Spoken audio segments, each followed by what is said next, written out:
Welcome to the seventh hearing of the Committee's inquiry into the New South Wales University sector. I acknowledge the Gadigal people of the Eora Nation and the traditional custodians of the lands on which we are meeting today. I pay my respects to elders past and present and celebrate the diversity of Aboriginal peoples and their ongoing cultures and connections to the lands and waters of New South Wales. I also acknowledge and pay my respects to any Aboriginal and Torres Strait Islander people joining us today. My name is Sarah Kane and I'm the Chair of the Committee. I ask everyone in the room to please turn their mobile phones to silent. Parliamentary privilege applies to witnesses in relation to the evidence they give today. However, it does not apply to what witnesses say outside of the hearing. I urge witnesses to be careful about making comments to the media or to others after completing their evidence. In addition, the Legislative Council has adopted rules to provide procedural fairness for inquiry participants. I encourage committee members and witnesses to be mindful of these procedures. I also raise with concern that over the course of the inquiry to date, committee members have heard from a number of inquiry participants that they fear reprisals from senior leaders of universities because of their evidence to the committee. We have also heard that witnesses have been questioned by university leaders about their evidence.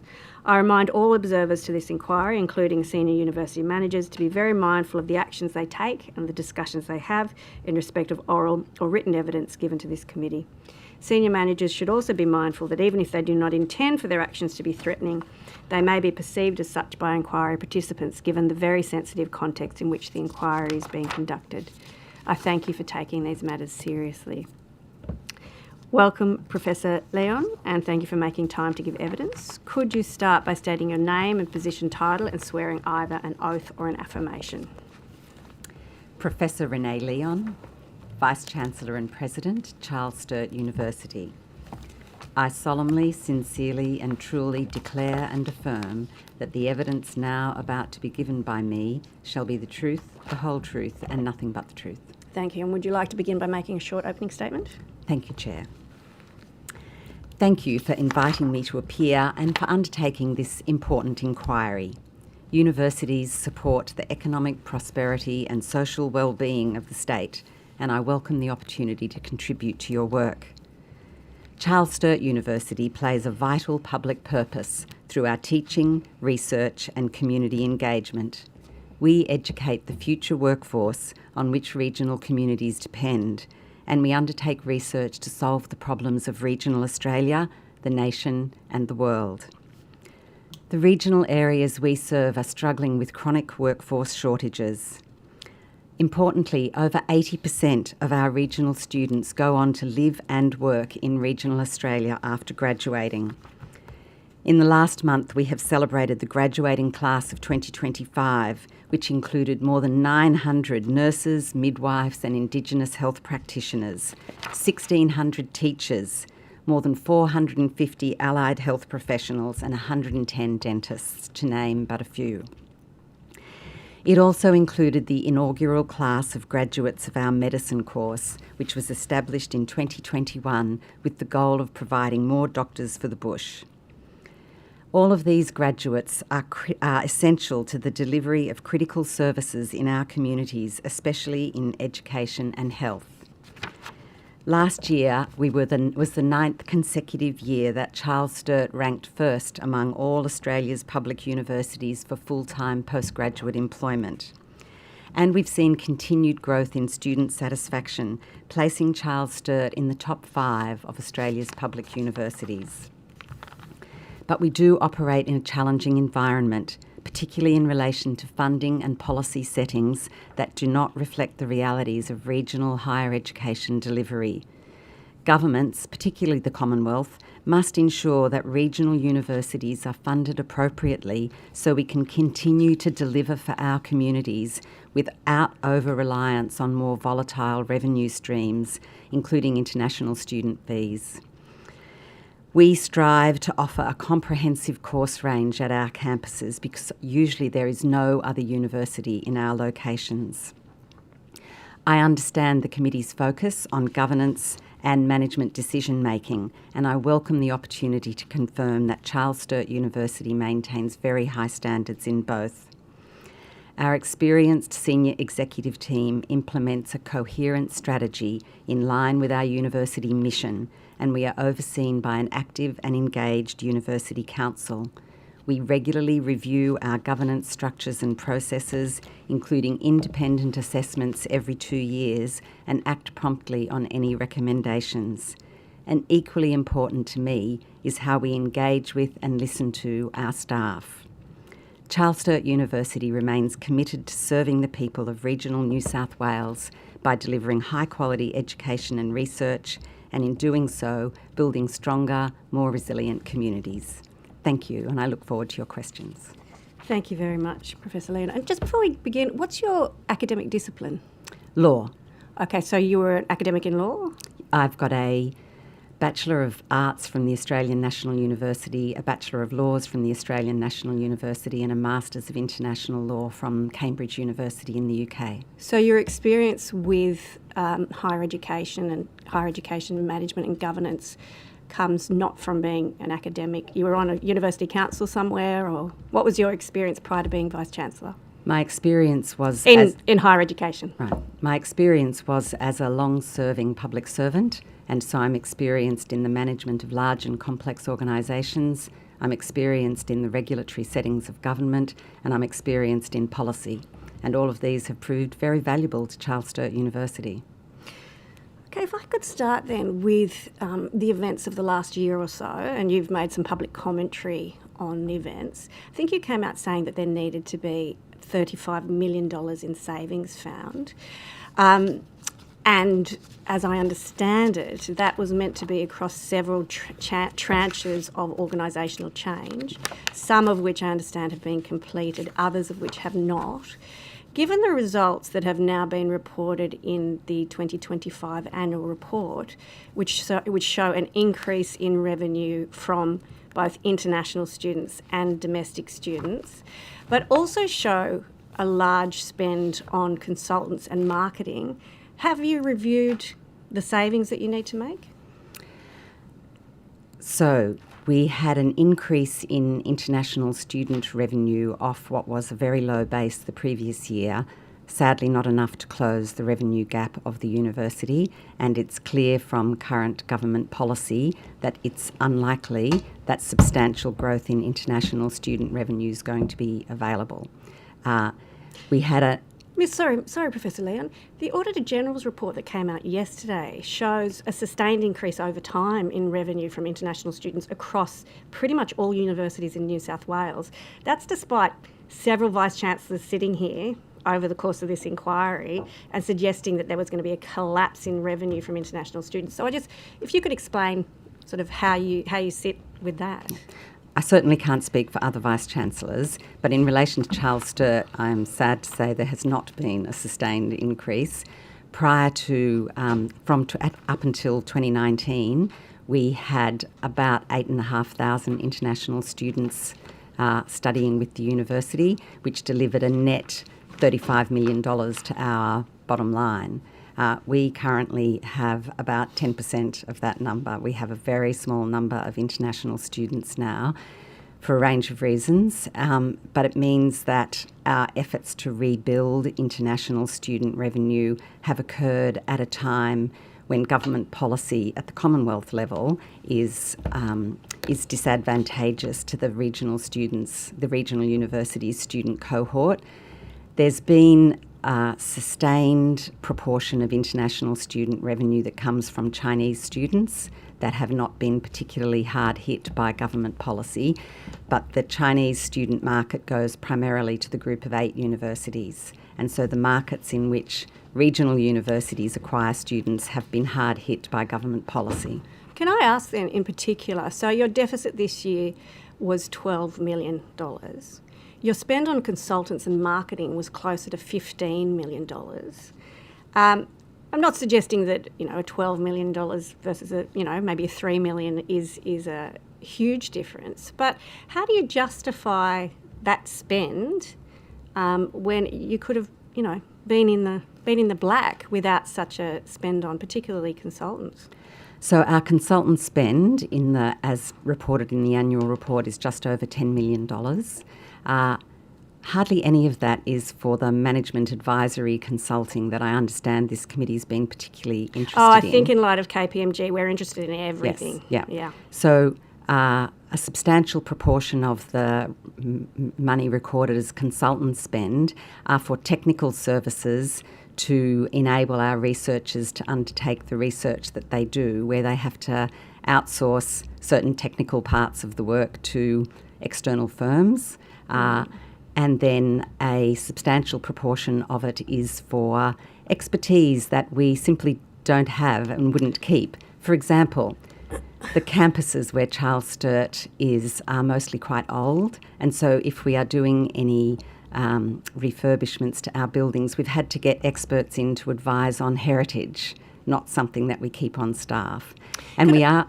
Sorry to interrupt. I just wondered, could you please on notice provide then, as you used to do, as other universities used to do as well, a list of your consultant engagements, let's say since they were last reported in the annual report, which I think was 2022. So if we could have the lists of those, that would be helpful, because then we can understand the scale of these expertise as opposed to, your KPMGs. Do you engage KPMG at all?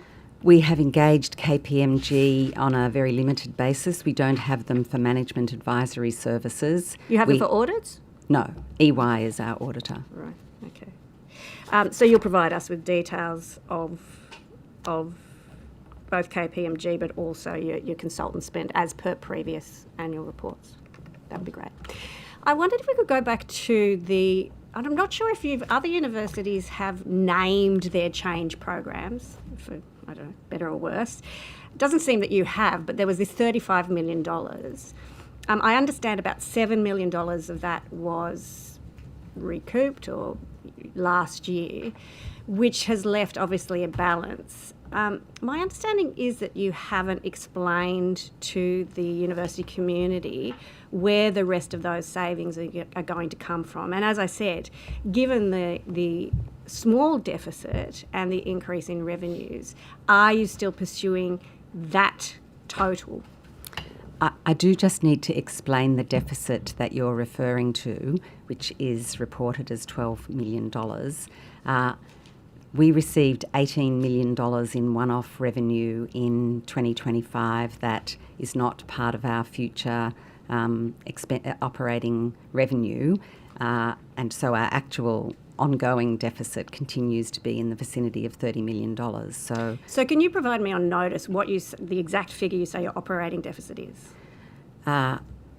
Well, for 2025, it would be $30 million. Exactly $30 million. Might be 30.5. I'm happy to clarify that on notice. But the $18 million comprised a substantial one-off spend from the Commonwealth for equity places that had been received in prior years and that were subject to reconciliation and clawback.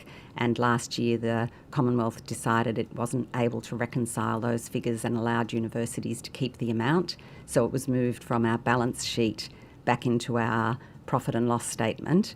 So that comprised $14 million that we won't get again, and then we had an accounting analysis done of the recognition of our research revenue, which identified about $4 million that was on the balance sheet that should be recorded as revenue, not as pending revenue, and so that comprised $18 million that we won't get in the future. So that 18 million plus the 12 million reported deficit means the actual structural deficit remains at 30 million. And were there any, because I've been looking at annual reports of the university since they were tabled, were there any accounting changes that worked the other way, that previously weren't expenses but were listed as expenses? Intangible assets, for example, are there any notable? Not notable, no. Okay, so there weren't any in the sort of multi-million dollars that changed from asset to expense? No. And then you asked about the change program. So no, it doesn't have a name. We have told staff that we have to get our budget back to a sustainable position, and we are undertaking a series of changes to achieve that. We have the agreement of our council based on management's recommendation to do that over a phased period, in the belief that it is better to work these changes up in a careful way and in consultation with staff than to just take a very large cut out in 1 year, which would risk us taking out staff without taking out work. something we don't want to do.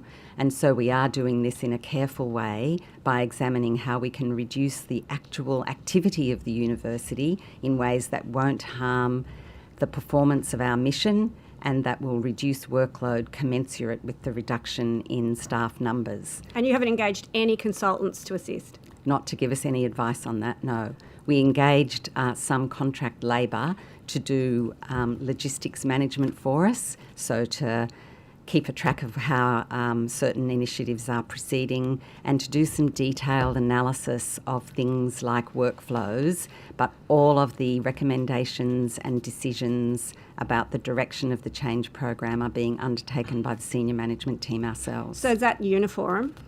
Have you engaged with NAS? We used uniform benchmarking data to identify areas that would be worth looking at for efficiencies, but all of the looking at those areas is being done by the university itself, not by NAS. I'm going to ask one more question before I pass to my colleagues, and I've got some more later, which I'll put on supplementary if we don't get to them. So you still need to identify, according to you, $30 million worth of savings. Is it true that you received a 7% pay increase last year? No, 1%. 1%. And so what is your salary? I'll just get the exact figures for you, Chair.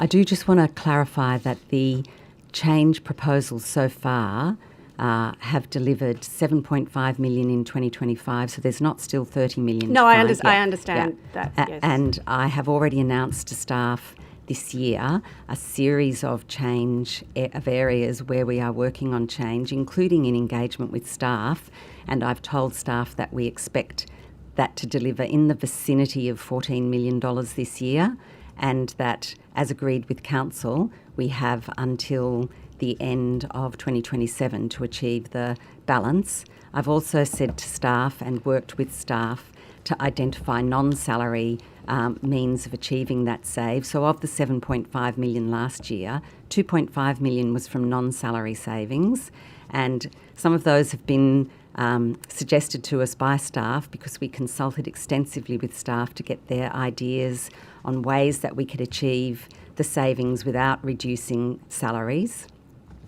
And we've got a range of further ideas suggested by staff, including leasing out buildings and consolidating buildings into smaller space that are going to achieve some of this year's save. So we certainly are trying to minimise the impact on staff. I appreciate that. And I know that it you know, you mentioned in your submission that, you know, as you know, executive salaries are a bit of a sore point. It's hard to see from the outside how so many executives earn double or more than the Premier of the state or the Prime Minister, for that matter. In your submission, I think you say it would be marginal if you reduced executive pay. Might be marginal, but wouldn't it be a token to staff? Absolutely, and that is why last year, although the staff all received, in accordance with the enterprise agreement, a 3% pay rise, we decided that the senior executive, including me, would only receive 1%. So that's me, and the entire senior executive only received 1% last year. And in addition, 1% on $1 million is a little different to 3% on 80,000. And in addition, we've reduced the number of senior executives. So we took out about 16 senior roles last year, and so we are continuing to look at ways to make the structure less top-heavy and to enable there to be more funding available for academics and for the front line. So you asked about my salary, which is not $1 million. Yep. My cash salary is $797,000. And on top of that, I receive superannuation of $95,000. And bonuses? No. No bonuses. Okay. Ms. Merton, do you have questions? Thank you very much. And Professor, thank you so much for your participation. If I could just have a look at the in 2024, CSU changed its governance academic senate rule, removing the requirement that the majority of academic senate members be elected. I'm also aware that it removed, as a consequence, there was also the removal of the role of scrutiny and evaluation of course offerings, given the change to this Senate election. Wondering if you wanted to comment on that. Yeah. So we do maintain a majority of academic members in Senate, quite clearly. The changes at the time I arrived and prior to that, I think there had been a much larger number of ex officio members, and so we have rebalanced that to ensure that there is a majority of Senate members. And the changes that you're referring to actually went through Senate for their adoption with a majority of academic members present, and so they were voted on by the academics of the university. The changes that we made to the way in which the functions of Senate are expressed were not in response to any action by management, but to an independent academic external review of the governance rules of the Senate, which identified that a number of things that were in the Senate's functions were actually functions that Senate by itself cannot and does not perform, that some of those functions are actually performed by other parts of the university. And so the external review advised that the terms of reference be amended to properly reflect the actual functions of Academic Senate, and that is how they're expressed. Those were also voted on and approved by Academic Senate. Mm-hmm. Thank you. So, Vice-Chancellor, just confirming that in terms of the governance arrangements and this change, that no longer a majority of the Academic Senate members are elected. There's no longer a majority. So they are appointed. No, they're elected. Okay, all right. They're all elected. Okay, thank you. I attend Academic Senate. I'm not elected. I'm there ex officio. Yep. But the majority are elected academics. Mm-hmm. Thank you. Thank you, Vice-Chancellor. I'm also aware in terms of, and in your opening statement you made this reference in terms of the university and its offering for, rural, regional, out of metro students. I'm also aware that there has been an experience where we've seen the cancellation of on-campus offerings, students encouraged to study online. Just wondering how that meets that rural student, that regional offering with local campuses. I'm so glad you've asked this question. Yeah. We have such a commitment to our regional communities, and it pains us to our souls to have to cut courses that we know would be valuable in regional Australia. We really hope that one of the outcomes of this inquiry will be that the New South Wales Parliament and the New South Wales Government advocates to the Commonwealth to fund regional universities in a way that isn't treating us as if we were the same as City University. It costs us much more to deliver regionally, and furthermore, because we operate in thin markets, it's very difficult to achieve the number of students per course, per campus, that would enable us to deliver the course within the inadequate funding that the Commonwealth provides. Mm-hmm. And so, because we are so in such difficult financial position due to mainly the loss of international student revenue, we can't afford to keep offering in person all of the courses on all of our campuses that we would like to offer. So we only reduce them when they fall below a level that's financially viable, and we absolutely wish we didn't have to. Mm-hmm. Was consideration given to possibly, cost-cutting arrangements in other areas of the university to maintain that campus student offering? Well, that is what we are doing now. That is the change program we're embarked upon, just so we won't have to go any deeper into course cuts. Mm-hmm. The change program we're undertaking now, we've told staff, will be mostly impacting professional and general staff. Not that we don't value every single thing that they do, but we are trying as much as possible to avoid cuts to courses and cuts to academic staff, that being our core mission as a university. Thank Obviously, you. our professional staff support our academics and support our students. And so we are seeking to do the change program in a way that provides services more efficiently and effectively rather than reducing those services objectively. Thank you. Vice Chancellor, I note in your submission there's a long list of all the course offerings. I'm just wondering, in light of the cancellation of on-campus offerings and the move to online, would we be able to get an idea of what's no longer offered on campus? Yes, certainly. I should say, in relation to online, the majority of our students are choosing online because it suits their lifestyle.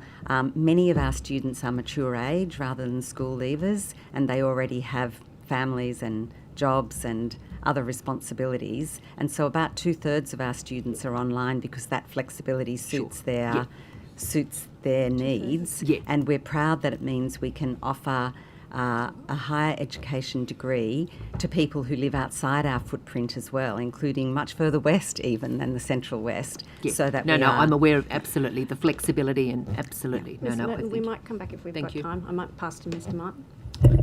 Thank you, Chair, and thank you for being here this morning, Professor. In your submission, just on the very first page, there's a cover letter that you've signed, and there's one particular point that you've made that I'd like, if you're able to elaborate. You mentioned chronic and systemic underfunding and over-regulation, frequently poorly thought out policy changes. Are you able to elaborate a bit more on your experience and Charles Sturt's experience with those factors? Yes. So in relation to poorly thought out policy changes, there's been a substantial change to international student intake driven primarily by migration outcomes without any real consideration by government, the Commonwealth Government, about how the $12 to $13 billion of revenue that funds the higher education sector is going to be replaced if international students are being discouraged. Changes were made to the visa settings that in effect enabled the richest universities to continue to bring in high numbers of international students because they only really affected the non-Chinese market on which all of the poorest universities depend. So that's the kind of poorly thought out policy change. And I think I attached to my submission a list of all of the regulation that we have to comply with, and that continues to increase. And so what it means is that we employ more and more of our staff engaged in reporting rather than in providing services to students and academics. I'm pleased that the Commonwealth has established a better regulation working group, but regrettably its terms of reference exclude all the existing legislation. Thank you. I can see it in the appendix. It's provided pages and pages. Mr. Diadam? Yeah. Thank you for your attendance today. I'm interested in the numbers that you just cited. So 2/3 of your students are online, so 1/3 are on campus. Is that right? That's right. And of that 1/3, what proportion are international students? It's quite a small number. We have one of the smallest numbers of international students in the sector, so I'll just get the exact number for you. In 2025, our onshore international students were 4.5% of our total onshore enrolments, and they are nearly all in-person students because of the settings under CRICOS that require those students to be in person. What does that work out to be in terms of the proportion of the onshore, of on-campus students? What proportion of those? So our on-campus students are 12,242, and so we have about 1,600 international students. Right. So it's quite a small proportion. Right. And of the on-campus students, what proportion of those are drawn from rural and regional New South Wales? Of the on-campus? Nearly 50%. 50%. Okay. Oh no, of the on-campus ones, Yes. it's a much greater proportion. Sorry, I'll have to get that number for you because our online students also includes a proportion who are not in our regional footprint. I might have to take that on notice, Sure. the proportion of our regional on-campus students who come from the regions. Okay. Can I ask, did you relocate to take on the position? Yes, I relocated to Bathurst. To Bathurst. And does accommodation part of the package that you're offered? Yes.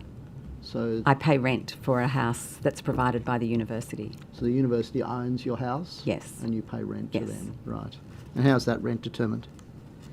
There's a market assessment that's undertaken by the university secretary supporting the Nomination and Remuneration Committee. Right.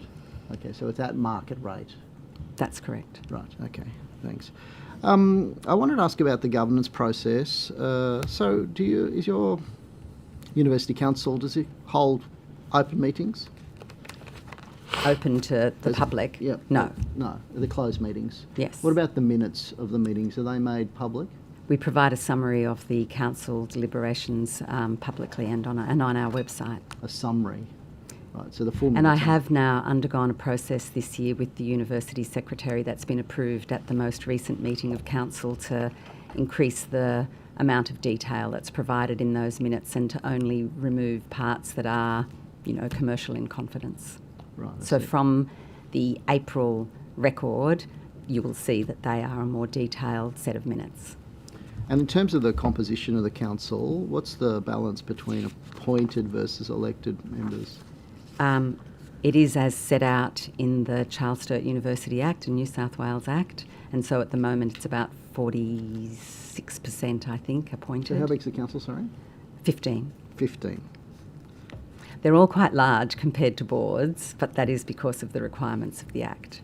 Right, And we so- try to keep it small enough to be effective, but large enough to be to encompass all of the skills that are required to run the organisation, including people from regional areas, people with academic background, people with financial and legal experience, and people with, broader research and industry experience. So since you've been appointed, which is 2021, is that right?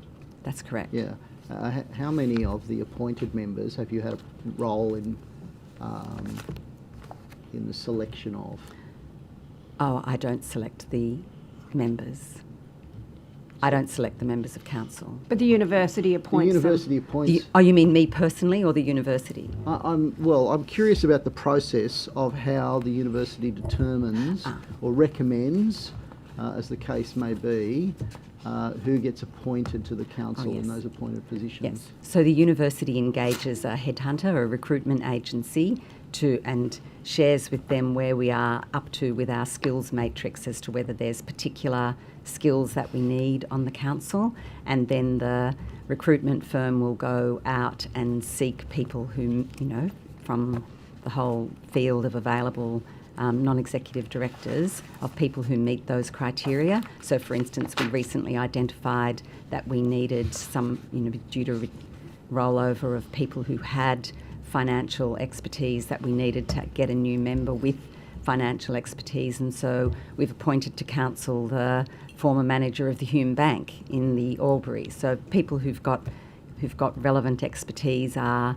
A short list is brought by the independent recruiting form to a selection committee set up by the Nomination and Remuneration Committee. I have been a member of some of those selection committees, but the ultimate decision is It's not made a by fixed, council. fixed committee. The composition of the selection committee It changes. changes there depending any- on the membership of the Nomination and Remuneration Committee. Are there any elected representatives on that committee?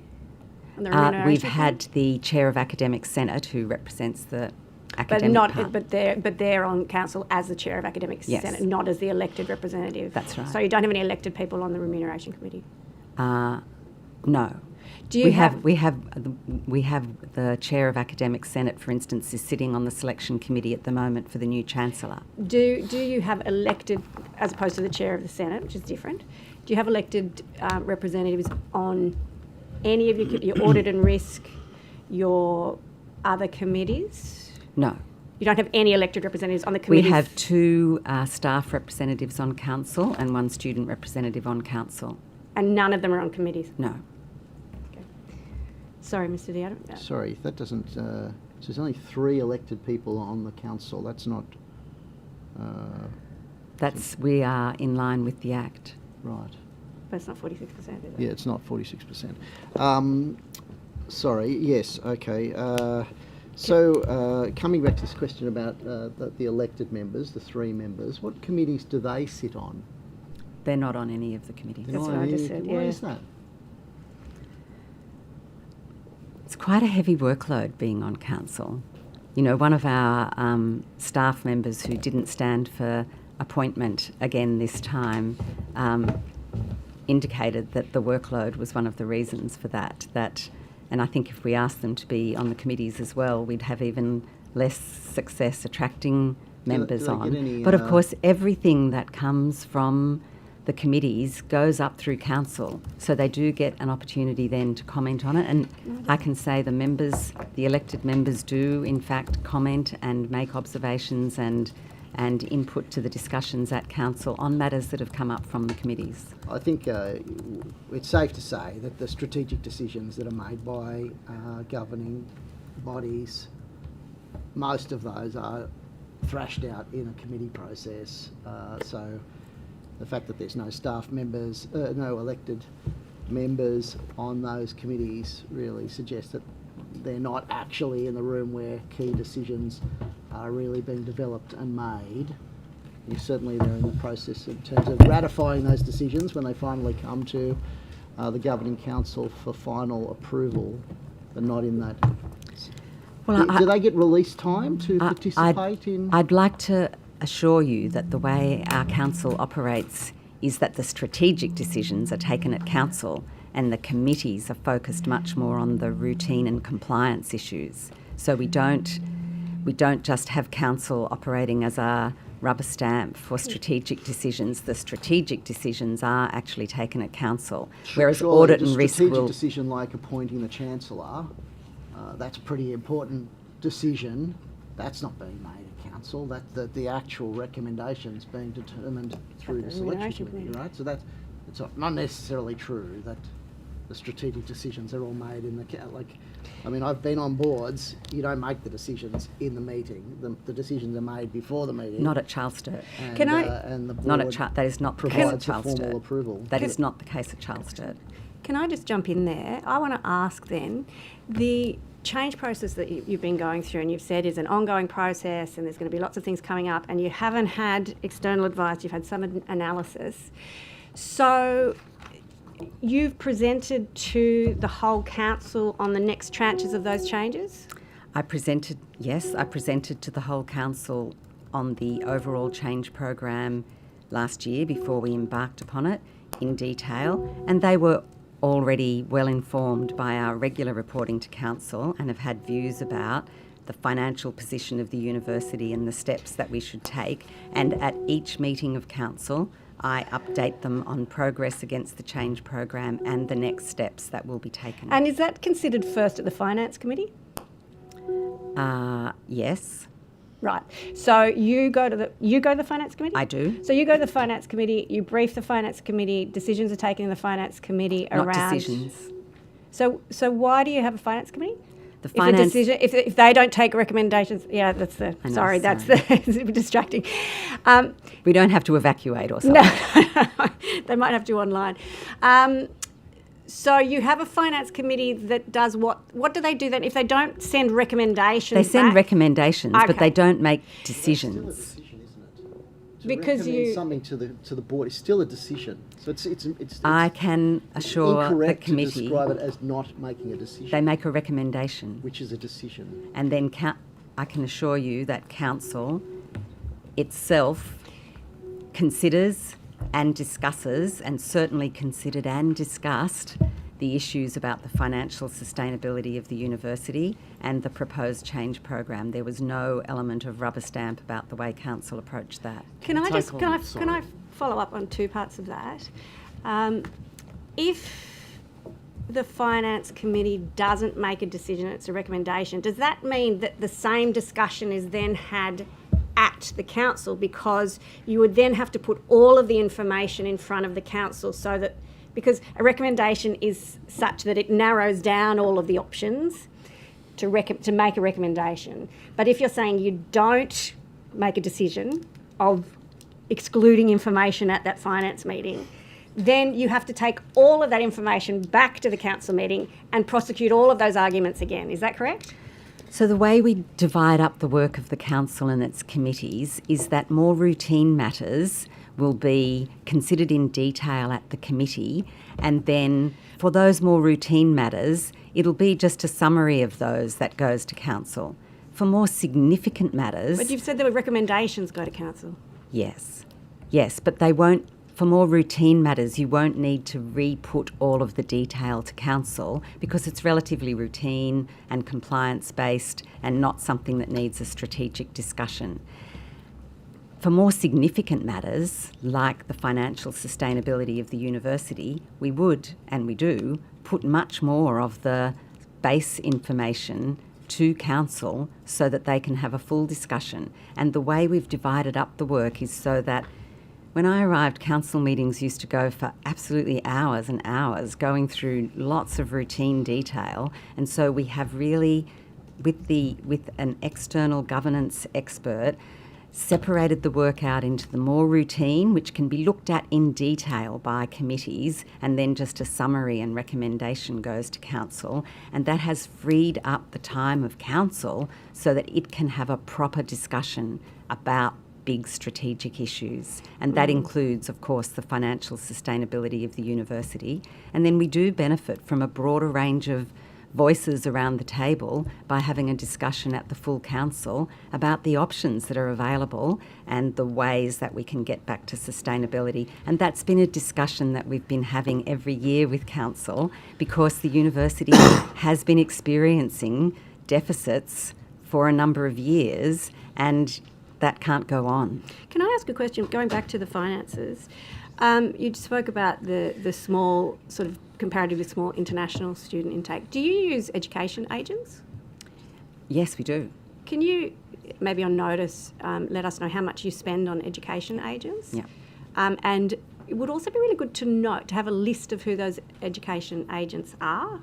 I'll take that on notice. And I should say, of course, agents are paid on a commission basis, so they get paid based on how much revenue, we always earn more than we pay them. Sure.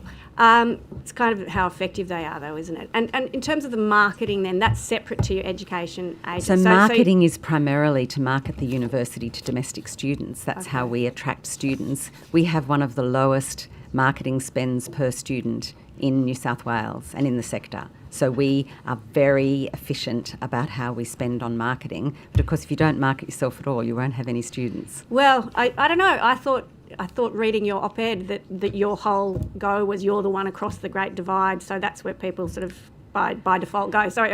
You'd be interested to know then that just a couple of weeks ago we had the University of Sydney and Bathurst recruiting for students. So sadly, we can't just assume everyone will come to us just because we're there.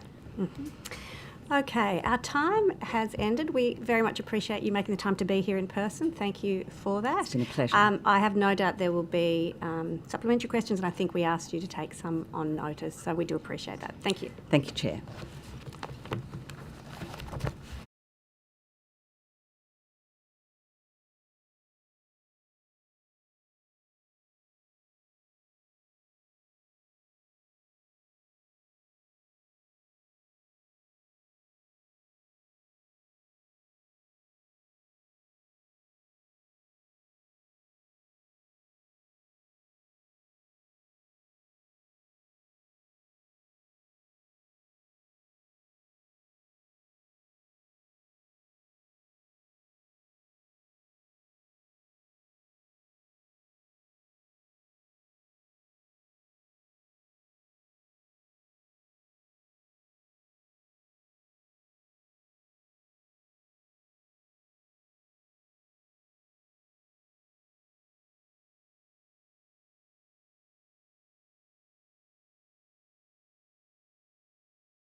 welcome. Thank you for making time available to come and speak with the committee today. We do appreciate it. If I could ask you to begin by stating your name and position title and swearing either an oath or an affirmation. No, we'll start with, sorry, we usually start. Yeah. Okay. Thank you. Bill Parasiris, the Chief Operating Officer since May last year at Western Sydney University. I swear that the evidence now about to be given by me shall be the truth, the whole truth, and nothing but the truth, so help me God. Hi. My name is Mario Milanovic. I'm the Acting Chief Financial Officer since July of last year at Western Sydney University. I swear that the evidence now about to be given by me shall be in the truth, the whole truth, and nothing but the truth. So help me God. Thank you very much. Would you like to begin by making short statements, or you? No, we're good to begin. You're good to go? Thank Okay, you. thank you. Just a question that's just come to mind. So COO and CFO both changed mid last year. Was there something in particular that happened? Were there further changes in the sort of C-suite that went on? It just seems like that's big change in this area in one go. So the CEO position became available in May last year and changed in May last year. Our acting CFO, or Vice President of Finance and Operations, at the time chose to retire towards the end of last year. So we put an interim CFO in place at the time. Okay. And you're now no longer interim, Mr. Milanovic, or you're still interim? Yeah, it's still in the interim acting role. yes. Okay, thank you. If I could begin by asking you about Reset, I think it's called. Can you explain to me what Reset is? Reset was a program that we undertook at the beginning of last year when we had an indication of where we were heading over the next 2 years and how we had tracked over the previous couple of years in respect to operations. It also undertook a detailed review of the university's overall operational plan and how fit for purpose we were looking into the future in respect to our workforce, the positions and the people we had in place to deliver the outcomes we wanted to deliver as part of our mission and our obligations to Western Sydney. Okay, so when you say it was a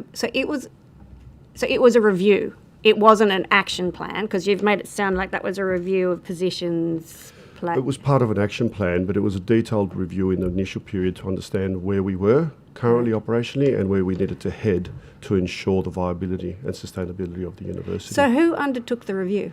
The university did, and we established a team that reported through a formal governance structure and reported up through to the relevant subcommittees and board of trustees ultimately. So who was on the team?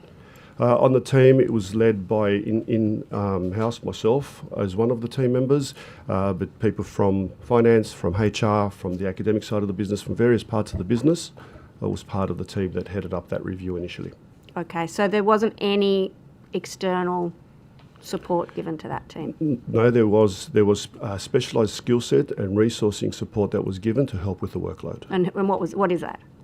Sorry, what is that? A specialised skill? What could be a bit more specific? So contingent labour to help take on the additional workload that was required, and there was specialised skill set in respect to enabling to pull together data, but also to inform what future workload looks like. So are we talking things like Uniforum or Pilbara Group? Neither of those two were part of the process of this research. Okay. So could you actually give me names, like contingent labour? Was it just people casually employed from the street? Was there a hiring group? Was there a labour hire agency? Was there a consultant group? It was a variety of people. There was from Hayes Recruitment Services through to Org Advisory and Managed Solutions and other such services. Could you please provide on notice the list? Yeah, happy to actually distribute a table list. it. Fabulous. And table the list of all consultants, That would top be 30, great. so we had that ready today. When you were talking about an indication of where you were heading, so we seem to be having that same... Oh, Parliament's got internet problems. Okay, nothing to worry about. Okay, so when you were talking about having a look at where you were heading, what's this? I'd like a bit more understanding, because from what I understand, There were claims made sort of in early 2025 about the position of the university, and which suggested, I guess, a particular course of action, which then subsequently, student figures were different, the circumstances were different, so then changed quite considerably. So can you sort of take us through? So you get this review, it says Dire Straits, you have to do something, I presume. That's the narrative we have pretty much everywhere. Dire Straits got to do something, university management. You say you've got to do something. Then you find out that student figures aren't as bad as you thought, maybe finances aren't as bad as you thought. Can you talk me through? Well, on the onset, and I won't take away from some of the evidence that we're given further today, but we reached out to our people and engaged with our people early last year, and there's a big call out about people. What's our people? Our community, our staff, Right. our students, in respect to the services that were being provided. And there was a big call out about how things were being difficult, how people were being hampered in delivering their roles and their functions, how the workload and requirements were not aligned with whether it be position descriptions or skill sets in relevant areas. At the same time, yes, you do talk about the volatility that all universities were faced with the changing funding, federal funding and regulatory requirements. So I'm not sure about the claim about financing numbers not being correct, but there was change to the forecasts due to enrolment numbers and funding, which also had us look at what we needed to do in respect to ensuring financial sustainability and reducing our cost base. So that was part of the review, but was not solely part of why we went on and undertook the reset program. So what was the justification then? Because as I understand it, and I used to work at a university, you have your forecasts, but you know, they're the forecasts, and you've got your census dates, and you know that there's a big variation, and you sit that out because you have no idea what's going to happen. So you wouldn't base forecasts, I presume, would you, before a census date? You didn't do that, did you? Well, no, you have to forecast pre-census date to be ready for students to come in on enrolment date. If you didn't forecast that, you wouldn't be ready in multiple ways to No, but be that's able to different, isn't maintain. it? Forecasting for potential service provision is different to forecasting what your deficit's going to be the following year. Yes. That's quite different, isn't Yeah, it? and we did forecast based on data and trends, but as the committee would be aware, changes in regulation saw a significant shift in the number of students, both internationally and domestically, that did take up places, and also saw a significant shift, especially for Western Sydney, in the average load a student took. So there was multiple things that changed. Cost of living put a significant pressure on students, which meant a large proportion of our students were taking less load because they had to work to get through day to day. So perhaps if I can just distill it down before I know there'll be lots of questions from colleagues. What was the key problem that Reset was designed to solve? And did that stay the key problem? Did you articulate a key problem? No, say you, sorry. No. Did the team articulate a key problem at the start of Reset, and did that change? So what was it designed to solve, and did that sort of change over time? It designed to resolve what we needed to do to deliver the efficient services to our community, being our students, our staff, and the broader community of Western Sydney, to make sure we were fit for purpose for the future, and to ensure that our cost base ongoing was fit for purpose and relevant for the sustainability. And that stayed the same through. However, one of the main key priorities was that we would work through what we could to ensure that as many people and everyone who wanted a role at Western Sydney got a role. Thank you for that. If that's where we're trying to get to. Thank you for that. I just wonder, and I wonder if maybe this is a take on notice thing, maybe, but Okay. like the fit for purpose, do what we're designed to do, that's hard for someone from the outside to know what that actually means. So if you've got any documents or any presentations you gave about when you said we're trying to be fit for purpose or to deliver on our efficiencies, what efficiencies are we talking about? What purpose are we talking about? And how was that articulated? Because I know you guys are in it, but for us on the outside, it's hard to know exactly what that refers to. Definitely can do that, and also provide the numerous consultation sessions that we had with our people to help inform the end results. That would be great. we could do I've got more questions, but I'm going to pass over to my colleagues. Ms. Boyd? Thank you. How much has the university spent on redundancy?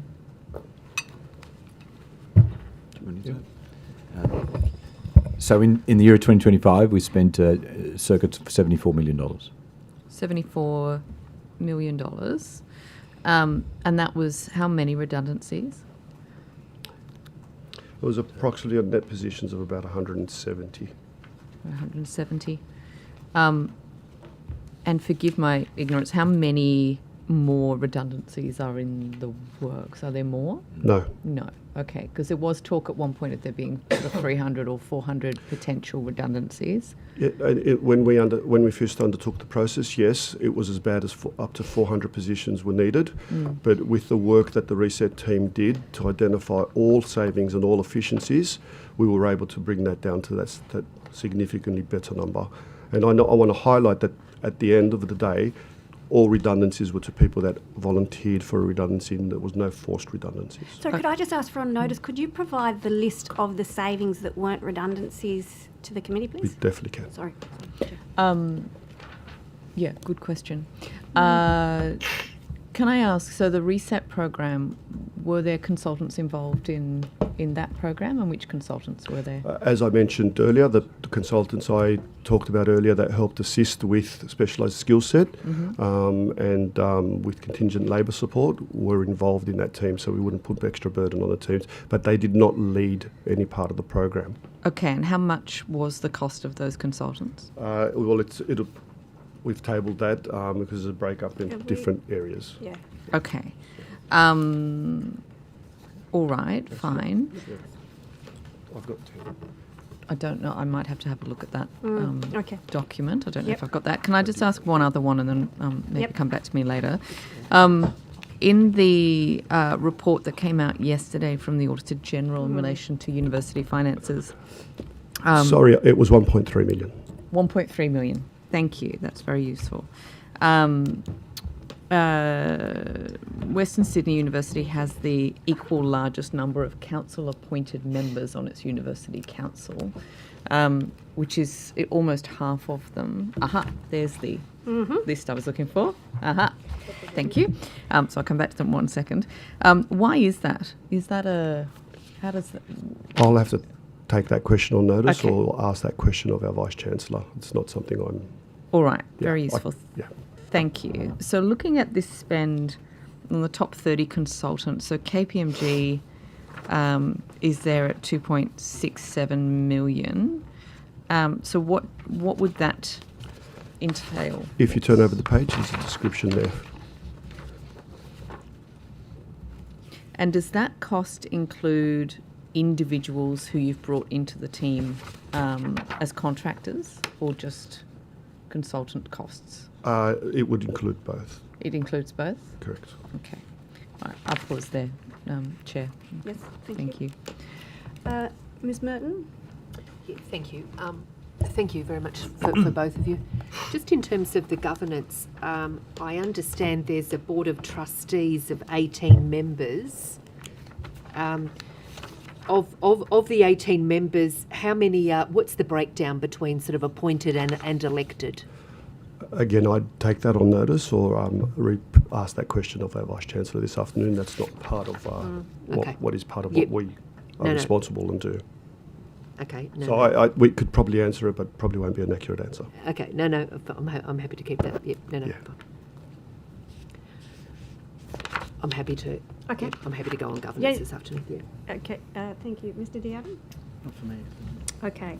If I can go back then to the specifics of reset. Sorry, sorry, I know you've just said this, but how many redundancies were there in the end?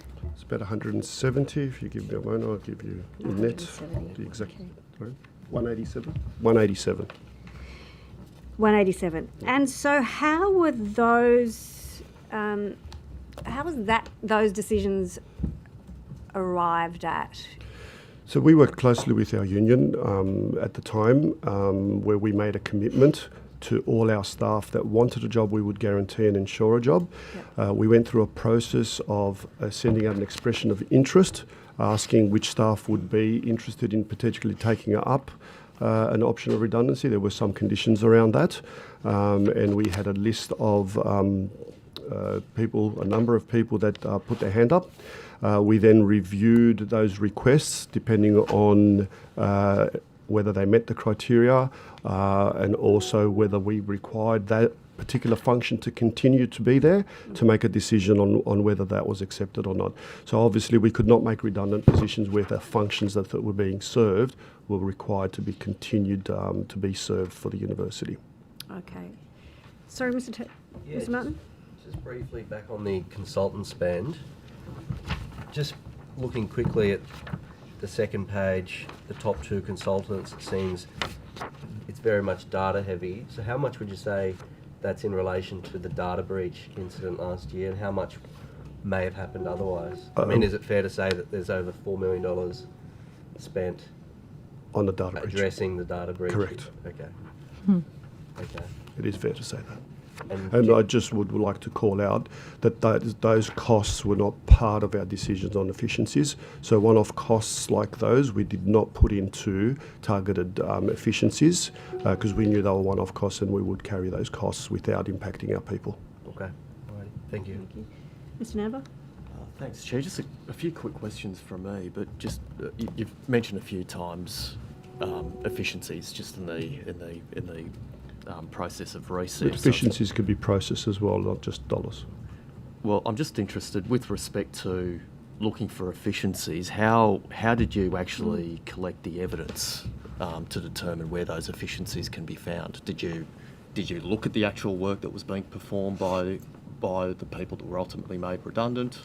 Did you rely on job descriptions? What was the...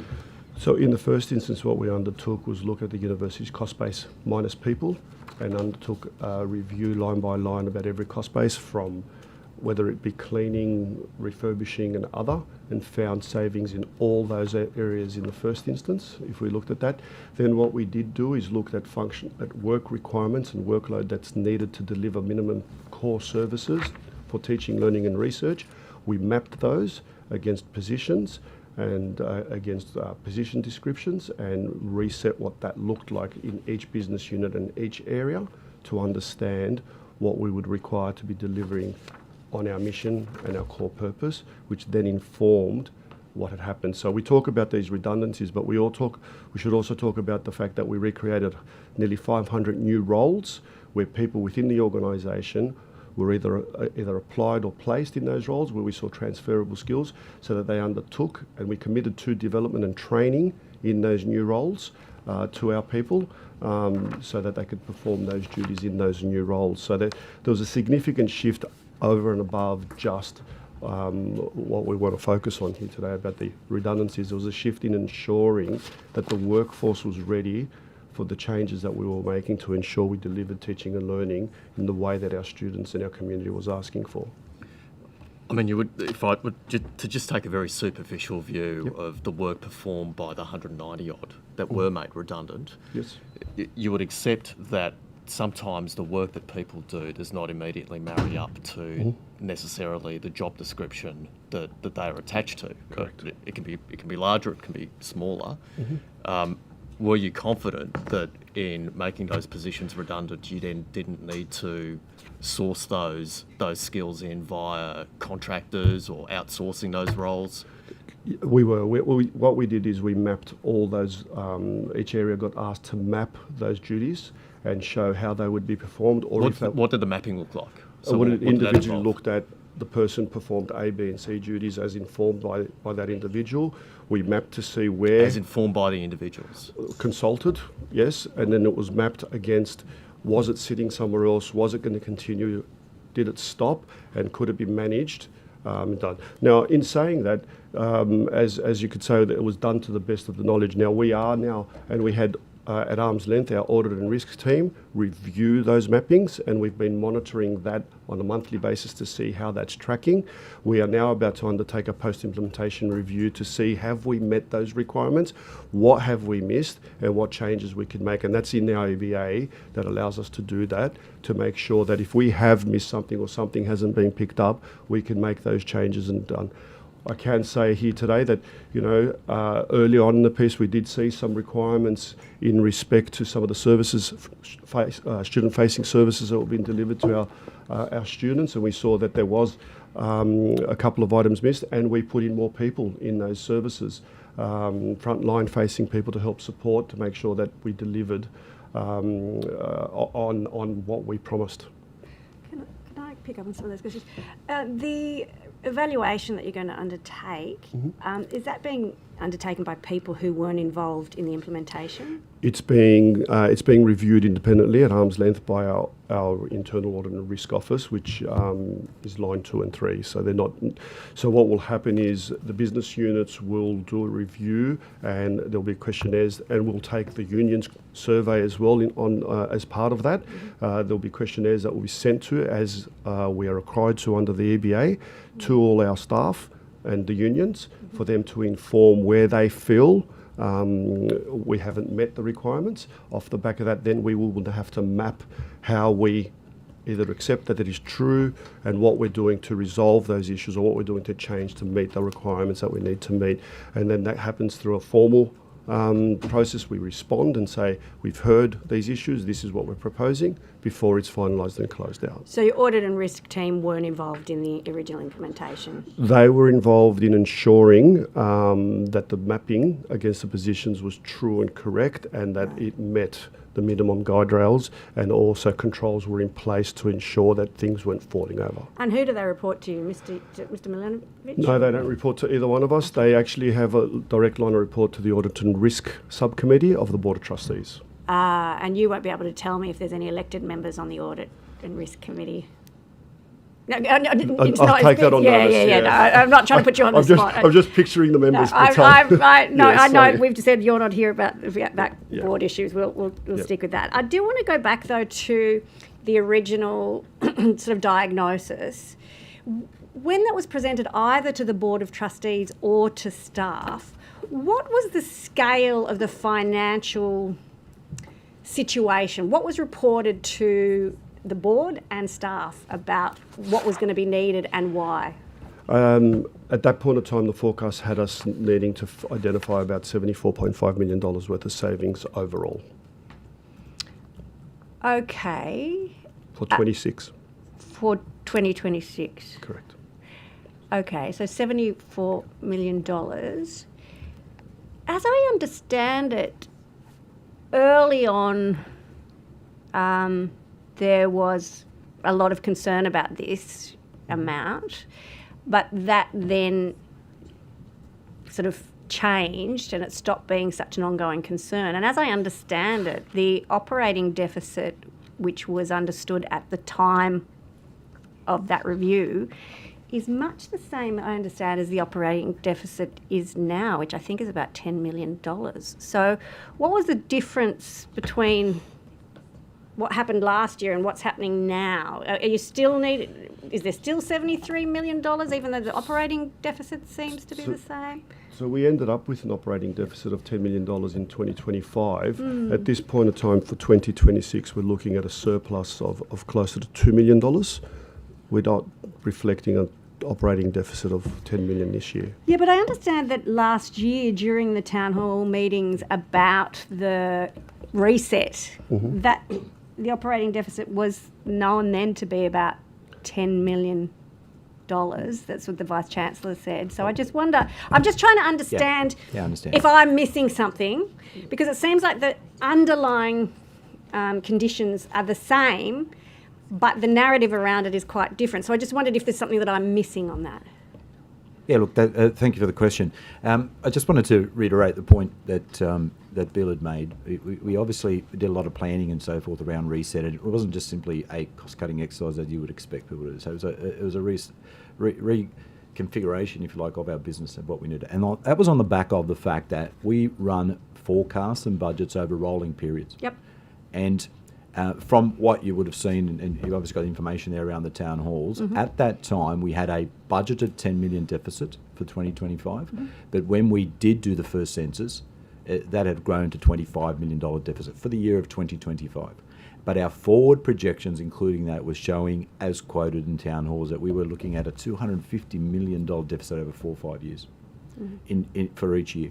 So that is what led us to take a position of the organisation and say we need to now undertake a reset review. So they're the numbers. So what was misforecasted so dramatically?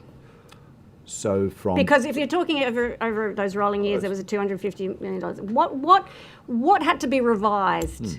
Well, I mean, as if I can, as we've mentioned before, I mean, I think we're starting to realise the impacts of JRG. We're starting to impact the impacts of the government funding, the capping on our internationals. So all that is part of our mix of forecasting, and so we've known our cost structures, and we know the services that we provide.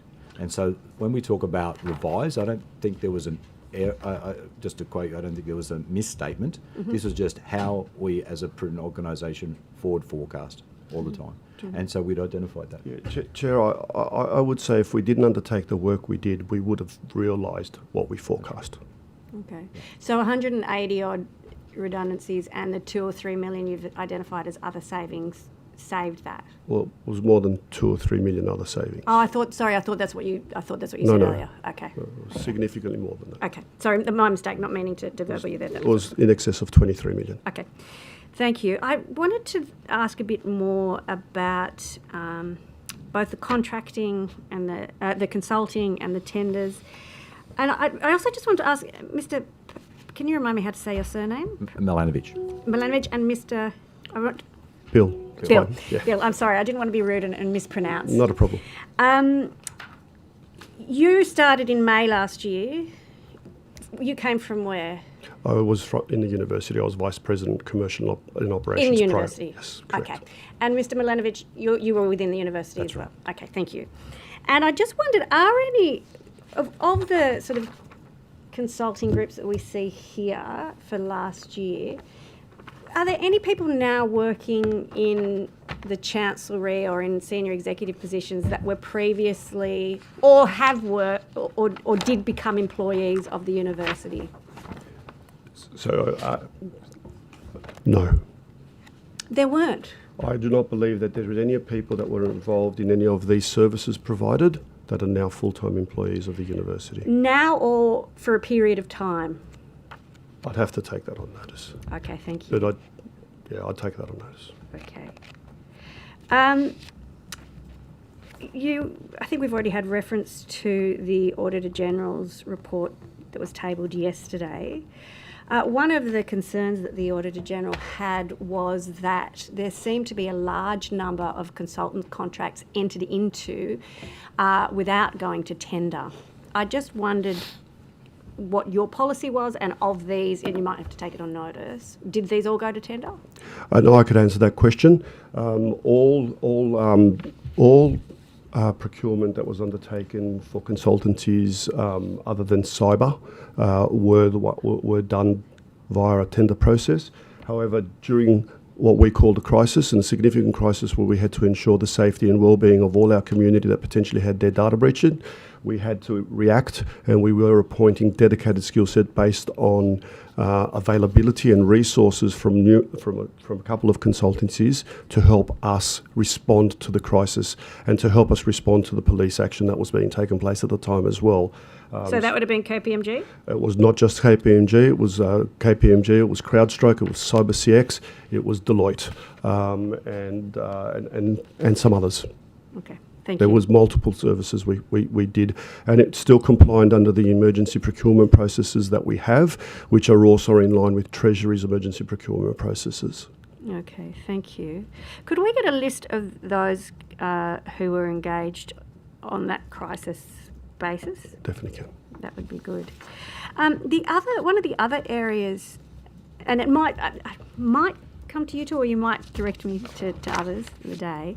Another area of concern from the Auditor General was disclosures, personal interest disclosures, and there seemed to be a ridiculously large number across the university sector of people who were benefiting from university contracts without disclosing them. And I just wondered, what's your process for, or have you seen the Auditor General's report and thought we should have a look at this? A bit of both. So what we can say is that we do undertake an annual review on senior staff to make those disclosures. But what we've also now said is we will undertake an annual process and attestation over and above, off the back of the Auditor General's recommendations, to make sure that we capture it on an annual basis, and we will do independent testing as recommended by the Auditor General to pick up anything in the event that something isn't disclosed as well.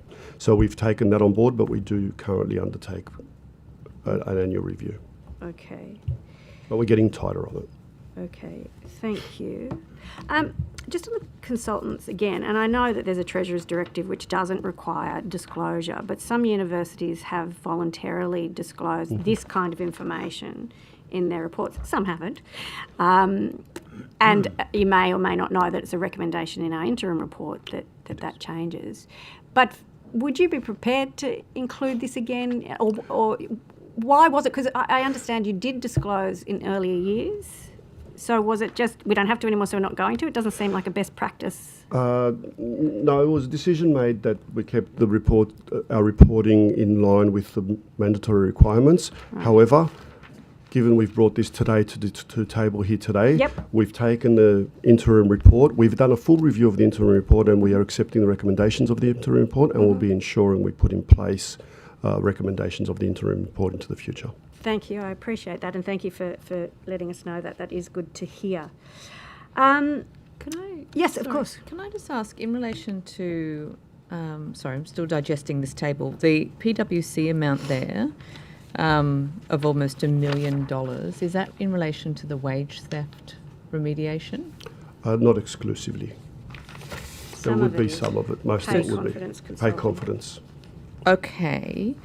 Right, building pay confidence program.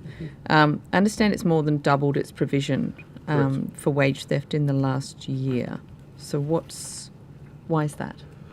So when we undertook a detailed review, which we have been apologetic to our people and apologised on numerous times, and they made a commitment that we will remedy more than the minimum requirement as required by the regulator. We asked that we do a detailed review so we could ensure that we got it right and that we paid back anything that was incorrectly paid. And on that review that was undertaken, it was identified, and including the decision that was made to take payments back beyond the minimum 6 years and take it back to the EBA in that time. We upped our provision for those purposes. Okay, so you now owe, you think, about $29 million in Correct. wages As we weren't understand paid. today, but that process continues. It's going to be a long process to get it right, but at the point, to the best of our knowledge, that is where we stand today. So, and I know you're not alone with universities in relation to wage theft and underpayment of staff, but when we're looking at, you owe $29 million, we think, in wages. We've given a lot to consultants, and I understand that not all of that $1 million to PwC is actual in relation to this particularly. But in 2025, it looks like you paid no remediation payments at all. So I guess from a outsider perspective looking in, you've got all these people who are waiting for their money that they're owed and they're not being paid. The provision is going up. Why are they not being paid? So firstly, we did correct the base rate in 2025, November, so we rectified the annual payments, your annual salaries divided by hours and so forth, which there's a discrepancy and still doesn't have the regulator still doesn't have a fixed position on what that should be like, so we took a position that was safe over and above, so we remediated that in November of last year. The reason why we didn't do any further remediation is because the calculations and making sure we got it right was still being undertaken, and that means going through numerous data sets, multiple files, multiple calculations to make sure that we didn't remediate multiple times. We have, I can say, commenced remediation where those items are done, and we do have a detailed program and commitment which we'll be communicating and have been communicating to our staff how we'll be undertaking that process over the coming years. The one thing the board has instructed is that we remediate when we know and not wait until we know the totality of each individual. So we'll be doing that. The other thing we are doing is also working with the ATO, because this remediation could have impact on some of our people being pushed over certain thresholds, which will eliminate their entitlements to some subsidies, childcare, healthcare. So we're working with the ATO so that we make sure that that doesn't have an impact on that as well, and that that's just taxed at a bracket that ensures that our people are no worse off, even though they'll receive these back payments. So we're committed to getting this right. We're apologetic for what's happened, but we want to do the right thing and remediate as soon as we can, but do it correctly and with compassion and understanding. Okay, but it doesn't seem to be dealt with the same sort of urgency as some other things. I mean, if you've got 1.2 million was paid back in 2024 when the provision was 13 million. The provision is now 29 million. I mean, people are waiting for this money. They may prefer to get multiple remediations than have to wait. I mean, why is it taking so long if we have all of these consultants working? I don't understand how it takes this long. We've just stood up a dedicated team that's focused, not just, when we understood what the totality of the implication was, we stood up a dedicated internal team to focus just on this remediation. So we are treating it with urgency, but I think accuracy is also something that we would like to do. We would not want to be remediating people multiple times on the same matter. But maybe they would. Maybe, like if I was owed money, maybe I would prefer to get some of it than none of it. In the instance that the remediation was correct, but what happens if we made a remediation and there was overpayment and we'd have to call that back? That would be more problematic than making sure we made it correct. But again, this is basic payment of wages.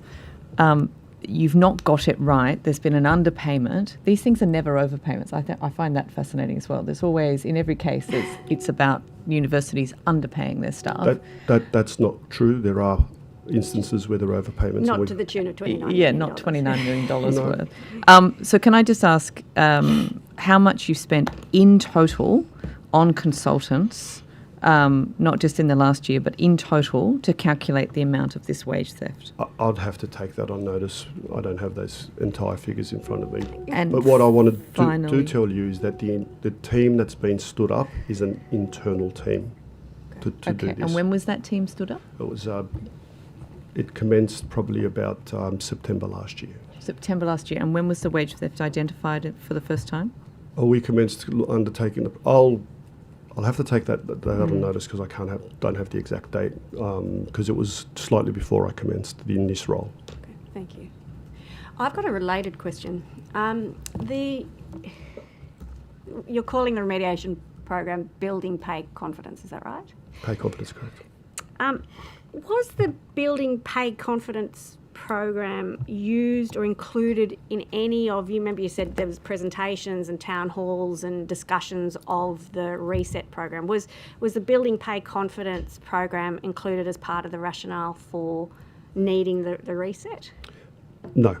So the same way we treated the cybersecurity incident, the costs with that, that's how we're treating this particular program as well. We're not treating these costs, which we're saying are one-off costs, as part of our operational costs, which informed what efficiencies, savings, or processes. So it wasn't used in any of the discussions to. It was spoken about, but it was not mentioned as one of the reasons that we needed to find savings. Okay, all right, thank you. But it did inform some of the skill and capability uplift and numbers we needed in our payroll team. So there was an increase. As an IR academic, I just bemoan the fact that there's very little skill in IR in any organisation anymore. People can't read awards. That's what we need. That's just my little rant. Got nothing to do with you. Can I go back then to the overall program, though? And we're concerned here, obviously, about governance. Did you either? I'm not sure if you. Yes, either of you brief the board or subcommittees on the reset program? We assisted with preparing the briefs. The Vice-Chancellor would brief the board and the subcommittees, and we would answer any specific questions if they related to our areas. So the Vice-Chancellor briefed the board? At every board and every subcommittee during the Okay. process. And did you attend, or do you attend ex officio? I do. I attend all subcommittees and board meetings. Okay, attend also. Okay, and so it was the Vice Chancellor who did the explaining. Okay, and so did you provide? And I'm asking this because it's something that we've had to ask every university, because most universities have undertaken some kind of change program. Did you provide like a full cost benefit analysis that showed gross savings, gross costs, payback periods, those kinds of things? How detailed was that? We do that at every reporting for all things university, and it's done at the detail as required and requested, and sometimes they do deep dives on some of those areas as well. Okay. As we go through. So it's not a thing that we did just for research. Research was definitely part of the reporting, but it's something we give them visibility on at every subcommittee meeting and every board meeting. One of the reasons I ask is because the National Audit Office report into ANU bemoaned the lack of general inquisitiveness of the ANU Council, and some of the things that we've heard from other evidence has been that there isn't a general culture of inquisitiveness on councils and boards. And so trying to understand what the level of detail is that's provided, and as you will know, that same audit report suggested that the ANU Council couldn't possibly have had the information they needed to make good decisions. And so we're trying to get a sense of what is the scale and scope of the information that's received and the discussions that are had. So we can, if necessary, have them in confidence, but it would be great to have a copy of it. I think you intimated you have some reports, but to have a copy of around the time when reset was mooted, what was presented to the board and the subcommittees would be very useful. We'd be happy to do that. Great, thank you. I think that brings us to the end of the session. We very much appreciate you making the time to be here today and the answers you've given and the documents you've tabled. There might be questions that we ask as well, the ones on notice, some supplementary questions, and the Secretariat will be in touch with those. But we very much appreciate the time you've given us today. No, thank you.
And welcome to our hearing into university governance.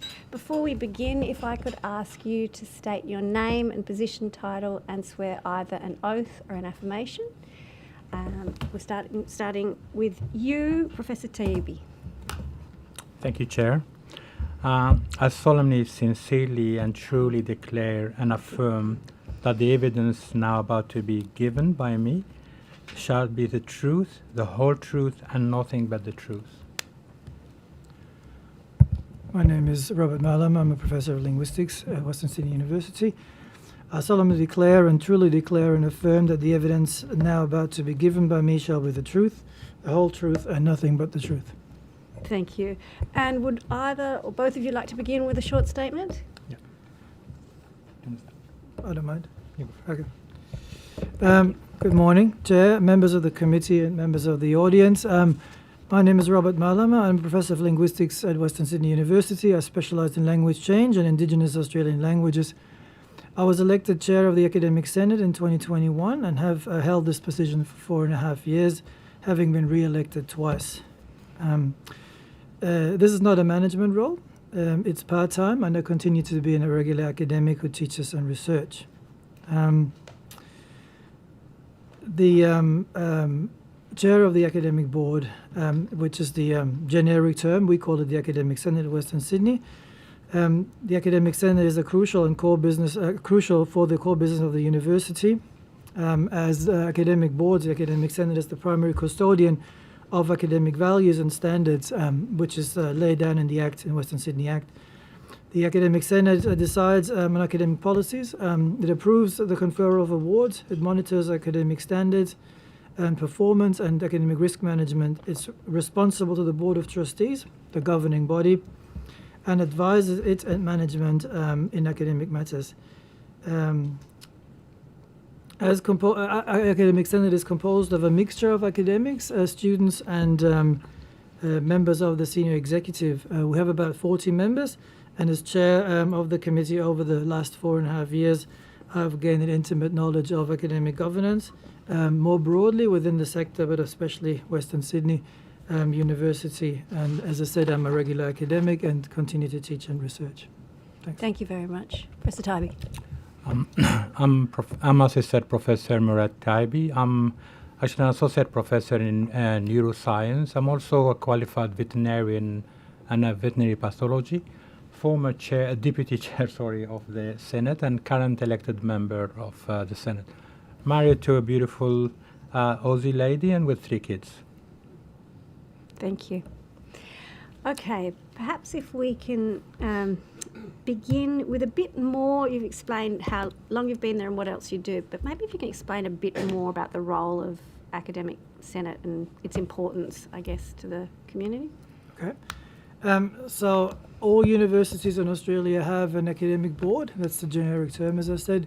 The role of the academic board in general is to ensure that the quality and the performance, the academic performance of the university is in line with the standards set by the legislation and with the academic standards that the disciplines and the experts set.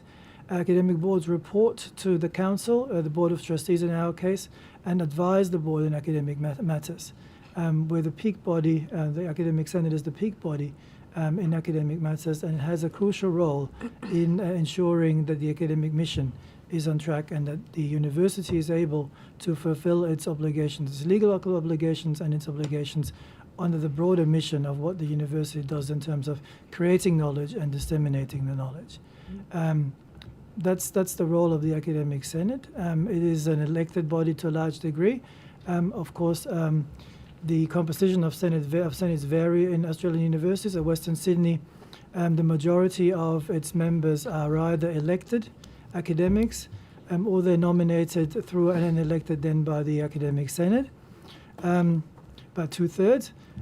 We have 1/3 of senior managers. That includes the Vice Chancellor, for example, and the Deputy Vice Chancellors. And as one of the fewer bodies in the country, we have an external member as well, which is a new addition after an external review. We meet 5 times a year, regular meetings, and we, as I said, we discuss and approve academic policies, we approve the conferral of awards, and we accredit programs. So anything that's offered by the university in terms of an award has to be accredited or approved by the academic board, the academic senate. And how... So that's quite a big role with regards to sort of validation and academic integrity. Does the Senate have a role in vetoing decisions or vetoing programs, or what's the limit of its power, if you like? So there are some things that Senate does approve, and for example, academic policies for which the Academic Senate is the approval authority, and you could say that this is the sort of closest to a legal sort of an approval thing that Senate can do. And of course, new programs, anything that's new, any new program that is offered by the university has to be approved by the Academic Senate. If a program is discontinued, though, and that's a strange thing, if a program is proposed to be discontinued, there's no approval necessary from the Academic Senate. The only thing that the Academic Senate needs to approve is a transition plan. So if there's a program discontinued, then the university will, of course, have to fulfill its obligations to its students, and it will have to put a transition plan on the table, and that's what Academic Senate approves. But apart from that, with regard to discontinuation and changing of the offerings, Senate currently doesn't have a role. Okay, so a role in approving, Yeah. but can't have an impact on decisions that materially impact academic programs. For example, if something's terminated, so only the approval or transition stages. Yeah, there is discussion that this should change, and that in future, Academic Senate will be the approval authority for that. But under the current rules, Academic Senate doesn't have a role in approving the discontinuation of programs. Okay, so there's a live discussion about the role ongoing now? There isn't a live discussion, but it's happening. I would like to have a discussion a little bit more open and a little bit more collegiate with the Academic Senate than what's happening at the moment. I only hear about that this is happening, but like many universities, we have a corporate system where the university management is doing things not necessarily with the direct involvement in the design stage. Oh, okay. So you understand that there could be this consideration going on, but that's outside of the actual Senate itself. I know that there are considerations, but I haven't seen any paper tabled or anything like that. Yes. I would strongly, of course, fight for such a change, of course, but yeah, as of yet, it hasn't manifested. Okay, thank you. And does the Senate, maybe it doesn't conduct, but is it given sort of information about impact assessments on teaching quality, student experience, or research capacity? Particularly, I'm thinking we've just heard from witnesses about restructures and reset. Is Senate provided with any information that might be relevant to academic programming of that kind of change? Sporadic, I would say. Not as organised and as comprehensive as it probably would be good to get academic feedback, of course. There is, like at other universities, there is a bit of a tendency for Academic Senate to be not involved in many of those discussions, and therefore things that you would consider to have an academic impact are not necessarily taken to the Academic Senate, and have had to, what's the right word? I have to make sure that when I hear of something that is relevant, that I'll be able to get this into the Academic Senate. But it's not as forthcoming as I would like it. Right. Okay. It has been like that for quite a while. Okay. Things may change, but as of yet, it's a bit of a struggle. So from that answer, then, it's reasonable to say that with regards to the reset restructure that we've been talking about today, that there aren't mechanisms for the Senate to verify claims, or so currently there's no mechanism to have that data delivered, so you can consider that. There is a mechanism, and we have a mechanism called question and notice. We can ask questions. Any member of the university can put in a question and notice, and the chair will decide whether it's within the remit. And we have had question and notice about reset and about the review of programs, the rapid review of programs that has led to the discontinuation. Whether those questions have led to fulsome answers that were useful for the academic community is a different matter, but it is possible for us to ask these questions. We have asked these questions, but we haven't always received the information that we think we would need. So the mechanism, question on notice goes to Academic Senate. You vet it to see whether it's in your remit. Within our terms of reference. And then you pass that on to the appropriate executive, who then feeds back. Yes. Okay. Yes, and that's an answer that has to be provided in the Senate meeting. Yes. It is minuted, so it's on record. Okay. So the feedback mechanisms for other staff from the Senate is you have the minutes that are publicly available, other reporting. So we publish an outcomes document as a summary of the meeting, as close as we can do it after the meeting. We aim for a quick turnaround. It's not always possible, but the university community then is informed about the outcomes as timely as we can do it through the members. So each member gets a copy of that electronic copy, of course, and then is encouraged to disseminate that within their unit. So most academic Senate members are quite diligent in this and distribute it in their schools, so that academics and students and other staff members know what happened at Academic Senate. Everybody is also encouraged to and invited to attend Academic Senate. It's a university public meeting, so as long as we don't run out of space, physical space, members of the university, staff and students can attend, and it has happened. Okay. And can I ask, I've mentioned a couple of times already, but I wanted to ask very specifically now. I understand that you, I think, if not publicly, then certainly it's well known that you've expressed concerns about the restructure, as it has actually affected academic governance, planning and quality. Can you briefly outline to the committee what your concerns were or are? Yeah, so I think, first of all, I've raised it in a number of forums. Of course, in the Academic Senate, I've expressed my concerns to the governing body as well about various aspects of it, and directly to members of the senior executive. I think the basis for the concerns that we have were that certain decisions and outcomes were problematic in terms of what they did. It wasn't clear to members of the community in particular why decisions were taken, who would be accountable if things weren't going in the right direction, the way decisions were made, how they were then communicated, which led to significant erosion of trust and patience within the community. There were significant side effects of the restructure that affected the academic core business, and those and there were specific concerns. For example, when the review of our courses led to recommendations being made that those programs were going to be discontinued. There wasn't in all cases good discussions with the academics or advice from academics, and that has led to some really strange outcomes where colleagues have been left without workload or without things to teach.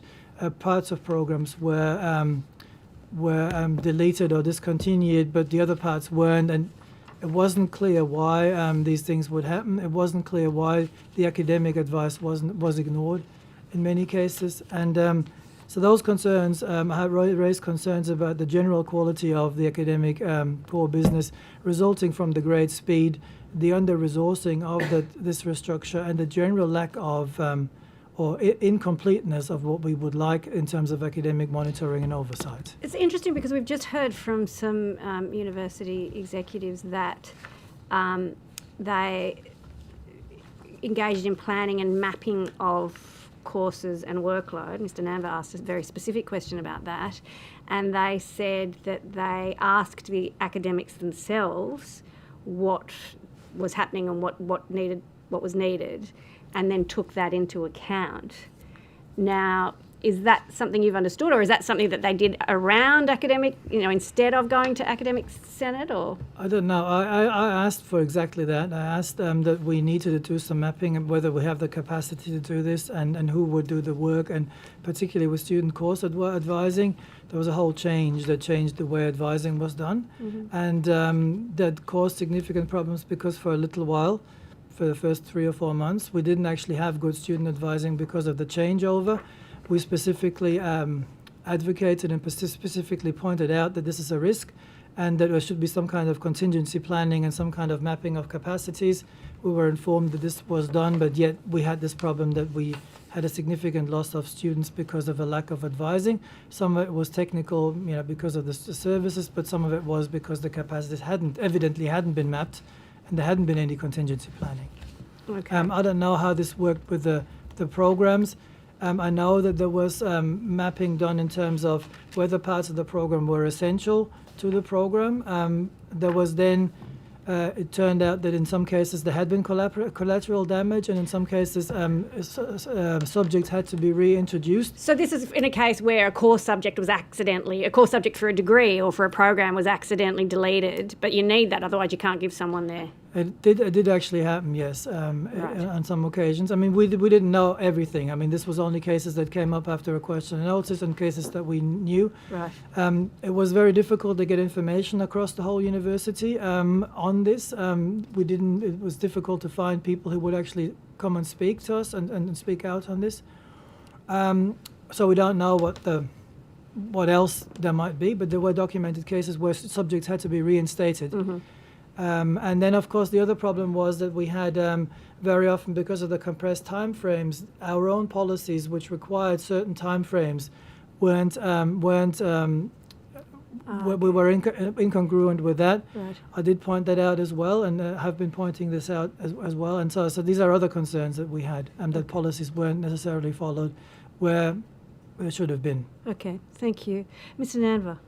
Sorry, Chair, just following on from that, just one quick question, but post reset or restructure, has there been any sort of follow-up assessment to see what impact those job losses have had, if any, on service delivery, on student outcomes, on academic standards? Has there been any follow-up? So I know that there is a plan to do a post-reset review. That's what I've heard and what I've read, but I'm not sure. I mean, I haven't certainly not been involved in any pre or post analysis of how we are tracking.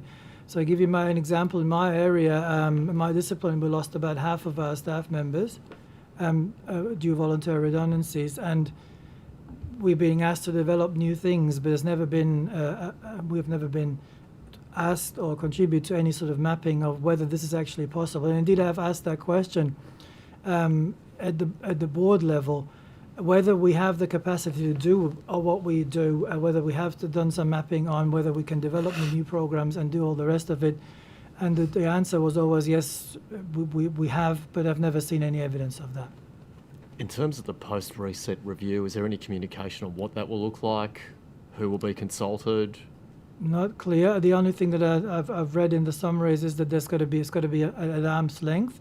But the reset had one of the problems that we had was it was very intransparent.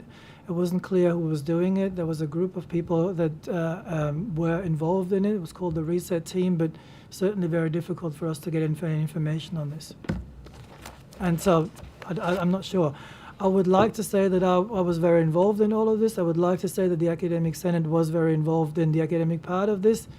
But it wasn't. Bits and pieces, whatever you got, but it wasn't certainly a restructure on this magnitude. I would have thought that there would have been a committee of sorts that had transparent and transparent communication and accountabilities. That wasn't done for whatever reason, maybe because of the speed, I don't know, but it has caused certain, a lot of pain, I think. And I'm not sure whether it's, one of the questions that we had was, was it worth that? You know. Associate Professor Tybee. Thank you, Chair. My intention was to really focus on something wholly different from Senate. Is best place to discuss this. I just wanted to answer your question by taking you back to pre-reset as opposed to assessing post-reset. It was done under extreme psychological constraint in the sense that I remember very clearly 3-4 days before Easter, there was a webinar announcement, 400 people are going to lose their jobs. Whatever happened after that, and that was when the reset was planned, people were not psychologically able to think about courses and plan ahead. In fact, a lot of us, we didn't know whether we would be staying in the university at the end of that year. So to me, that sort of psychological constraint that has been put, and in my view, it was unnecessary to announce, to make that sort of public announcement during that specific period of time. And then this was followed by changing the university structure, turning the whole university into faculty versus school versus university. And I really think it would be very hard to implement any sound assessment of what a post-reset would look like or would mean. All I can tell you from lived experience is that people are not happy. People are feeling disengaged, disenfranchised. You go to I'm sorry, Chair. I'm known to be quite open about my views. I'm not politically correct. This is the forum to be open. And I don't mean to be offensive to anyone. And this precedes our the current arrival of our Vice Chancellor. So I have to be, in a way, fair to the current Vice Chancellor. But at the end of the day, it wasn't done in a proper way as far as I'm concerned. We were led to think and believe that the university will morph into two structural layers, faculty and university, umbrella overseeing that. Now we ended up in 3-layer structure. So the school is building up again a formal structure. And in fact, we have another structure creeping insidiously into the new structure, which is the provost unit. I don't know if you read a lot about how Stalin took over the power. This is how it looks like, unfortunately. And again, this is I'm not making this personal. This is not about a specific person. This is just, I believe, I've been in this university for about 8 years. It's a narrow culture that cannot see beyond what the, to me at least, the leadership want to achieve. There is a semblance or a pretense of wide consultation. Myself and many other academics do not believe that it's done properly. And in terms of the outcomes, it would be very hard to measure them beyond. Do you get the sense that the motivation behind making sure the university's operating model is fit for purpose, without wanting to use the managerial speak, but do you get the sense that the motivation and the intentions may have been well-meaning, but the whole process was executed poorly? Is that a fair assessment? I have no doubt in my mind people are really well-meaning. I do believe they want the best for the university. Do we have the right mix to do that? Some of us do have doubts, to be honest, because we have dealt with some of the senior leaders for many years. They know how they operate. It's too late to teach an old dog new tricks, literally. So, and again, I don't want to make this personal, but at the end of the day, a lot of us do feel that even if they are well-meaning, and I believe the majority are, it's just not the right mix to be able to take that to fruition. Can I ask a question? Can I just add something? Certainly. I think one of the problems that we have is we weren't clear on the premises of why the reset happened. It started off with a financial problem that we seem to have, and then with the staffing mix, and there was inconsistencies, and the story kept changing, and so it was very unclear, and so that's why I have no doubt that everybody wants the best for Western Sydney University, but I'm not clear whether the diagnosis and whether the remedy that was applied in all cases, whether that all stacked up. But that was all, I think we're operating on limited information in some cases, and that makes it very hard. And I guess what we're trying to do here, across the universities, we've heard similar stories with varying motivations, I think. We're trying to understand what governance arrangements would assist in, I guess, there being greater transparency, assist in different parts of the university being able to participate more. So I'm interested in your views on that. And following up on that, Associate Professor Tybee, you mentioned a sort of, well, I'm taking it, implied centralisation perhaps within the what we would call the Chancellery. And I just wondered, we noted with the previous witnesses that there'd been a turnover in senior staff. I just wondered if that forms part of the problem here. So I've asked you two questions there. One is other governance recommendations, because that's what we're looking at. And the second one is about the particulars of senior management change and what that's meant. Do you want to do the second one? It's up to you. I've got something for the first. Look, if you allow me a bit of an extended answer, and please feel free to cut me off whenever you feel like if I go off track. I did intend to come here to initially focus on how dysfunctional our promotion processes at the university, and has been for a very long time. I did also consider using this platform selfishly to highlight my own plights and how university treated me. Then I realized it was just counterproductive. It's not about me, and the reason for that, when the way the university treated me personally and people heard what happened to me, started privately telling me about what they were going through, and actually realized it was systemic, and it was quite systematic in terms of how the university behaves when there is a perception of dissent. And what I really learned from this, and probably I walked into this quite naive. I'm not a naive academic. I've been in the UK for a little long time, in the US and here, but never was interested in getting involved in the political football, if you like, within universities. But what I realize is that this really speaks to failure of governance, accountability, and of course protection. People feel completely deprived of protection if they wanted to speak out.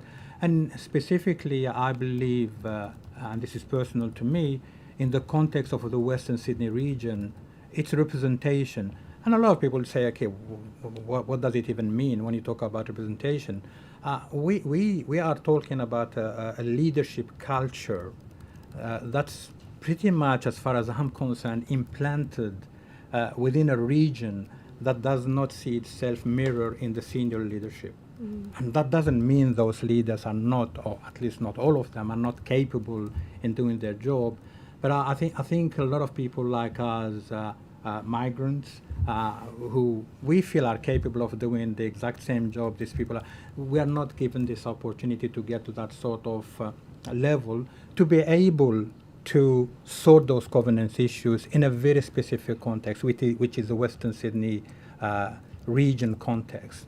And I think university, at least as far as I'm concerned, has decided to be a university implanted in Western Sydney. I don't think it is university for Western Sydney region. And it's important as far as I'm concerned, because the students can see who's leading. And in fact, to me, the message to the student in our region, you come to us, we really want you and we love you to be our students, but then it's no prospect for you to be a leader one day.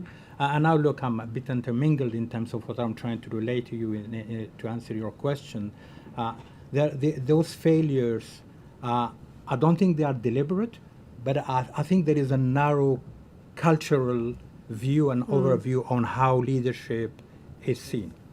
And I dare say, I'm really happy to be here. Not that I enjoy this. Probably you can see that I'm a bit nervous being here. Power has to be taken away from universities. There has to be some intervention to fix this. This is a lifetime opportunity. If we don't do that now, Asia is going to take over, unfortunately, in the education system. Mr. Diadam, and I know that Professor Mahami, you had an answer as well. I wonder whether in our previous governance iteration for New South Wales universities, alumni had a substantial say over the composition of the governing body, the council, the Senate. I know that Western Sydney alumni are still a relatively new university in comparison to the other universities in the system, but the alumni now are quite substantial. Do you think shifting back to giving alumni more say in terms of the composition of the council is a way to rectify that question of this sort of implantation of sort of leadership from outside the community that Western Sydney is designed to serve? Look, I'm not sure what the mechanism is. I haven't thought that far. All I can tell you is observational. It's not even backed by data. It's visibility around us is what we see. I mean, you can just Google the Board of Trustees, for instance. Probably the only ethnic representation is a student, and that can't be acceptable. Actually, I am the only one whose native language isn't English. Here we go. And this And I'm is white. And again, this doesn't mean at all that those board members are not capable. But are they a good representation? Do they mirror the and I really dislike using the word minority for the Western Sydney region because they are the majority. They are not minority, but they are not being given the opportunity to represent themselves. And I think the message is quite dangerous. You're told you're capable of doing research, teaching, supervising students, but you're not good enough to be in a leadership position. And I think there has to be that sort of balanced. Whether alumni is the solution, I honestly don't know. I'm Can I going to come go to Professor Mahama. So I think there's a systemic problem, and I wouldn't say, I don't think I agree with taking away power from the university. I think it's more trying to give power back to the university community. I think that's the issue that we have at the moment. We have universities that are run like companies, and that have the logic of companies, which is a bit more of a top-down managerialism and corporatism. And that this has disenfranchised the academic community. On paper, we have in Australia one of the best academic governance systems, most independent governance systems internally that there is on the planet, where most academic boards have an elected chair. The problem is that we're all employees of the organization. And the problem is that when we sit on council, we are the only experts, the only academic experts, but we're employees of the university. And we've got the Vice-Chancellor as a member of the council.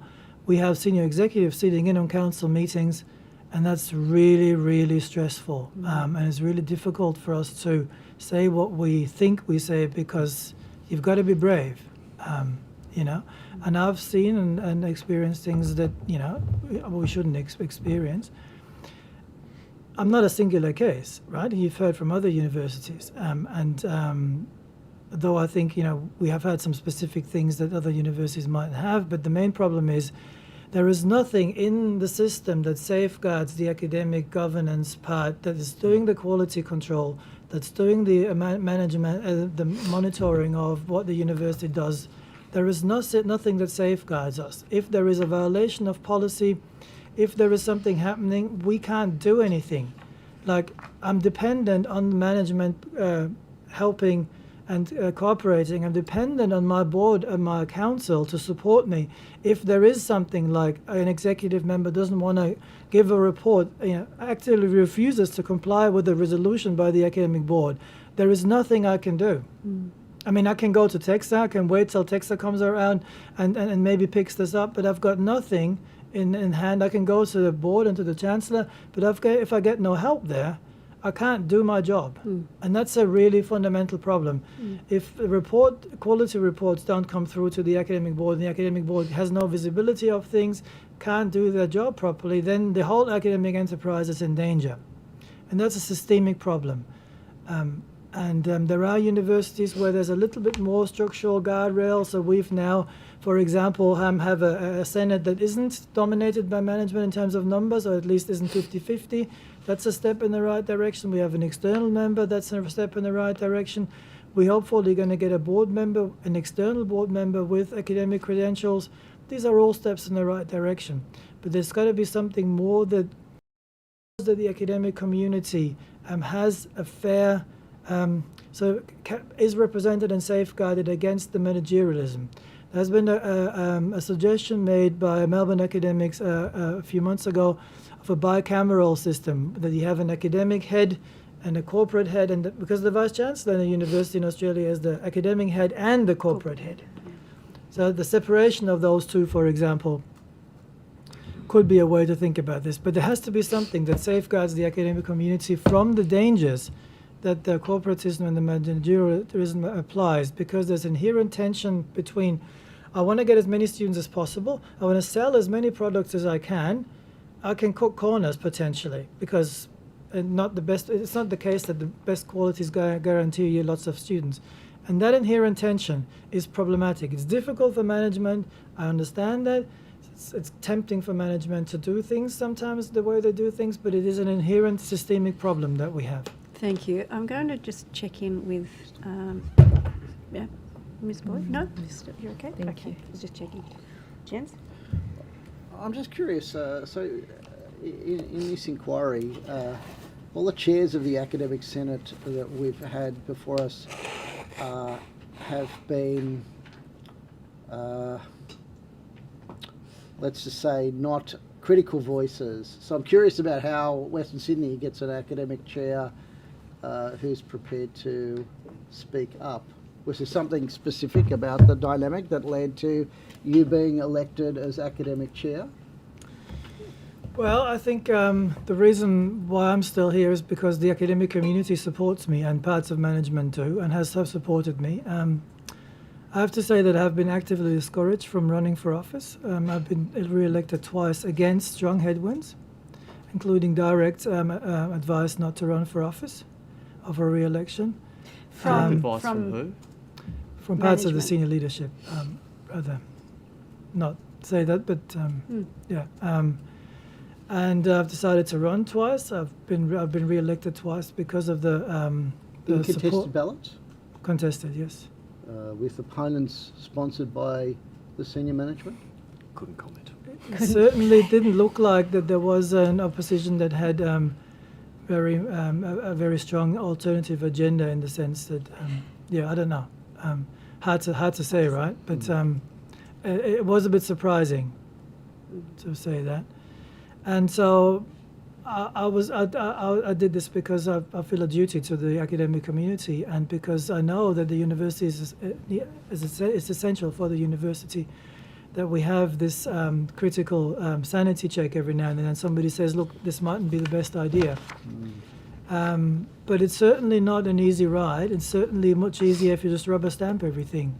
And I know some colleagues in my, some other chairs of academic boards and senates have had similar issues, some don't.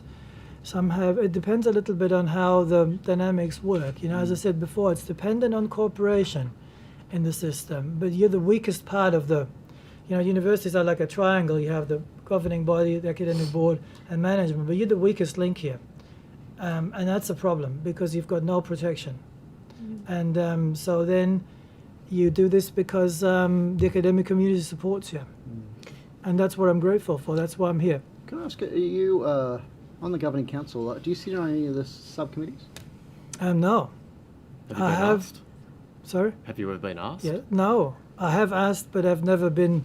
Oh, you've asked. Yes, so many of my colleagues sit on the Audit and Risk Committee, for example. That's a common thing for chairs of academic boards, because we oversee the academic risk management, so it would be natural. That has always been said as either it's not necessary, or I think the most recent the most recent attempt, I was told that it wouldn't work because I was an employee of the organisation, and I shouldn't be on that committee. I don't know, that was the advice that I got. But same on, we used to have a board executive committee where all the other chairs of the standing committees were member, except for me as the chair of the most important standing committee from an academic perspective. Yeah. Okay. Interesting. Thank you. Yeah. Can I go back to talking about structure? And Professor Toby, you were talking about the change coming in was meant to sort of, I think, create two structures, so the university and faculty, and I guess subsume schools into the faculty level. Is that right? And are you saying that that hasn't occurred? So my understanding, and I'm used to a faculty structure in my previous academic life, and I supported it actually wholeheartedly. It was meant to morph into a two-layer structure, and the schools will be sitting with no informal administrative structure. And they, I think, realize over a period of time you are not able to manage schools without having local leadership. Oh, so it was centralising some of that sort of professional support into faculty level from schools. Yeah, exactly. Okay. Yeah. So what normally happens is that universities have faculties, and they have actually quite a few, and then they have very small schools. Yep. Schools that are discipline based. Some people they call departments, whatever the nomenclature is. And then those small units, they don't need a lot of administration because they're very small. Our schools, with some exceptions of singular disciplines like law and psychology, are still very big, and so we haven't gained much of the benefits of what the faculty structure might give us, because the schools still need some kind of structure in between, and so we actually haven't seen the shift that the academics were told. Oh, you're going to have less admin. We see academics in some roles being more overloaded than what they were before. Right. And so that's I think what Maura says. We have done the job to some degree, but it's a half-assed job if you understand. Is that the academic term? Yes. Well, exactly. Okay, so the idea was that with Reset there was going to be this structural change. It was going to result, because we were asking about efficiencies earlier, what are the efficiencies that were being asked for? And so you, as academics, were told that the efficiencies would come from the conglomeration of the schools or disciplines into the faculties, and that's where the efficiencies would sit. Well, yes. So we basically, we were very early on, we said you need small schools for this, and the advice given to management was, I mean, I was on the review panel. I said this only works if you have small schools. Then you're going to get rid of a third layer, because the argument was we only want faculty so that it's easier to deal with the whole of the schools. I understand that, but then the idea was, if you have very small, we didn't want a third layer. And at the moment, then now the problem is we really have these big schools which need a bit of admin, and then you have the faculty, so effectively you end up with 3 layers. And so that was something we didn't get. We said specifically that's an issue, and I remember Academic Senate debated the structure, because at that time Academic Senate had to give advice on the restructuring of academic units, and we said yes, a faculty structure is good, but we do want to see these things. And I said this at the board as well. I said, yes, Senate is supportive, but we need to be able to work out what the relationship between the schools and the faculties are. And I was clearly told we're going to work this out as we go. And that's one of those things where I saw the problems. We had a lack of planning in all of this, and then we rushed into it with not enough resources, and you can see how this is a recipe for a suboptimal outcome.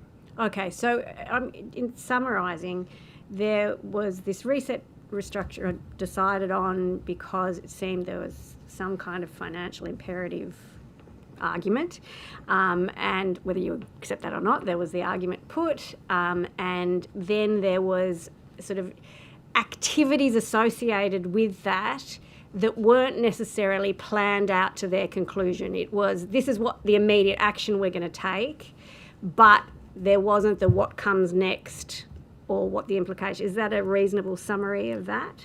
Yeah, you could argue that. Yeah, you could summarize it like that. There was generally, I think, the idea that we have to do this. It's kind of the that's the narrative. We have to do this, and we've got to do it quickly, and then we're going to work things out as they go. And I was very critical of that, and I've been critical of that because that's not how we do research, for example. We don't just, poke someone and see what happens. We form a hypothesis first and think, oh, if I do this too many times, it's going to... And in fact, Chair, it was a bit strange how the whole thing came about. The faculty structure was approved by the board as actually an idea, as a concept. So no structure at that point was discussed, and we kind of didn't understand why it was rushed. We were led to believe there was a sense of urgency to approve it very quickly, but there was nothing in terms of details of how the faculty looked like. And to me and a lot of academics I know, we are right now more worried about a third layer creeping in. And I didn't mention that earlier, and I wasn't innocent about mentioning this. Is the provost unit now centralized? Because we thought, and I think as a concept, it's not a bad idea to have autonomous faculties within an university. I think it's more efficient, and I'm used to that sort of system. But now we are kind of seeing that changing towards all faculties reporting to one single unit. We just reverting, I believe, into an old model with different names. Okay. All right. Thank And you. there are things. There are the lack of transparency results from committees and things that have crept in that we hear about on the sidelines. We don't actually know what they do. So there's a load committee apparently that sort of looks at student load. We don't know exactly what they do, and I have I like transparency and accountability. I think that's the way we use to work as academics. We put our results out there for criticism. If somebody disagrees with that, that's fine. We live and learn. But that's an issue that we have. We have things that are nebulous in the system where we don't know what they do, and we don't know what the accountability is and what the transparency is. I'm a big fan of, we've always laid everything open in academic senate and I make sure that we have the minutes and everything transparent, and that's the only way we can work, and that's the worry that we can't monitor what we don't see. Yep. And on that note, we've come to an end of our time. We're a little bit over, but we very much appreciate the evidence you've given today. It's very helpful. We appreciate you making the time and the work that you do on the Academic Senate at Western Sydney. Thank you for that as well. Thanks very much. Thank you, Chair. Thank you, members. Thank you.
Welcome, and thank you so much for making yourselves available to appear today, and for the effort of the NTU in putting submissions together. If I could start by getting you to state your name, title, and swearing either an oath or an affirmation, starting with you, Mr. Maurice. I'm David Maurice. I solemnly, sincerely and truly declare and affirm that the evidence now about to be given by me shall be the truth, the whole truth, and nothing but the truth. Thank you. Dr. Burchell. I'm David Burchell. I'm an academic at the University of Western Sydney, and I'm also Western Sydney University, and I'm also the branch president of the NTU at Western Sydney University. I swear that the evidence now about to be given by me shall be the truth, the whole truth, and nothing but the truth, so help me God. Thank you so much. And did either or both of you want to make an opening statement? A very short one, maybe. Sure. Yeah. I'm here, I think, to speak in sorrow rather than anger, which you might be surprised by a trade unionist. But I've been a staff member of Western Sydney University since 1993, and it's part of my blood, it's part of my life, and I think of it as a family. A dysfunctional family at times, but a family. And I've got to say, 2025 for me, like quite a lot of people at university, I think was the most unfortunate year of the university's existence, certainly in my 33 years there. A lot of stuff was ripped up, and what replaced it was not very good. I also think there has been serious ongoing damage to levels of trust and to the currency of truth at the institution. But I'm going to add one more thing, which is, I say this all, as I say, in sorrow rather than anger. I have no animus against anyone in the senior leadership of the university. From what I can see, they're all decent people trying to do a job as they see it. I see it differently on occasions. I'm sure also when speaking here, the folks who were speaking here this morning were also speaking in good faith and good conscience, though I can't agree with some of their recollections of events. I think there's two issues for me, the sort of overarching issues probably. The first is the reset restructure was never clearly or perhaps even honestly explained, and the university community was kept in the dark about what was going on, and the explanations that were given were not credible or serious. The financial crisis never existed. And the second is, I think, the restructure itself, the reset restructure proceeded along very odd lines. I still don't understand them. I have not been able to access anyone who could explain them to me. Rather than taking, say, external consultants, such as UTS, there was a team of consultants installed within the Chancellery itself who appeared to people in human resources and elsewhere to be running the restructure, and I know Bill gave a different view this morning, but who didn't seem to have any competence or expertise. And this was mysterious. It was also mysterious how they'd been hired, why those people had been hired. It was mysterious the fact that they seemed to have personal connections. And it was unclear what the relationship was between those people and the staff of the university who appeared to have the expertise. So they're the two things, I think. Firstly, a lack of candour and honesty about why things were happening. And secondly, a very strange process for restructuring an institution of that size, which has caused, I think, significant lasting damage. I mean, the Vice-Chancellor has acknowledged, and I give him respect for this, that our enrolments this year were badly damaged by the fact that the entire student-facing services and student advice system had fallen over. Not to mention IT. And that our student numbers this year are slightly better than last year, but they should have been much better than they are. And we squandered an opportunity, I think, because of the mess that was created last year. That's enough from me. Thank you. Mr. Morris, did you have any opening statement, or are you happy to go to questions? Just very shortly. I'm currently employed as professional staff. I'm the data platforms manager at Western Sydney University. I'd started in that role in 2020. I've been at in 2026. I started at Western in 2020, and I'm here today to support Dr. Birchall and the NTU and my colleagues in my testimony today. Okay, thank you so much. And that's a big job you got there. Dr. Birchall, if I could go back then, thank you for that introduction. I think that was an interesting summary, and the two key issues for you were interesting to hear. But I wondered if we could get some more particulars. So, and I did ask, and we were asking, my colleagues and I were asking about consultants and sort of embedding of consultants in the Chancellery, and I don't feel like we kind of got particular details. I know that you have publicly raised concerns about the use of consultants in the reset restructure. I wondered, and you know, as you know, we've been looking at the use of consultants across the sector, but I wondered if you could talk about what you feel is a bit different about consultant use in this case with this restructure. Yeah, well, the first point I think you folks have probably worked out for yourselves, which is that like every university in the Sydney Basin, Western Sydney University makes a lot of use for the big consulting firms, especially KPMG, Deloitte and PwC. Haven't seen EY though. And it's sometimes hard to track exactly how much money is actually spent there, I think. I'm not confident. EY is there, just so that you know. We just got a list, yes. I have no evidence. I have seen no evidence. So I have to say, members and non-members from around the university deluged me personally with evidence last year. I've seen no evidence that any of the large four firms had a directing role in the restructure. There was clearly a plan. The plan came from somewhere. It was formed well before the public explanation for what was going on.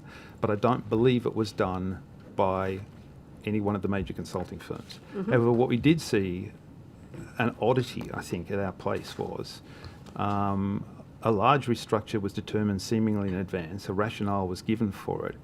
And then a thing called the reset team, I think you've heard that term already, was created in the Chancellery that included a mixture of people co-opted in from Human Resources and the Office of People, and I think and a group of consultants who, as I said, came from different places, often seemed to be consultants on their own account. And it was hard to match their histories, LinkedIn and the public record, with the roles that they were playing. And people, including, I've got to say, quite senior people in the Division of Operations, informed us that these people were doing their jobs. So can I just get some clarification there? So there were people brought in as consultants, but not from the traditional suspects. That's correct. The Big Four, Yeah. to undertake roles with the reset team. Yeah. In trying to sort of see who they were, because they weren't with the big consultancies, and trying to track down information on them. Any public information seemed to not show that they had a clear history in restructures in tertiary education, for example. There was an exception to that. There was a significant person who was on the staff of the university, but directly appointed, not by a merit-based process. I don't know if I should mention her name, and again, I've no reason to doubt her integrity at all. She is a member of staff, and she had some expertise in doing some similar work at UTS. Other than that person, we couldn't see any connections between the roles that people were playing in their previous histories. And just to add one more point, the Chief People Officer or Interim Chief People Officer of the university, which is, as you know, in modern parlance, sort of super HR chief, was and may well still be a consultant who was being paid on a daily rate, the same as the other consultants. So although this trying to get to the bottom of that was confusing, but nevertheless, one way or another, invoices are out there, and the ABC has them, as you probably know, that demonstrate that fact. Okay, so just confirming so that I've got it clear in my head, a Chief People Officer, the HR head honcho, was engaged by the university, paid as an employee, but still a consultant? As I understand it, was paid in the same way as the other consultants in the Chancellery, which was on day rates. And invoices were submitted either fortnightly or weekly, and he submitted invoices in the same way as everybody else. But got the title of Chief People Officer, which is normally it's an in-house role. Yeah. Yes, okay. All right. And again, to be fair to this person who I've met on a number of occasions and seems like a very likeable human being, he does consult on the role of Chief People Officers, but he himself had no experience in the kind of work he was doing, so far as I'm aware from the public record. Okay. I've got many questions, but I saw Ms. Boyd edging towards her microphone, so I might. I was. Thank you, Chair. And thank you to both of you for coming and giving us the benefit of your experience. Dr. Birchall, in your opening comments, you talked about, sort of having sorrow, not anger, and believing that, the senior management was sort of doing the best they could. How does that, how does that make sense when there's clearly been such failures? And you talked, about the lack of transparency and honesty in the process, lack of clarity in the process. We've got people being appointed consultants who, appear on the face of it not to necessarily have the experience to do what they're doing. Somebody made those decisions. Responsibility has to lie with those senior management who made those decisions. Yeah, I think there's an answer to your question. You may know it already, I suspect. Who knows? But I think in good conscience, members of the senior leadership of the university and the Vice-Chancellor himself believed a restructure was necessary. but it was a kind of surgical role. You were the surgeon who didn't want to scare the patient, and so you didn't want to tell the patient what was about to happen until after it happened. And they imagined that to be the way these things get done well. And so I think they thought they were doing the right thing for everyone by their own lights, but in the process, I think, did two things: eroded the basis of trust at the institution and made a mess of it. Because actually, the need to keep so much secret and to have people doing things in private without consulting with the people who actually had the expertise, who were sitting watching them doing these things, meant that there was a lack of any basic knowledge. For instance, when we sent a list of concerns to the Vice-Chancellor of the NTU back in April this year about what had fallen apart in student services and student advice, a response came to us from George, but I think probably from the Chief People Officer effectively, which made it clear that there was no understanding of what the student advice roles in schools were or the titles that we'd referred to. They'd never heard the titles before. And how could they? Because they were consultants from outside the university who had never had any role in an academic setting before. So, for instance, we'd referred to a director of academic program at DAP, and the guess had been made that this was a deputy associate dean, which isn't even alphabetically correct, but you know what I mean. What puzzles me, and it's not unique to universities, we saw it on our consulting inquiry when we were looking at government boards, health boards, other things, is you have not just this kind of infiltration of consultants and this reliance on consultants to carry out these major projects and operations, but then simultaneously an expectation that board members should be well paid and also should come from a business background because they're necessary in order to responsibly manage entities. So from sort of an outside perspective looking in, you've got these incredibly well-paid senior management at universities with this, background, and we're told that they're paid this much because they have such, a wealth of experience in business and all the rest of it. But then they're reliant on these consultants who invariably do the wrong thing, creating this level of disconnect in accountability, but ultimately, not talking about a bunch of people without any skills who have delegated this responsibility to consultants. So I guess at what point do you think it became obvious that the process was not working, and would you have expected senior management to step in at that time?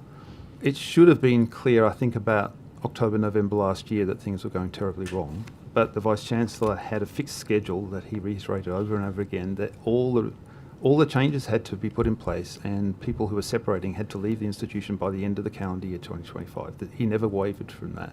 And in fact, when the concession was made at our request, the NTU's request, that anyone who in a disestablished position, of whom there were many, many hundreds, actually far more than 400, maybe 600 from memory, who wanted to retain a job could retain a job. The Vice-Chancellor agreed partly simply to get it done by Christmas.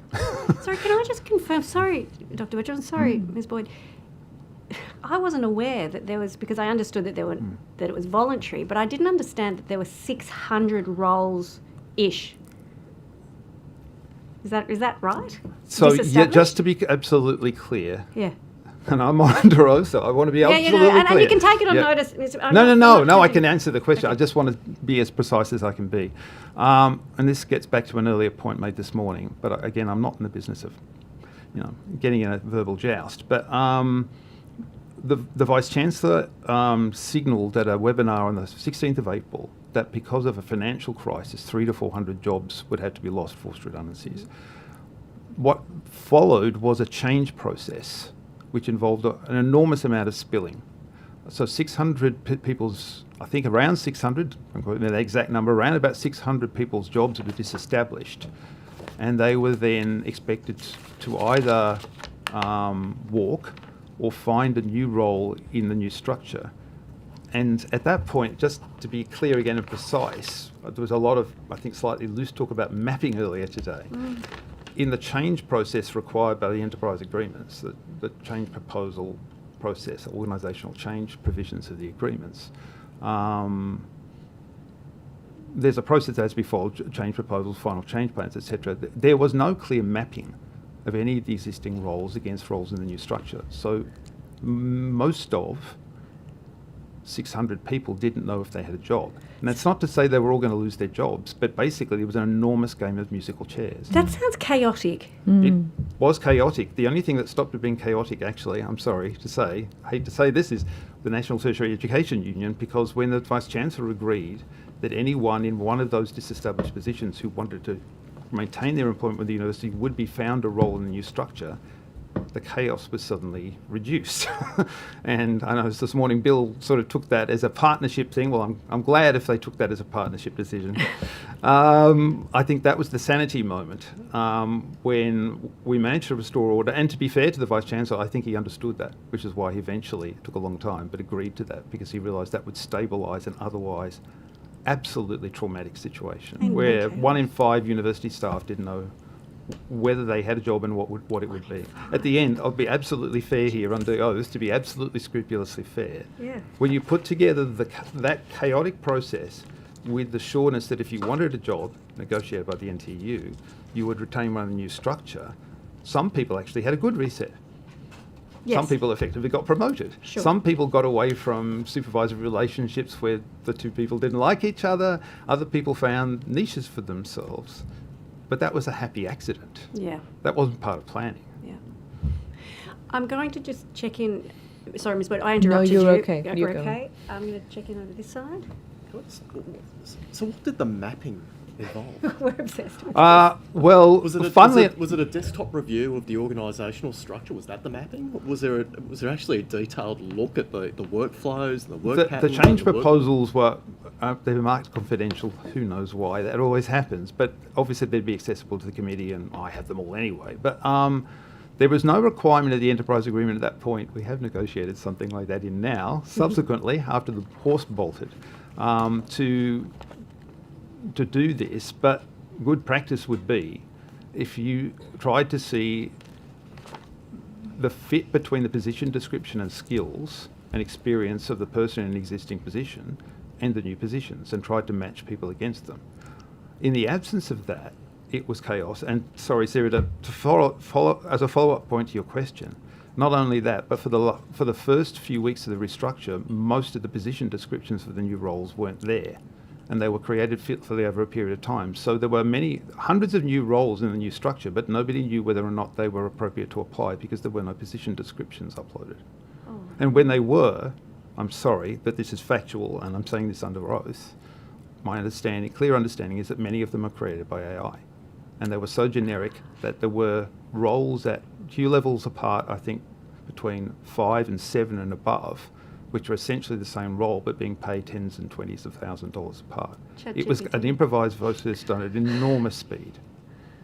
Does it concern you, though, that strategic decisions of this scale and magnitude can be undertaken, but the haphazard nature of its execution is not, I suppose, seen by the board? I mean, isn't it a problem that the governance structure doesn't have the guardrails in place to make sure that something like this isn't occurring? I'm not going to do Robert Mailhammer's job because he does that better than me do than I can. But I just from a distance, I could see no connection between the governance structures of the university and the restructure. And admittedly, the restructure hit the professional staff workforce harder than the academic workforce. So the majority of the jobs on the line weren't academic jobs, but nevertheless, the results flowed through to all academic units. The fact that students couldn't get advice, that no one knew what their roles anymore. In the absence of proper advising roles, academic staff were being forced to improvise advice, even though they hadn't been formally delegated to do that, and thus were putting themselves in potentially unsafe performance or misconduct situations if they gave the wrong advice to students who then couldn't complete their degrees. And that was all happening in February, March this year. Like just a rolling chaos. And to be fair, the Vice-Chancellor I think in a couple of emails in April and May did acknowledge that things had gone badly wrong.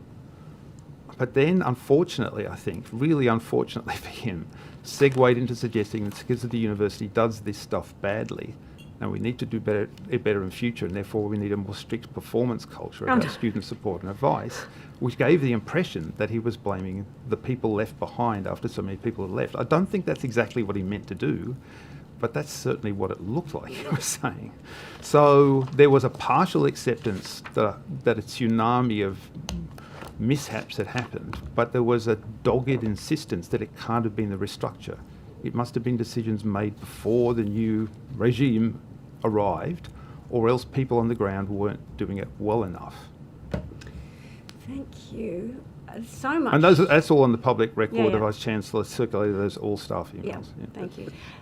Mr. Maurice, sorry. Yeah, I'm just as someone who is on the front line, you know, ultimately part of what the committee's looking at is how you improve governance structures to make sure, I suppose, failures of this nature don't take place again. What structural guardrails do you think could be put in place to prevent these sorts of mistakes from happening? Yeah, so sorry, you've asked me the question again because I didn't answer it. And I'm not going to answer it well again, unfortunately. So what I meant to say then, but got carried away, was I'm not an expert on governance. But I do have a lot of experience because I've been through multiple vice-chancellors and deputy vice-chancellors, and some of them have regarded me even as someone they could trust. I do have a lot of experience in the way the university has been run. So the problem I see it not from the governance angle. That's just not my angle. I see it from the leadership angle, and I'm just concerned that a vice-chancellor can hit the ground running with what seems to be a preformed plan with little knowledge of how the institution actually works, and just wreak havoc without there being guardrails in relation to the authority and responsibility of vice-chancellors and senior leadership figures, because no one's had to carry any cans for anything, I don't think, except the staff. And also the complete opaqueness of the financial claims, which never added up at all, and I could go into that in detail if you want me to, suggests to me also that financial reporting is not strong enough, and that the general regulation of the leadership of universities, quite aside from the governance, is seriously amiss. It seems to be, a number of people have said to me, there seems to be a kind of black hole. You have the public service with some incredibly strict rules about how it's managed. Private corporations are regulated and have their own internal regulations. The university sector seems to be kind of free-floating. And it's not clear what the restraints on leaderships are, appropriateness, and in terms of authority and responsibility. I mean, it really should not have been claims made about a budget deficit of the sort that were being made that didn't even make simple arithmetical sense. Isn't that the job of the council? I mean, ultimately, doesn't the council restrain the vice-chancellor? Isn't that their role? The Board of Trustees. I'm here to tell you right now that the same bad information was given to the Board of Trustees as to other people. We received the same briefing at NTU. The board did in, I think it was in the 2nd of May, which contained a bunch of financial information, some of which was just simply incorrect and other of which was out of date. So I'm afraid it's sort of garbage in, garbage out. If a board isn't being told what's actually happening, it's hard for them to restrain the actions of the people doing the things. Can we come back to the specifics of the finance in a minute? I just wanted to get to Mr. Maurice as well, if that's okay, and to sort of a recurring theme of ours, which is about consultants and contractors.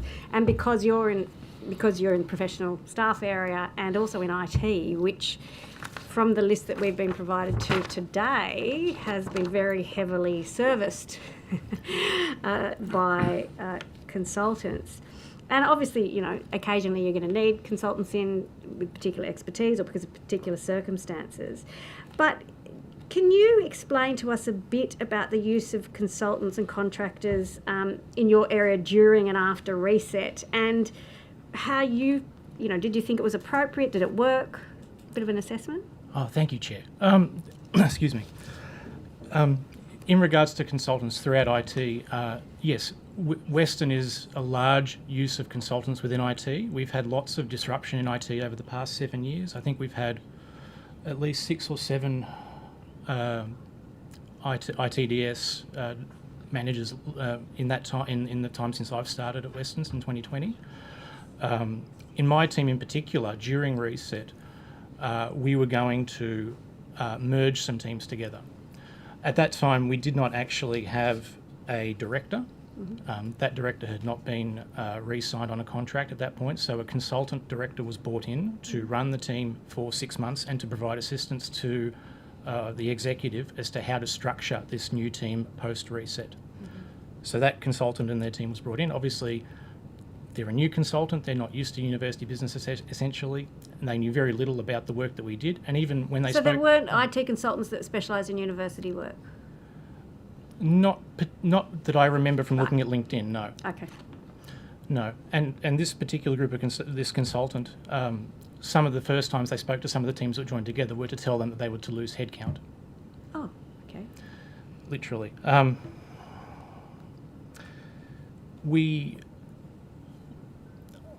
In some meetings, I asked Bill directly to promise to us that the work and staffing post-reset would be appropriate for the headcount that was planned, and within reason there was that promise given, and as we are now 5+ months post-reset, that has already been broken in a number of different ways.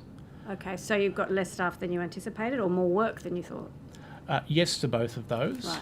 In general, in the professional area, most teams lost about 20% headcount, I think. Sorry, I've got my notes here, No, it's sorry. okay. Take your time. Yeah.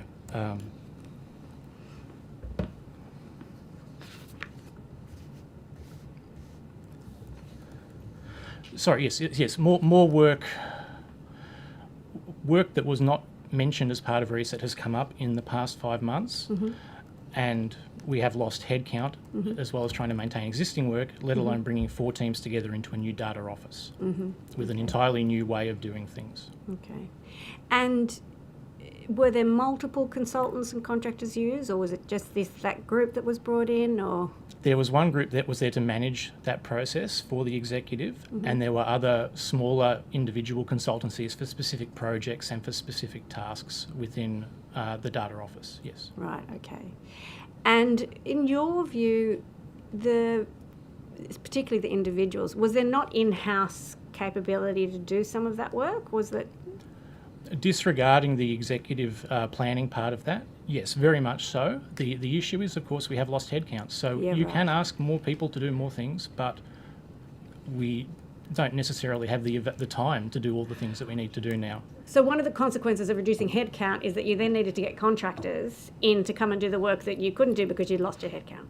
That's right. And for work that was not planned as part of reset. Okay, okay. Because there's going to be work aside from a restructure in IT in a university that you could probably predict is not an IT professional.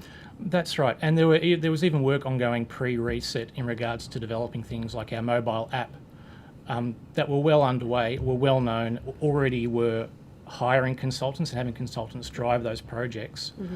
Those consultants are still maintained in those projects post-reset. They're still there? Yes. Okay.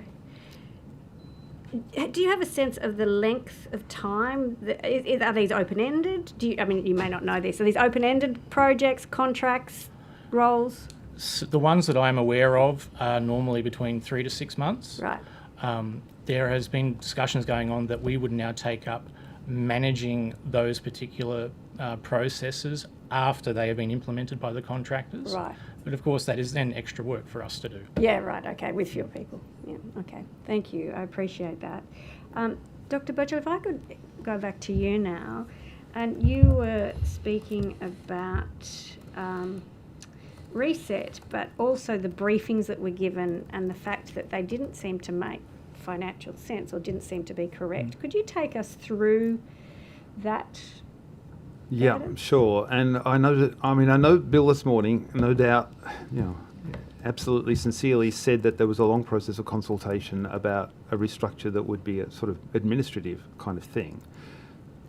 As far as I'm aware, the first moment the university community heard the word reset, though it had come to me prior to that by other channels, first time the university community publicly heard the word reset was when the Vice-Chancellor had a webinar on Teams on April the 16th, I think it was, 2025, when he presented financial figures that suggested that there was a crisis, and that the crisis, if the books were to be balanced for 2025, but especially 2026, would amount to, I think, $55 million in the first year and 80 in the second, and that would add up to, one way or another, 300 to 400 jobs. So the direct connection was made between job losses and a financial crisis, and there was no reference at all to any process having been undergone which was a restructure for administrative purposes. It was all presented as being about financial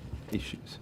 At the NTU, we'd had a briefing. Josh Garver, our industrial officer, and I had been called by George to his office a couple of days before and given a heads up about it. We'd asked him some questions. I said, I don't like some of these numbers. Where is this coming from? Then and later, he acknowledged that he is not a financial person. And later on, when we raised some of the issues with the numbers with him, he directed us towards the then CFO, Darren Greentree. So I'm not in the business of trying to work out what George thought was happening. But if you look at the numbers and the PowerPoints for George's town halls and webinars are not circulated, but obviously there's a screenshot function in Windows and people use it. And also I think apparently, I wouldn't do this, but apparently the transcript function wasn't turned off. So people could also take transcripts.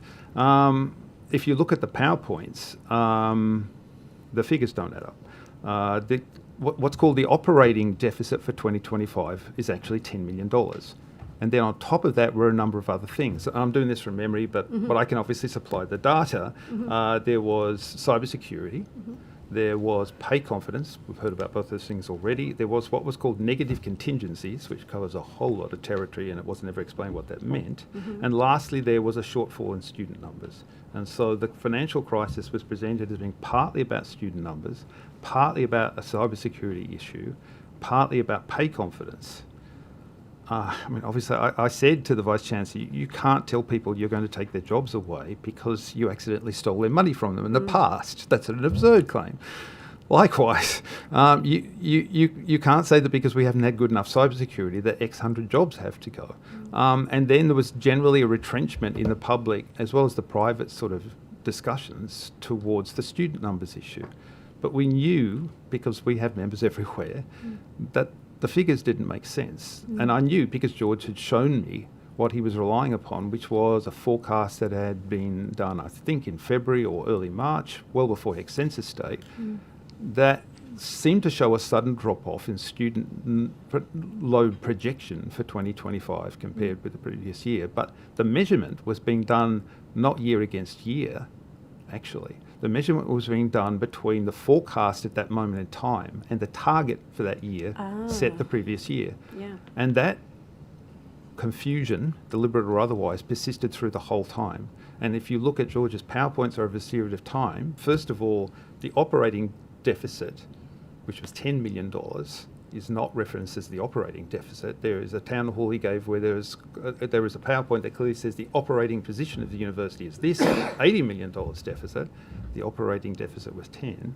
But there was a consistent muddling of the year-on-year student numbers, which are actually up on the previous year and the year before, and the targets that were set. So sorry, this is boring, but just to make this clear, there are two processes, and we have members far more skilled in this than me. Financial forecasting is done obviously to try and work out where we sit with student numbers on a rolling basis, from the beginning of student enrollments at the start of the year. And that, I think, is probabilistic. It's based upon previous years. And generally that's okay, but there are years where that goes a bit wrong. The targets for student numbers are a quite different thing. And I think historically speaking, it had been a complicated process, but mostly involved deans and others sort of opting for a target that they would aim for the following year, for the number of students for their school or discipline. And so the targets are aspirational. Let's get back Were to Mura. Were the deans' budgets attached to their targets? Not that I'm aware of. No, I don't. Not that I'm aware of. So the targets are political, if you like, and aspirational. The forecasts are supposed to be firm, but obviously can't be totally firm because they're based upon predictions from the past. We were never short of students in relation to the previous year or the year before that. The only problem was that the target had been optimistic. But then my understanding from talking to people who had managed the process in the past, including the head of the area, the former head of the area that managed the process, CIA, Competitive Intelligence and Analytics, I think. I love that it's CIA. Said, pardon me, I lost my train of thought here. So this was the target. The targeting thing. That the targets were nearly always optimistic, Yeah, and that right. was expected. But in, I think, the knowledge vacuum that happened in 2025, it wasn't clear that that was the case. So apples were being compared to oranges to make a crisis that didn't exist and had never existed. And what made it even weirder, many of our members and many hundreds of staff at the university occupy professional staff positions where they have access to the current student numbers. It's called the worm. It's a rolling thing on a daily basis. And they could see that the student numbers were fine, even while the official messaging was that we had a problem. And so it's not, I don't think I'm asserting, I think it is simply the fact that trust was being eroded by an incorrect use of numbers. And I think, to be honest with you, it was a mixture of confusion and kind of negative wishful thinking. There's these things we want to do, we want a crisis. Look, there's a crisis. And then you cling on to that crisis narrative even when it no longer serves. And then eventually, when an annual report comes out, you maybe have to walk the crisis narrative back. That was going to be my next question, which is the crisis, and we have heard of crises across the sector, so-called. The crisis was revealed in April, which you've now explained was based on targets being used rather than, the more predictive. And actually, the forecasts were out of date anyway. There were up-to-date numbers then that disproved the forecast too. Yeah. So that was then used. There was this discussion. There was, this idea that 400 jobs were going to have to go as part of it. All of those factors were described as being part of the reason that the savings were going to need to be found. When did the narrative of the crisis fall off? When did you stop hearing about the crisis? I know we've seen the annual report this year, but was it before then? I think there were stages. So the Vice-Chancellor stayed fixed to the narrative, and again, to be fair to George, he does not claim to be a financial guru. He stayed stuck to the narrative very firmly until the middle of 2025. I don't have the date in my head. Then belatedly, it was acknowledged that there were subsequent forecasts that didn't match with the earlier forecast. And so the deficit, the imagined deficit, was rolled back, I think, from 55 to 40 and ultimately 25 million from memory. I'm doing this from memory. So that happened over a succession of months. It was a slow walking back. But the out years, 2026 and 2027, mysteriously remained the same. So it stayed $80 million deficit for 2026, even though most of that deficit was supposed to be a pipeline effect from 2025. So the numbers now added up even worse, even though the 2025 numbers were more credible. And then towards the end of the year, as the restructure was completed and the new workforce was settling in, the Vice-Chancellor sent around an all-staff email saying, we've done it. We've saved all the money necessary and there's no financial crisis anymore. So there was a period of slow walking back and then a dramatic end. Peace broke out right at the end of the year. Thank you. I'm going to pass over to my colleague. Thank you very much, and to both of you very much for your important contribution. If I could start, maybe, Dr. Birchall, if I could, your opening remarks were talking about the issue of trust. And I'm just wondering, in terms of recognising the financial challenge presented to the university, as to whatever numbers you want to put on that, I guess, would you not agree that there was a financial case for, a level of significant reform, whether it takes the name of reset or not, that the university had to undertake? No, I don't accept that at all. 2025 was an ordinary year. I've been at Western Sydney University for a long time. I've been branch president of the NTU for a decade. We had multiple financial briefings every year, and the university's finances usually sit because we're, frankly, a poor university. We don't have huge endowments, and we don't actually have huge property assets, though we have significant ones. It generally sits somewhere around sort of 20 to 30 million plus or minus. On the face of it, on the basis of the actual operating deficit and not the endless add-ons, it didn't look like any abnormal year at all. The only thing that was aberrant was one particular student load forecast number 3 from memory, from late February or early March. Other than that, it looked like a normal year. Mm-hmm. And indeed, all the logic it would be a normal year because the student numbers were actually really up and not down. There was another element to the narrative I haven't mentioned, which was that from time to time the Vice-Chancellor would talk about a crisis to do with overseas students, but Western Sydney University doesn't depend nearly as much on overseas students as most other Sydney universities. We're not glamorous. And in any case, the legislation hadn't gone in and wasn't going in that would have caused the problems. Mm-hmm. So there was no obvious evidence that this was an abnormal year other than rhetorical claims. Mm-hmm. And my view is that the restructure was conducted for organisational reasons, not financial reasons. Mm-hmm. So in terms of the reset restructure, the university, there was agreement reached about no forced redundancies. Is that the case? Yeah, that was our position. The Vice-Chancellor, he ultimately accepted that position. Mm-hmm. And or further than that, it was no forced redundancies, and anyone who still wants to maintain their employment with the university will be found a role at a suitable level, at a level appropriate, no less than their current role. That changed the game because suddenly people stopped being so panicked. Yeah. So that was a significant change in terms of the part of the reform reset agenda. I guess the agreement of no forced redundancies. Yeah, but that was right at the end of the year. That was October. Mm-hmm. Late October, early November. Sorry, I don't know the exact date in my head. That's right. And your members would report that where there were where the job was made redundant, that they have been offered a suitable alternative job. Yeah. So the Vice-Chancellor, to give him credit, stayed with the pledge, and we followed our members through. And I think I can report that every single member whose job was disestablished and who opted for a position in the new structure has been found a suitable position. And just one final question, Dr. Birchall. There were reports of strike action undertaken by the university. Look at other campuses. I'm just wondering, what was the experience at Western Sydney University? Sorry, strike action.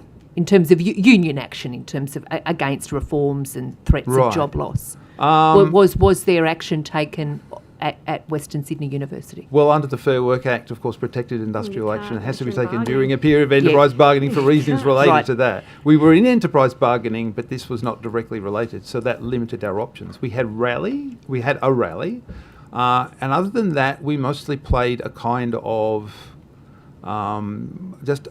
we presented ourselves as presenting the facts. So we organised our own all-staff webinars, and we presented the data that was available to us and explained where we thought the data coming from the management was. So it was a different strategy to what unions would normally do. Okay. Thank you. It was basically a truth-based strategy rather than an agitational-based strategy. Which is not to say that unions don't normally present a truth-based strategy. I just want to get that on the Hopefully, record. hopefully, yes, hopefully. Just in case that be misconstrued by someone. Thank you so much. That was incredibly helpful of both of you today. We appreciate the time taken to come and present to us, but also the time and energy that you both clearly would have invested in getting through the reset restructure, and we appreciate that as well. And we appreciate you being here. Thank you so much. Thank you. Thank you, Chair. If there are supplementary questions, the Secretary will be in touch. Thank you.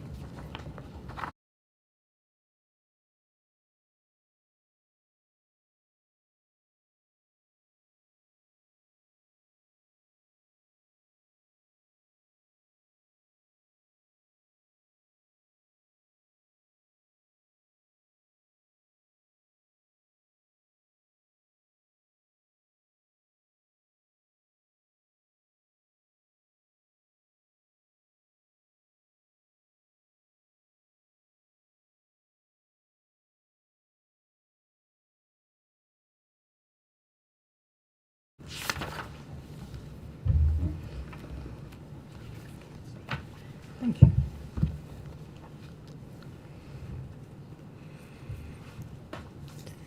Thank you, Mr. Barley, for agreeing to appear today. And if we could start by asking you to state your name, title, and swear either an oath or affirmation. I'll do the affirmation, but Stephen Barley, What was the other bit? Your position. Opposition. Member for Doesn't it Blacktown. need to? Doesn't have to? No. Okay, we don't need you. You're already oathed. No, okay. I'm oathed in. I've never had an MP appear at one of my committees, there you Mr. go. Barley, so it's a new one for me. Well, welcome. Now, do you have a short opening statement? Thank you, Chair. I'll probably just focus briefly on the three key points that I put in my submission, which was circulated. And that kind of looks at potential recommendations or requests for information, depending on what the committee can look at. I think the first one has been coming through quite strongly today in relation to the governance structure or accountability of universities. So throughout this paper, I was talking about that looking at the universities, as we've heard with some of the presentations, where are they actually held accountable? They don't have shareholders, they don't have electors, they don't have, it's sure they may have a Senate or they may have a Board of Trustee, they may have students, they may present an annual report to Parliament each year. But as we heard in today's presentations, there's a lot of question marks in process and procedures. So arguably something for the committee to consider is to maybe amend the Act so as to ensure that an inquiry like yours, a permanent inquiry for a upper house, like a select committee, to actually dive into the issues, and each university can spend a half a day presenting, and at least that brings a bit of public gaze on what's happening behind the scenes and working out. So there's a bit of accountability, and you need that. I suppose the justification is, if you look at the amount of public funds coming into a university, whether it's federal government, state-supported, students, international students, it's not like you're just selling a cup of coffee or you're selling iron ore or something. It is coming from the public purse, so they should be held more accountable. The second one was more about requests for information. My particular examination here is what's happening in the Nirimba campus.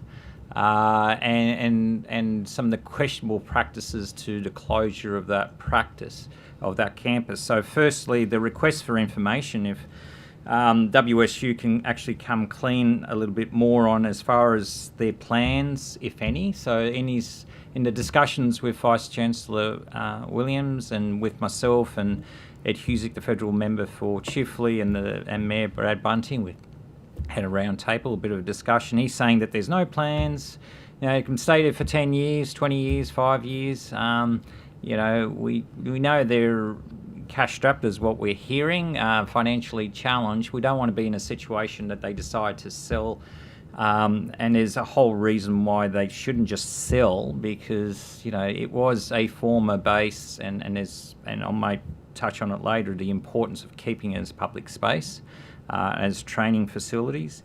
So therefore we need to know, it's on a community title. Back in 2015 in the annual report, which is written in this report, kind of says it was all resolved. So what was resolved? The other thing that has also come through on Hamish McDonald on the ABC, where Hamish actually asked, can you categorically that it's not about the university clearing off an asset to get cash to work with other endeavours. And it was interesting, Professor William, the Vice-Chancellor's response, absolutely, categorically, this was a decision about students. But he didn't actually say, he's not going to sell the campus. He didn't actually say what the future of the campus is. He's just saying whatever decision he does, allegedly it's about the students. And the third one's really recommendations around UWS Nirimba, as far as at the moment it's SP2 zoning, and that should be maintained.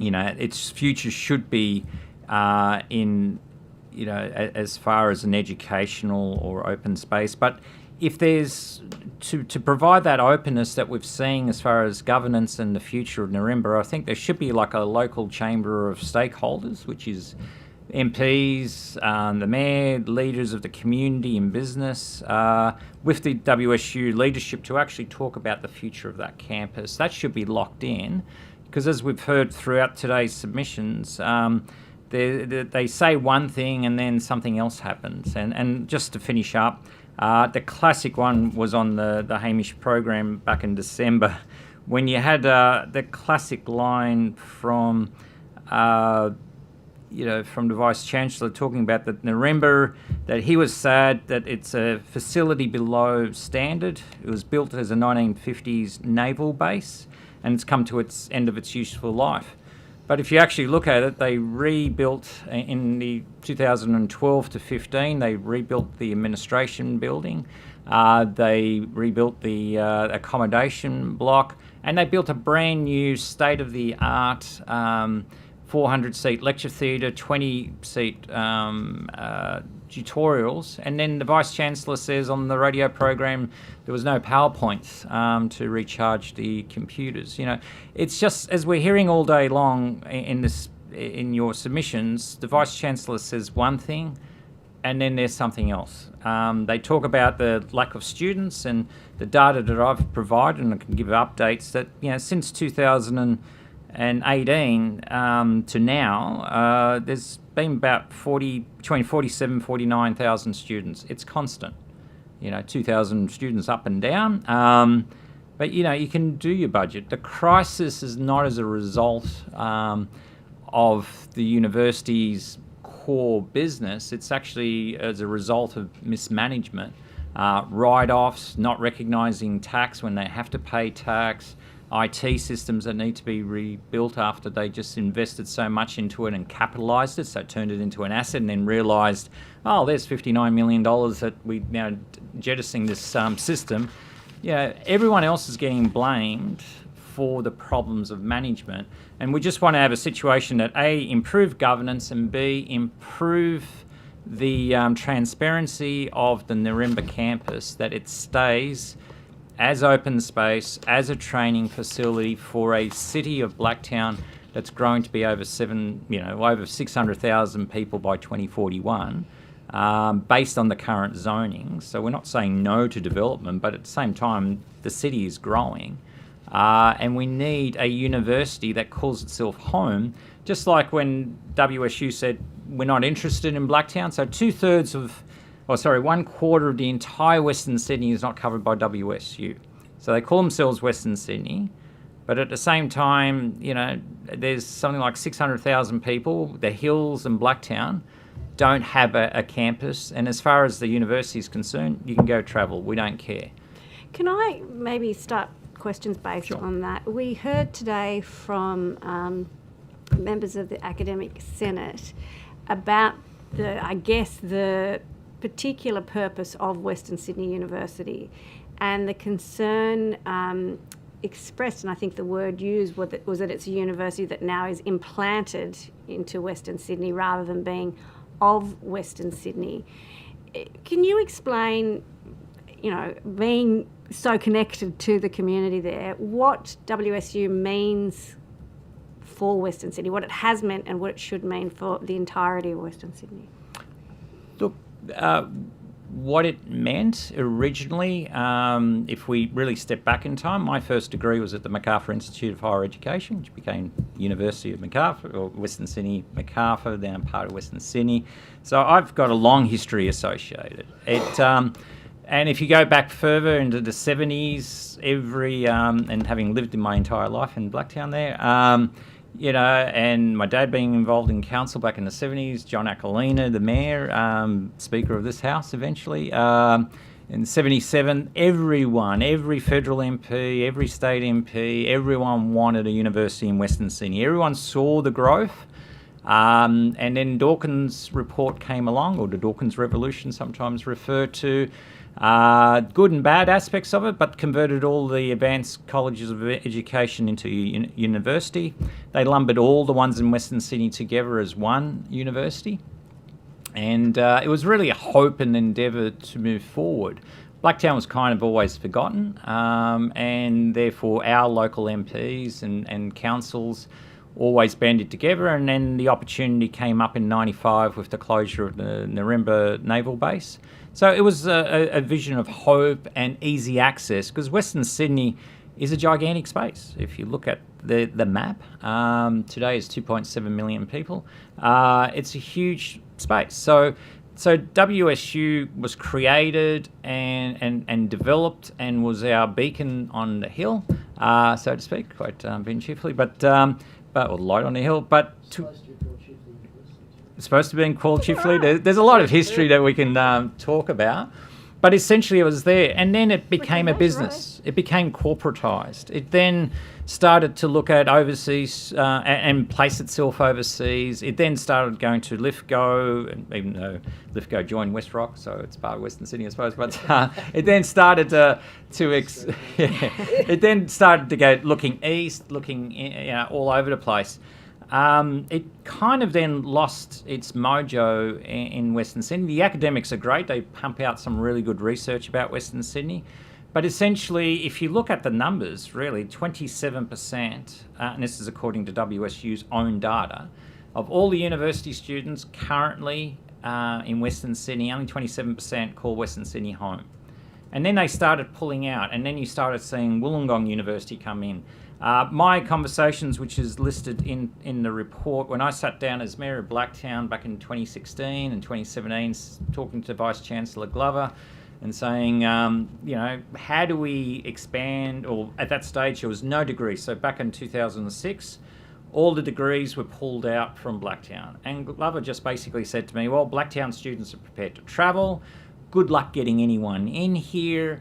And the funniest thing really, he goes, well, like a bully boy, he just then turned around and said, look, if any university does come in here, I'll build next door to them, run them out of town, and then, just like he's trying to do down in Liverpool, he built next door to University of Wollongong, and that way he'll take them on, and then what will be afterwards, and then we'll close down the campus. So it became a corporatized bully, I will do this type attitude. And then he said to me, if I, as mayor, support him selling the Nirimba, he may put some money in. And there was some articles at the time and valuations, off the back of envelope, valuers looking at it. Unofficially, they're saying that 70 hectares of land would probably be worth about 500 million. The previous government, we weren't too sure whether they were going to sell the TAFE site or not. Jeff Lee, who now works at WSU, was then the minister. He gave me eventually an assurance that prior to the 2023 election that he won't sell it, which was good. then it's on game on after that, and that's at least we had some assurity at that point. So to give Jeff some credit for what he was doing, but it was just all up in the air. And today, really, what is it? University, they just cherry pick what they want to do. They've caused chaos to the academics. People aren't choosing WSU, and it's so sad to see the situation we are, where they have to spend, over the last 10 years, $130 million to advertise to local students that they are the choice. That's their university. Spending $130 million over 10 years, you just go, well, after 40 years being there, you should be the first choice in everyone's mind, but you're not. Does anyone else have questions? Shall I?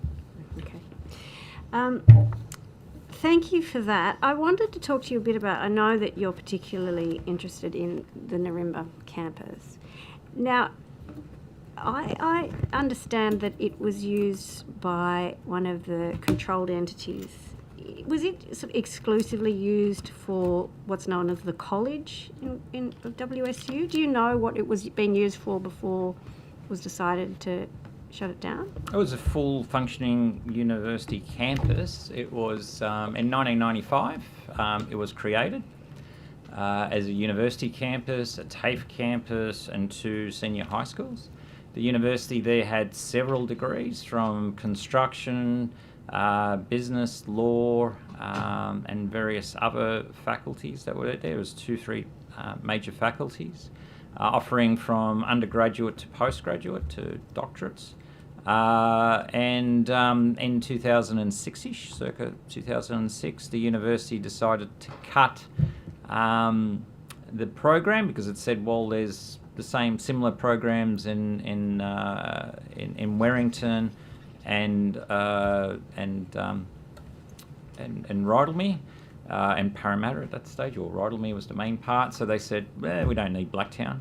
Mind you, it's like half an hour travel, 45 minutes, and if you go by train, even longer. And Rydalmere campus is a lot further out from Parramatta to get to by public transport. So they shut down the Blacktown campus, and just another plug for Blacktown, it will pass Tasmania's population by 2037. So Tasmania's got quite a few campuses and Blacktown has none. So, you just go, really?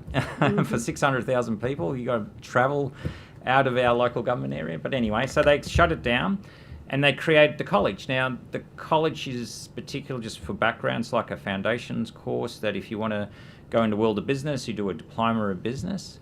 And for the students that didn't succeed too well in their HSC, it just gives them an ability to see if university life is there. They bring them up to speed, so it's a very important aspect. And if you pass that first year, then you go on to the degree. But to go on to the degree, you had to leave Blacktown. So it's very important. And So what you're saying is basically it provided a role which was a very useful gateway role, particularly for students who perhaps hadn't done as well as they would have liked or didn't know if they were going to go to uni, and then we're using it as that stepping stone year. Is that right? It was as a stepping stone. So that was created roughly in 2008-ish or so. By about 2013, 2014, or even before that, there's old press releases and stuff or documents in annual reports that show that they were looking at the only place to do this college aspect was at Narimba. Mm-hmm. So that's why the state or federal government gave about $10 million to build a new state-of-the-art, as they call it, and it's quoted in my submission there, state-of-the-art facility, which Professor Williams reckons there's no PowerPoints in, and he reckons it's a 1950s building, but it's a brand new building. There's a whole range. They were anticipating more than 5,000 students there, and if you actually look at since 2010 in my report, I give the table. Happy to table it again, which is updated to 2025. It started from about 2.7% of the entire university base to up to about 5% of the university base. That's how many students were going to one little campus in Narimba. 5% of the entire university. And then suddenly, after spending all that money, by 2016, there was an unknown. Somewhere in the back blocks of the Chancellery decided that they were going to kill off Narimba. Each year, if you look at the UAC books, there was less and less courses on offer. But the funny thing about it, those courses that are on offer were still being picked up. So the locals wanted to do something in the Blacktown area. So the numbers didn't die off as much as they wanted. By 2020, still 4.5% of the entire student population was still based there. And then they just simply started closing courses. And they were saying, we're doing consultation, which they never did. They shut down a course the business course was shut down about 3 weeks before their midterm final exams. Students just got simply told, they got a letter sent home to them saying, thank you very much for being a diploma student. You still got subjects left, but you are now a student at the Sydney campus. Imagine telling a Blacktown student, not even the Rydalmere campus, not the Parramatta campus, not the Penrith campus, thanks for playing, but your next semester subject will be in Sydney CBD.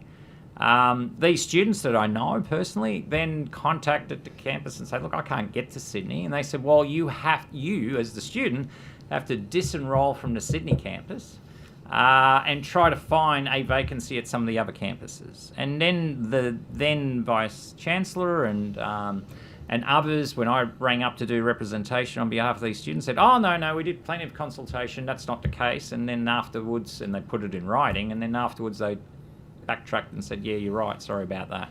No consultation with the academics, no consultation with anyone, and they just shut down a course. This is as I've said previously, they engineered the death of the Narimba campus, which can be reopened tomorrow. It's a functioning university, fabulous facilities, and yet Mr. Williams, Professor Williams, turns up there, says that he had a walk around there.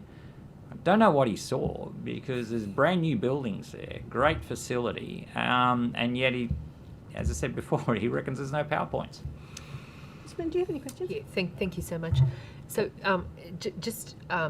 so we've got, so in February 2025, it was when WSU announced it would leave the campus. And then I'm wondering, did that not then follow the government calling for expressions of interest for the campus site? No, the government hasn't. I don't believe. Right. So I'm interested because what they've been saying, like 2025, there was actually. They said they had town halls, so they never spoke to any local MP. They were talking about the potential of closing the campus. Don't forget, in 2022, there's a newspaper article in the Blacktown News that actually identified then rumours of the closure. And the university came out and said, no, they are an important element of the life of Blacktown and Western Sydney and that they were going to stay. So they squashed all the rumours. And then obviously, making a decision only lasts 3 years, according to WSU. So 2025, they once again spoke about it. Still, a town hall. I'd like to get a definition of what a town hall means. What they just get a couple of students, or just let some people know that the Vice-Chancellor is going to have a chat on the webinar. How many people would turn up to it? There was no real consultation. The meetings I've had with the Vice-Chancellor, and what he's said on radio and elsewhere is that he is going to engage with the government. My understanding is he hasn't engaged, but it may have engaged. I don't know. I haven't asked the Minister recently. But there's been no formal discussion apart from the meeting that I called for to have the Mayor and Ed Husick and myself there. And he gave an undertaking that there's no great rush and, he'll talk to stakeholders, whoever that may be. So there's been no real discussion. I wonder if we could possibly just get some clarity as to whether, I'm informed an expression of a calling for expressions of interest took place, and that they ruled out that the site would be used for an equivalent university. I'm not sure. Who would call for that expression of interest? The New South Wales government has called for it. Okay. So the status of the campus at the moment, it remains vacant. Yes, the buildings, I believe, Vacant. are just vacant, yeah. Right. Locked up.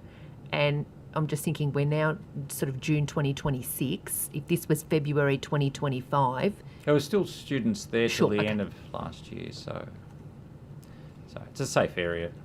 Mr Williams may not believe it is, but there's security there. You've got a TAFE campus, you've got two senior high school schools on there, so it shouldn't be left. And look, it could be, once again, instead of leaving it vacant, there is a demand for lecture spaces, for meeting rooms.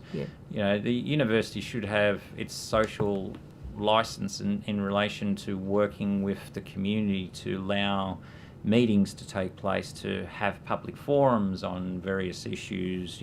They're supposed to be coming back to the chair's originally point. What's the role of WSU in Western Sydney? Well, you've got a massive campus there, 400-seat lecture theatre. Wouldn't it be great to actually hold, civics lessons, holding different aspects that the community can come for community learning, for one-off lessons or a short series, work with local community groups, that people are always looking for community spaces. Instead of locking it down, they're already paying for security and cleaning still. I assume you've got to clean if you let some building be run down. You should have some type of occasion. Look, hence my question just on the time frame here. What's happening on the campus today? That's all. It's just sitting there, sitting vacant. Yeah. And your last discussion with the Vice Chancellor on this was either early this year. That was with the three of us meeting up with him, or late last year. Yeah. Okay. I think we're going to be seeing him this afternoon. So we're to pursue this. Thank you. Mr. Butler, is there anything else you wanted to let us know about either Narimba campus or WSU? Or I note your helpful reflections on university governance generally before we finish up. Oh, you've got one. Oh, sorry, my apologies, Mr. Deanna. I wanted to ask about the transport. So this is an issue that I think has been raised about the viability of the Narimba campus as its sort of connection to transport. Do you have any comments about that? public transport access? Look, public transport across Western Sydney has been slowly improving under our government, which is good to see. More buses and connectivity happening, but probably not enough over the period, but it costs a lot of money to slowly rebuild the network. You've got a railway station fairly close to it, probably a 15-minute walk or so. If you look at the Werrington campus, Kingswood campus, you look at a lot of campuses, they're not on top of a transport. Heck, if you look at University of New South Wales, before the light rail was built, it was miles away and it still survived. And Macquarie University, and now it's well connected, but if most people in Western Sydney actually have a car, or can arrange transport, but there's bus services, there's trains and stuff. I think they were just, as the data shows, when you're just throwing unsubstantiated statements out there, the mud always sticks. Saying that students don't want to be there. Well, here's another one to ask the Vice-Chancellor. He said that 50% of all the Nirimba students failed in their course, and the moment they moved them off campus, 90% were passing. My question is, how would you know that from last year, when that would have been the first year without most of them ever even sitting an exam? And you're telling me that back in 2015, with 2,244 students there, or 2019, 2,340 students, that they were failing, that 50% of them were failing. I know one student in particular got the Dean's Merit Honours list and attending the Nirimba campus there. So, the puff statements put out by the Vice-Chancellor that the place is broke, and yet the finances, and not to overly comment, you had lots of people talking about finances, but their expenditure has massively grown. The classic example we just heard earlier, where they've 600 jobs were identified to be cut, 400 were actually made redundant, and yet please have a look at their the numbers. And I think I've put some numbers into my paper. The actual number of employees has increased. So how do you make 400 people redundant and yet have more employees today than at the peak of students back in 2015? In 2019. They got more professional staff, more people working at the university today after 400 job cuts. So you've got to ask, how do they manage this place? They sack all these workers, give them redundancies, and then they employ even more. And then say we've got to restructure. Oops. It's just none of their statements. If you apply the blowtorch of truth to the Vice-Chancellor, no PowerPoints. You can't even recharge your laptop. That was his actual quote. What you're telling me, in a modern university, in a modern building that won awards back in 2015 as the 21st century IT business lecture and tutorial room, that they forgot to put PowerPoints to recharge a computer in there. So these are the statements that he throws out. People can't get there, transport's not good enough.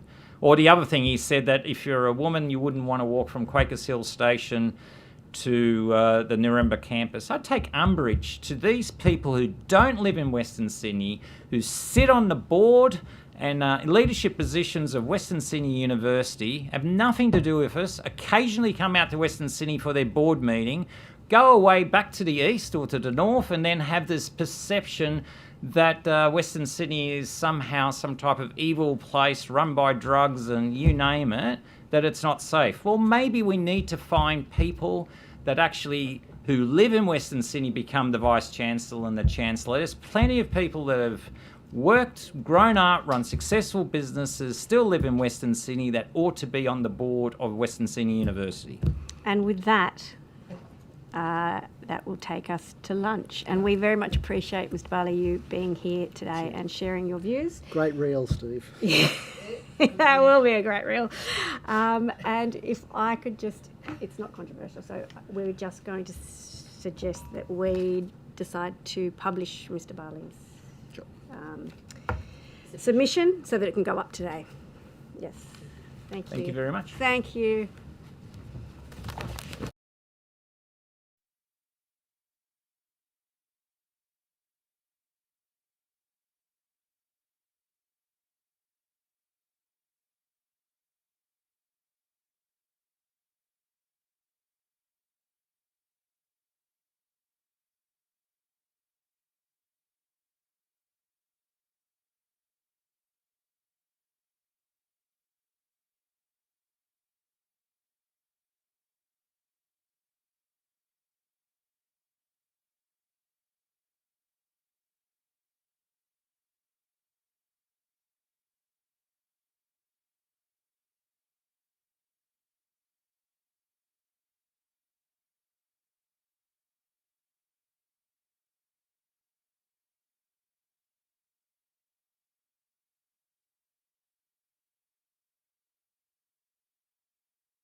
Hello, Professor. Thank you very much for making the time to come and be with us this afternoon. I understand you had a busy morning, so we appreciate it. Before we begin, would you mind stating your name and title and swearing either the oath or the affirmation? Sure, it's George Williams here from Western Sydney University. I'm the Vice-Chancellor. I solemnly, sincerely and truly declare and affirm that the evidence now about to be given by me shall be the truth, the whole truth and nothing but the truth. Thank you very much. And would you like to make a short opening statement? Thank you. Yes, I would welcome that opportunity and thank you for the opportunity to appear today. And I do give my apologies on behalf of our Chancellor, Jennifer Westacott. She is deep in graduation ceremonies right now on our Parramatta South campus. She's got those ceremonies all today, and in fact I've just come from one of our ceremonies, which was an enormously wonderful event for us. We graduated nearly 200 teachers who'll go many cases into the public school system, and we also had a big celebration of public education. We gave an honorary degree to Murat Dizdar to recognise his enormous work on behalf of public education. And I mention this as a start because, of course, with our ceremonies in particular, we start with our focus on the students, and in our case, about 2/3 of our students are first in family to go to university. We suspect the highest in the country. We have the highest number of low SES students in the country. We have half of our students speak a language other than English at home. We're nearly 1,000 Indigenous students. And so after our graduation ceremonies are a wonderful reminder of why we are here for public education. And this morning there were students in tears walking across the stage of joy, parents shouting out with amazement that the first person in their family had gone through university. And it was a really wonderful example of why we exist as a university. It's also a reminder for many of those students what a hard time they've had as well. And I think for this inquiry it's important for me to mention just how difficult it is for many students within the system today. 1 in 2 of our students has food insecurity at Western Sydney University. We think we might give out about 22,000 free meals and visits to our food pantry this year. We have big problems with devices with our students, with loneliness. There are a range of really difficult issues. And for too many of our students, having a public education can mean years in poverty in ways that simply are unfair and should not be the sort of system we have. When I started as Vice-Chancellor, in recognition of the centrality of students, in my first year I declared it to be the year of the student at Western Sydney University. And when it came to my second year, and I'm now in my second year, I said it's the year of the student again. And I'm saying to my staff that every year it's about focusing upon the people we serve and giving them a great education. And as you can get a sense, I'm really passionate about public education. I'm a big believer in the benefits it brings to our society. I'm someone who myself benefited directly from a great public education. But I do want to say in coming to this committee that not all is right in higher education, and in fact much of the system is no longer a public education system. And there are deep problems that I personally am a very strong believer that we need to fix. In terms of understanding that, I actually wrote a book last year of myself to understand, and I'm happy to give members of the committee. I've got other copies here if people want it, but... Signed copies? Happy to sign a copy, but I suppose as an academic, I wanted to understand how have we got here as a higher education sector with such corporatisation, such casualisation, with domestic students often missing out on the benefits that they needed. And to be frank, how we had emerged as a market for education as opposed to the delivery of a public good. And for me, I don't see a big difference between patients in hospitals and kids going to schools. It's about a public sector body delivering public good across both of those areas. And for me, the ultimate sign that things are deeply broken are, of course, job-ready graduates, with art students now paying $52,000 to go to university. Many will never pay that degree off. It is frankly against our values as a country that we're not giving those people a fair go. It's why, as a university and a Vice-Chancellor, I'm strongly supportive of the major regulatory reform that is going through the sector, ranging from governance through to fees to elsewhere. The sector does need to change so that it properly reflects the public education part of our mission. In doing so, I'd also like to pay tribute to our staff. It's really important to do so. I believe the system must support our staff and our students, and a big part of my job is caring for our staff and making sure that they have a great job and can fulfil their mission and their desires at work. I acknowledge that it's been a really tough time, not just in our university, but across the sector. That includes our own reset process we had last year that I'm sure I'll take questions on, and that reflects our financial issues. It also reflects across the sector what happens when the Commonwealth takes $4 billion out of the sector over 5 years. And of course, there's been international student declines and other changes as well. But at our end, AI is having big impacts upon staff, quite some large existential questions about what does public education mean in a world of AI. We went through a really dreadful, difficult period, which was over much of my early time, a cyber security problem, which had big impacts upon our community as well. And I could go from there, but this has been far from an easy time. And I just say how profoundly grateful and thankful and proud I am of our staff, how they've navigated this time. And their commitment has never wavered. And, for me, that's really inspirational, and that they are absolutely committed to our mission of student success, impactful research, and particularly in doing so, serving Western Sydney. We're here for Western Sydney, and as a university, we must deliver for the region. And the last thing I'd just say, look, perhaps unusually, but I actually want to give a thanks to our unions, the NTU and the CPSU at Western. Sometimes we disagree, but look, I was a union member during my time as an academic for a couple of decades. I respect the role of the union. As a Vice-Chancellor, I encourage people to join our unions. I think they play a key role in advocacy. And as a Vice-Chancellor, I can name areas where I have changed my mind. I meet with the unions often. They've come up with good ideas that I hadn't thought of, and I give them credit for helping us navigate some difficult processes in better ways that look after our people. I'd also give them credit for the joint partnership on decasualisation. We've led the sector, 160 people converted from casual to ongoing staff, and I know the profound impact that has on the life of those people, to get on with their lives, to have meaningful work and the like. We obviously would like to see more decasualisation over time. And when it comes to reset with the unions, I credit that partnership for enabling us to get through that period where the only people who left the university did so voluntarily.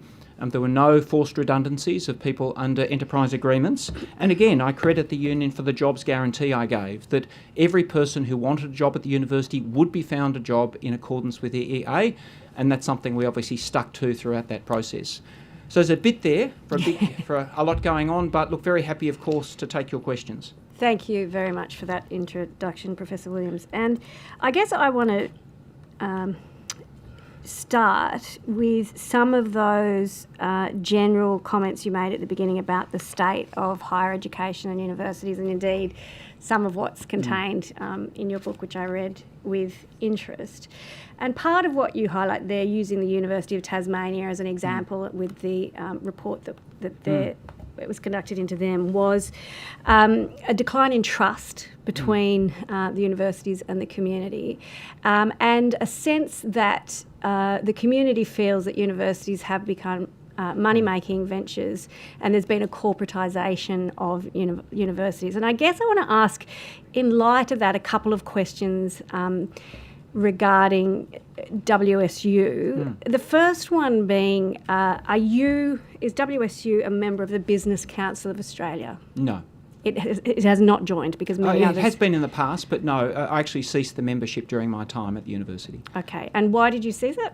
Well, and look, the main reason was I didn't think it provided us value for money at the time that we needed, and I made a decision about what we should focus on as a university, and I didn't feel that was something we should continue.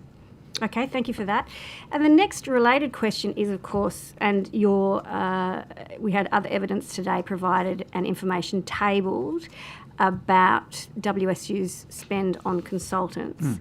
And I guess aside from what you also highlight in your book, which is executive pay as being a contentious issue, something that has very much emerged through our inquiry has been what I would posit is the overuse of consultants. So I wondered, there still is considerable use of consultants at WSU, and I think by this document says it and was... I asked my team to give you a document. Yes, Good, yes, you've got that? Great. I've got that, Yep. yes, so thank you, we do have that. So doesn't that also feed into that distrust, the concern about corporatisation, that we should pay executives very, very well at universities, many paid multiples of the Premier's wage, and yet we still have to engage all of these consultancies? How doesn't that just further erode trust? And I appreciate your sentiments, but the proof is still in the pudding. It's the actions that count. Absolutely, I accept that, and I accept the premise of your question too. And I think the evidence is very clearly there in community responses and the like. And of course, I wrote directly about those things in the book, expressing similar concerns. And here also, I mean, the NTU has a clear agenda, and I agree with a large part of it, exactly along these lines. When it comes to executive pay, I mean, when I came in, I felt strongly that this should be set at arm's length from the board. That's why, I credit my Chancellor, Jennifer Westacott. We agreed it should be benchmarked. It has been for the lowest secretary of a Commonwealth department. I would say since I arrived, I have had no pay rise at all. It'll be 2 years in July. I've refused those rises, and I'll just stay where I am for the time being, particularly given the challenges that we've had. And publicly, I support very strongly the Remuneration Tribunal. Should be involved here in banding and setting salaries to provide the confidence and the like that you're talking about. But I think we're public sector bodies and should have public sector methods for determining these things. I wonder if I could just point you to, though, according to your most recent annual report, there are still, and I just did a very quick count, and I don't know that I have my glasses on, so I think it's about 17 people at Western Sydney University who earn over $380,000. That is still a large amount of people earning a large amount of money, given that the Premier, I think, earns just over $400,000. And maybe I can say I did about that, because I saw those figures, and I saw the NTU report as well, which collated this across Australia. So in October 2024, I put a pay freeze on all senior staff, including myself. That lasted about 18 months. There has been a pay rise this year, but lower than all other staff members. But that was a lengthy period. In the reset process, I cut 1 in 4 of all senior staff. There were no impacts upon other staff until that happened. And if you look at our annual report, it shows that the average salaries of our senior staff since 2022 has decreased by $90,000. So there's a trajectory here. I'm not saying it's complete, but under my watch, there's been freezes, a big decrease last year, full $90,000 decrease. And, when you've got, you can't just flip things, people are on contracts, but I think I would say I really imposed pay discipline at that level, and I intend to continue to do so. And I support Remuneration Tribunal assisting me to say these are the right bands for senior staff and myself. Thank you for that. With regards to how people are remunerated, obviously you would be aware that in September last year, ABC News reported on a group of consultants that were employed on day rates of between $1,300 and $2,800 a day in the university Chancery. I'm not entirely clear what the work was that they were performing. Perhaps you can let us know. But that they were apparently displacing ongoing staff. So while you might have fewer staff, you've still got money going out to pay for the roles. And there also seems to be evidence that one of those positions was a chief people officer. And that a consultant subsequently occupied the position of Chief People Officer, despite maintaining his personal consulting business. I wondered if you could provide any further information. That's a bit disturbing. Would you like to comment on that? Yeah, look, very, very happy to. And what happened in the middle of last year was our Chief People Officer resigned. And this was in the middle of our reset process. We needed to get someone in immediately. And so we made the decision we would appoint a contractor into that role until we could recruit. We've now recruited. We have a person who's coming on board shortly. But we had to fill the position in the middle of that process, and we couldn't wait 3-6 months as it can take to go through a full recruitment process. So that's why we brought that person on board as a contractor, essentially, for that period. And how were they chosen? They were chosen because they were already assisting us with work connected to Reset. We felt they had the skills on a temporary basis to fill the role. And they were chosen because they're already aware of what was happening, and we felt that they would be able to do the job well. And in fact, I think that was the right decision in terms of the work that has occurred. For the other parts of your question, and let me say the first approach I communicate to my staff is the default for consultant use is no. We do not use consultants as a default. Our priority is to build internal capability. Our reset process was led by an internal team. We picked our best people who know and love the university to help us translate and go through that really difficult process.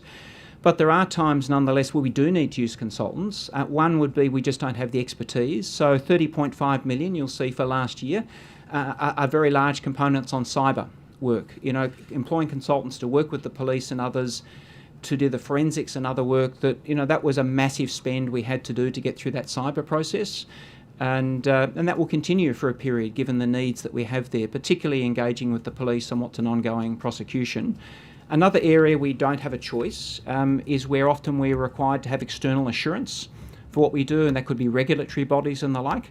And the third category is we do use consultants where our team can get burnt out and we need to help them. And that's the example, particularly with Reset.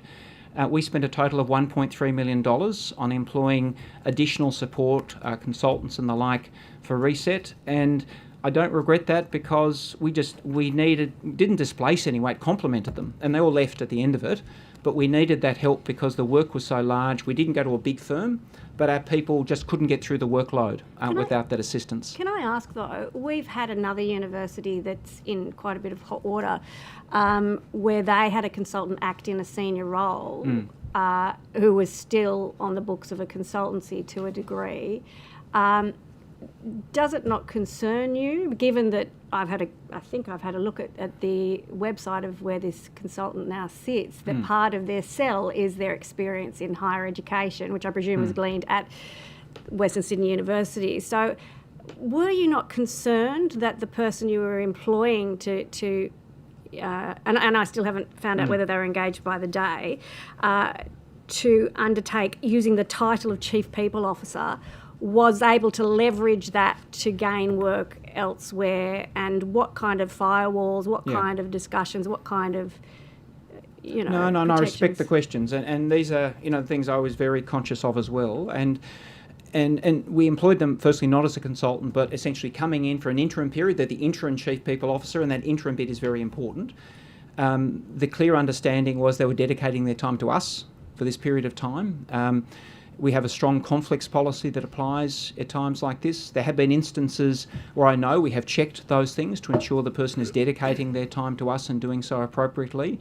And it's not a firm that otherwise, we were using in other ways. I mean, this was a particular person rather than the firm that we're engaging, and that it was conducted on that basis. And look, if it wasn't in the middle of Reset, we would have gone straight to market. We've gone straight and hired someone.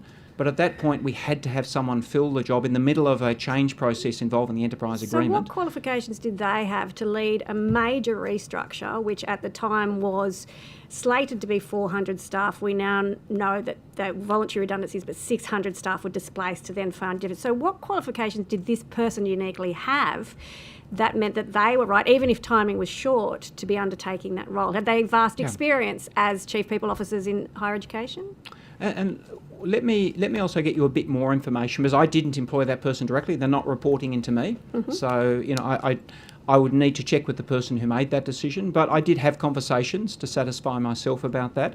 That included particularly the quality of their work they had already done for us in assisting with the process we were going through, their familiarity, their judgment, the fact that their CV had demonstrated they had the requisite skills, but these were things I was assured of rather than looking at those directly. Okay. But I'm very happy to take that on notice and give you a better answer. If you could, and if you wouldn't mind taking on notice and providing to the committee what were the checks that you said were undertaken to ensure that there weren't conflict of interest? Yes. Because as I said, it's directly analogous to another university we've had in front where we had someone acting, and at least then we saw a letter where they were meant to be not paid for the day. At least we've seen that, whereas we don't have that undertaking. So if you could provide that, we will give you that information. That would be very useful. And I guess still on this kind of theme, you obviously would be aware of the most recent scandal with KPMG, and you would be aware that in our interim report we focused on consultants.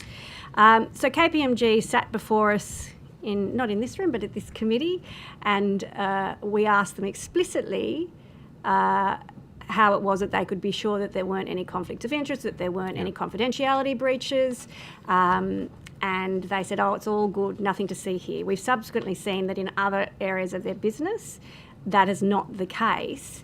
I wondered what you have done to proactively assure yourself, but also, does it not, at least we're talking about perceptions, the perceptions we started the discussion with. In public perception, having a chancellor who is also formally noted as being an advisor to KPMG, your university does engage KPMG on multi-million-dollar contracts, and I'm not sure, I think I asked the witnesses to provide information over the years that we don't have in annual reports about KPMG work. But what have you done to assure yourself that there's not a risk with KPMG, but also to manage what now must be a reputational issue, having the Chancellor be an official advisor to KPMG?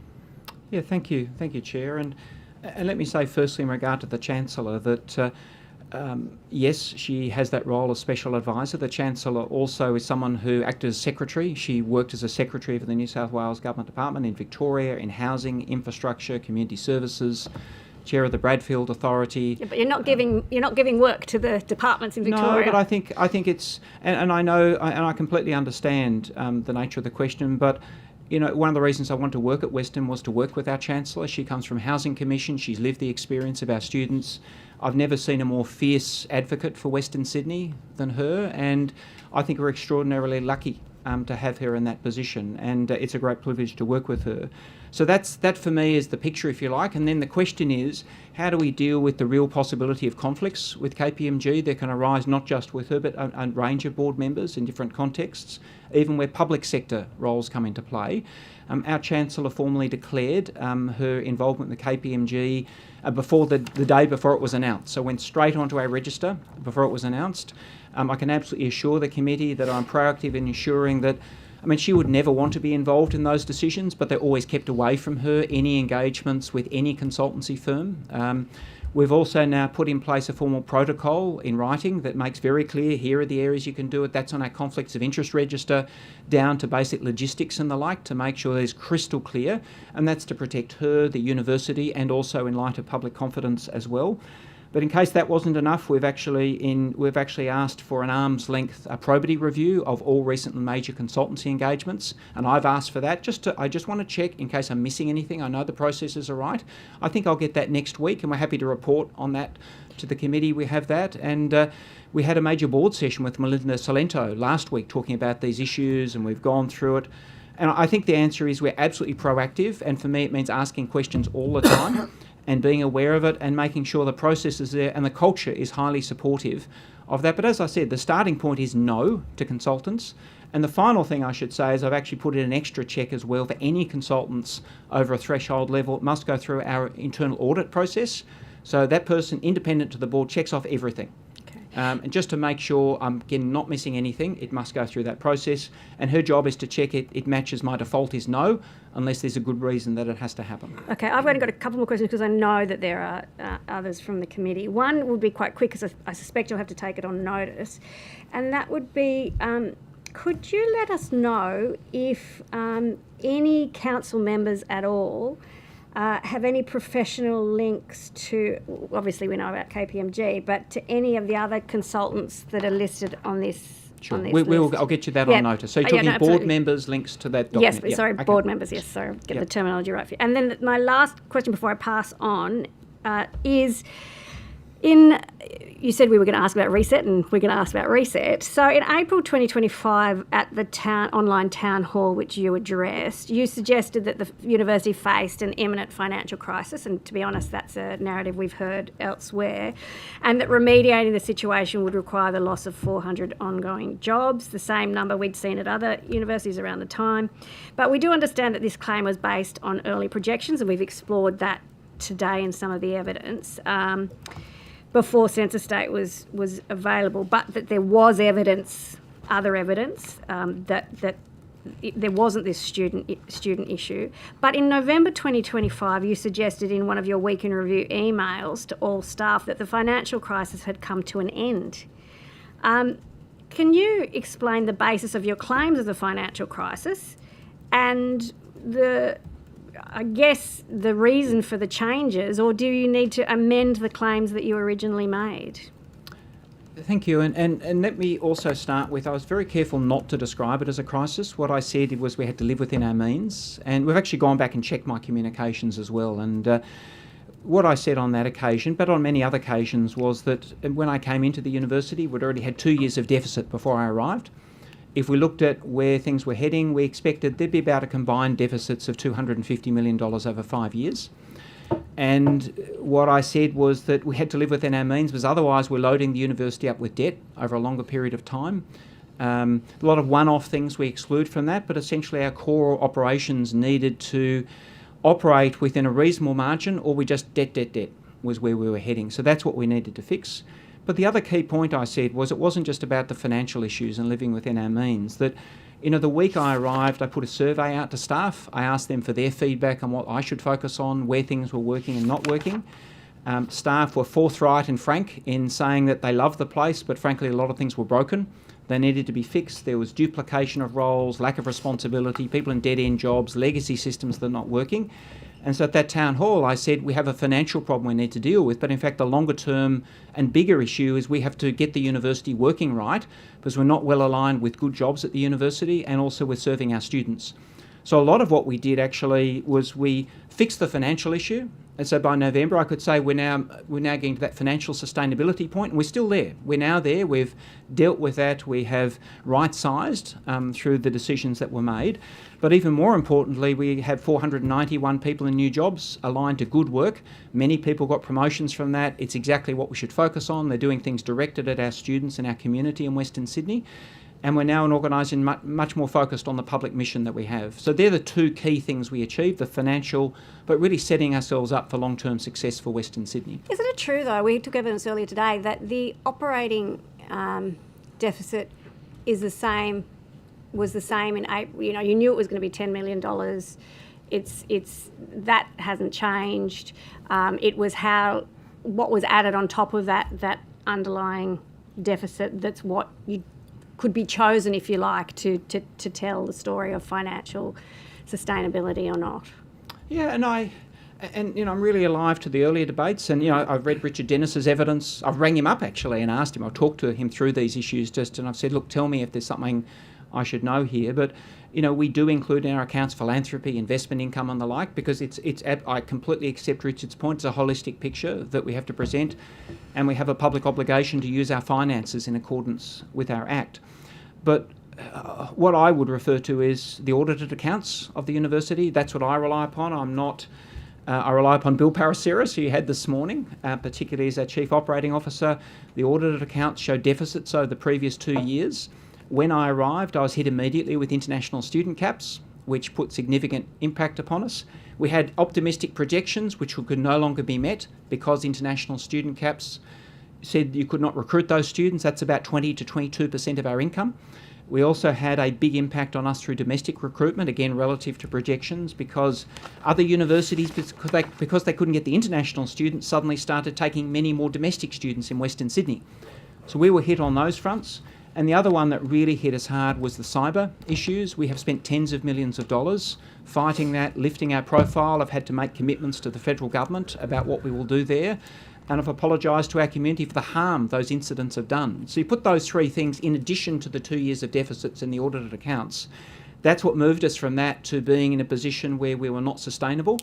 And look, I could have made a bet that maybe the international student caps would go away, it would improve, but look, I didn't believe that was the case, and sadly that's proven to be the case. Mm-hmm. We're seeing further moderation and downturns, and we have to be a university that recognises the world in which we operate. I've got so many more questions, but I will be in big trouble with my colleagues if I don't hand over, so I'm going to hand over to Ms. Boyd.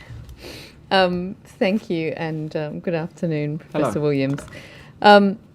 I must say, I haven't read the book, but I've read some of your articles, and I do find your approach to be, a bit of a sort of breath of fresh air. Thank you. It was disappointing, though, to hear the reflections in relation to the reset program and the way that has sort of impacted on staff, and particularly the comments made this morning around sort of a lack of transparency and clarity in relation to that project.